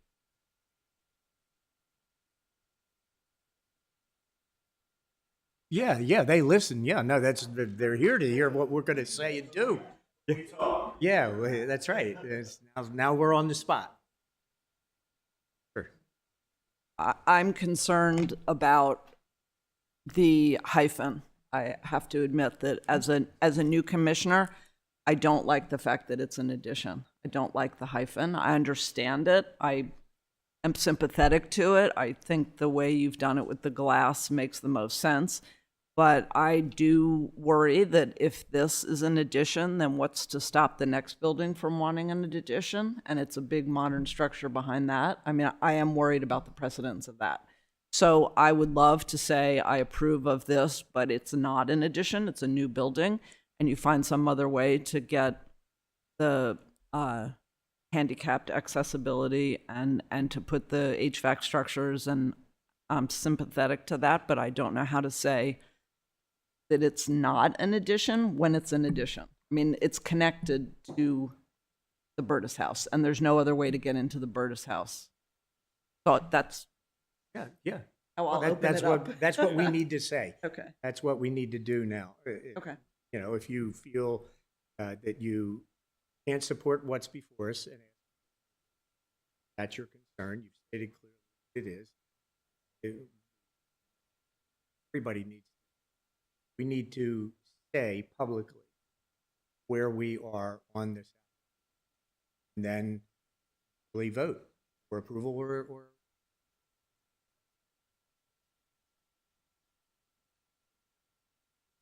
So I just wanted to, walking through the reasoning, respond to some of the things that we've heard publicly. we don't really need to. Well, I can't respond to all of them. It was a lot of them. Well, 4 more hours. yeah, but what we need to do is say why we're concerned, what we are approving of. Really, I'm just trying to limit. So let me just, I can be quick. I just want to frame up this choice that we're making, because it does look like this, exactly this building is the test case for which this commission was. And the issue that we're encountering is one of trust. The commission is here because of a historical lack of trust about some of the things that the city democratically decides to save or not save. And so I want to, in a way, stand up for the work of Historic Annapolis, because they come out of the same historic process that produced this commission. I went back sort of and read the instructions that we have. They really are not about economic development. I have a history sort of as an economic development journalist, but they are about preservation. That's our job, to decide whether to preserve or not to preserve. But the commission exists because that's a judgment call, right? It is an awesome power to stand in the way. We were given the power to stand in the way because traditionally in Annapolis, there was nobody to stand in the way, and we lost things. And there is a checkered history of what got saved and what did not get saved. So I would also like to say that I am giving a talk at Historic Annapolis on Wednesday about historic currencies and how that relates to circulation of metals and the early modern Atlantic. And I will say that, Gavin, wherever you are, you've never asked me to talk to you for 2 hours about historic currencies and circulation of metals in the early modern Atlantic. Okay, so the question that we're trying to decide is, we have all these interpretations. Do they rise to the level of us exercising our power to stand in? That was the power that was given us. I take this charge that Mrs. McDermott offered very seriously. Would this be different for anybody else, for any other property holder? I think the answer is yes, but for a very specific reason, which is that in response to a very checkered history in Annapolis of just destroying things without any public consultation, this consultation, the consultation that produced this, was a long, open, public discussion of what the priorities were, what the building needed to be, what it was replacing, what people wanted. And when we look at all of the ways in which we're being asked to agree with the interpretation, all of these are consequences of this open public process.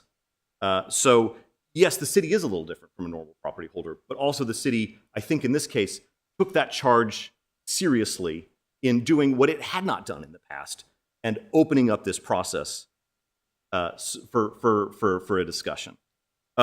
So I think we went over the three basic concerns that were articulated best by Historic Annapolis: the setbacks, the windows, and the hyphen.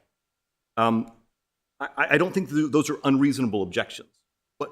But for me, given our job to decide whether to exercise the power in the way, they do not rise to the level of deciding to stand in the way. I can't, at the end of this very open, very public process, say no to that process based on an interpretation that I think you could reasonably interpret either way. And I've heard reasonable arguments both ways making that interpretation.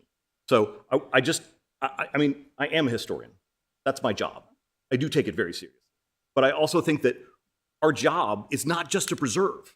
Our job is to decide when to preserve, when to stand in the way. And I'm not comfortable tonight exercising the power to stand in the way. I don't think that that is a reasonable act given the interpretations.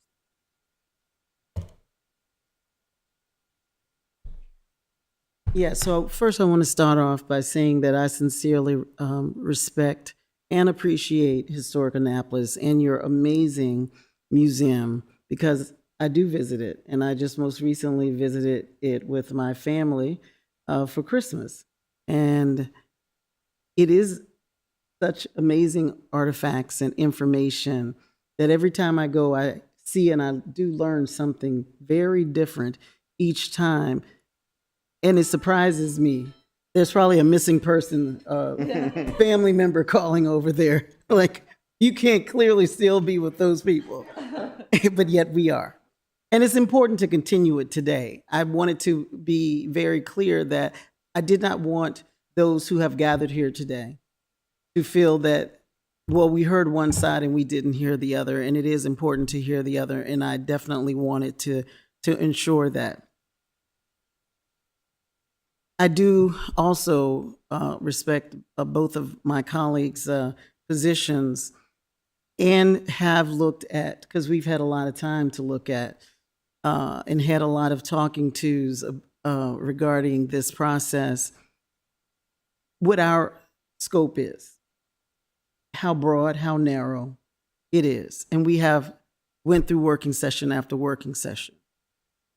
Preserving the waterfront, the businesses, the properties are long, long overdue. And yes, that does include the Harbor Master Center. The time for improvement is now.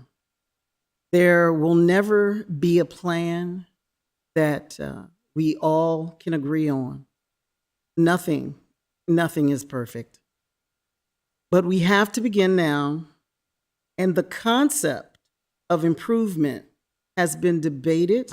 Some said 10 years, some have said 15 years, but it has been an extremely long time. What we have before us is within our HPC purview with the recommendations. I do agree with our former chair that it is our responsibility to provide recommendations. And we have the authority in which to do. And so therefore, I believe that it is within our purview, but with the recommendations that are stated in the staff report. Thank you. I appreciate greatly the time and the energy that Historic Annapolis has put into making our city what it is today, preserving things that were in risk of being lost and still are. And so I understand their concern, I believe, completely about not setting precedents that make it too easy to destroy that heritage. But I simply am not convinced that this is an addition.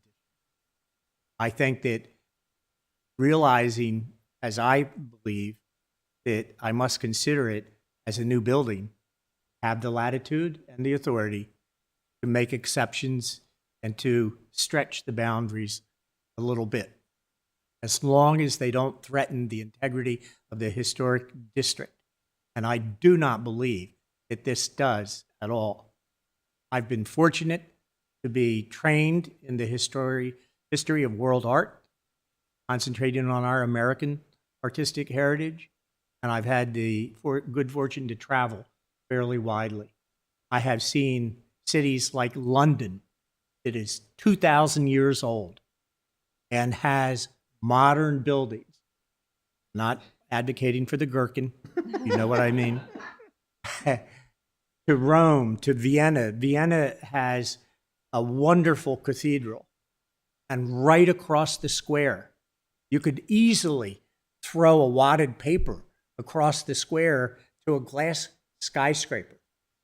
I've not seen that Vienna has lost any of its respect for its cultural.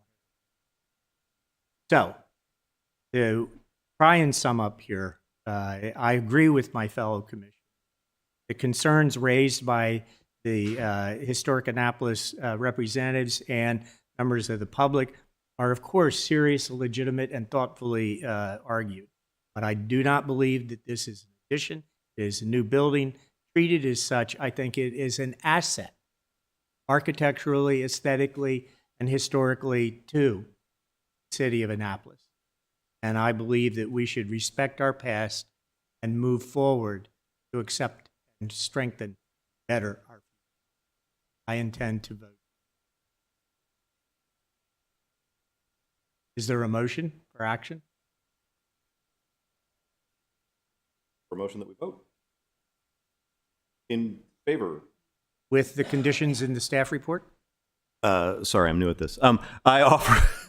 I move that we vote to approve, given the conditions laid out in the staff report. Is there a second? Second. Any further discussion? All in favor? Aye.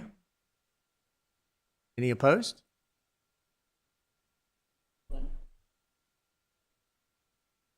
We have to vote at this point. We can't Yeah. have testimony, but we can't do that. No, now the motion's on the floor. Not We have to according to Robert's rules. decide on the vote motion. Yeah. You're for it? You can vote against it. By a vote of 4-0. The recommendation of the Historic Preservation Commission tonight is to approve the application with the conditions in the staff.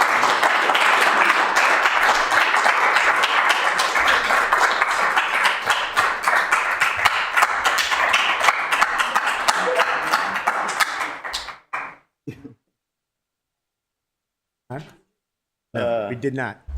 Hold on 1 minute. We have a motion to end, right? To adjourn? Wait. First, we have to just address onto the record that we did not consider the routine business, like John's announcements and approval of minutes.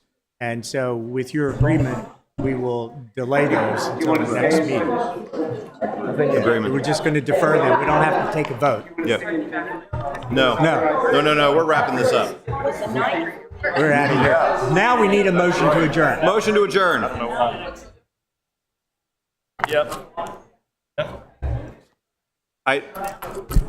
Sir, thank you. Nice job. Are you seconding this motion to adjourn? Motion to adjourn. Okay, all in favor of adjournment? Aye. Yeah.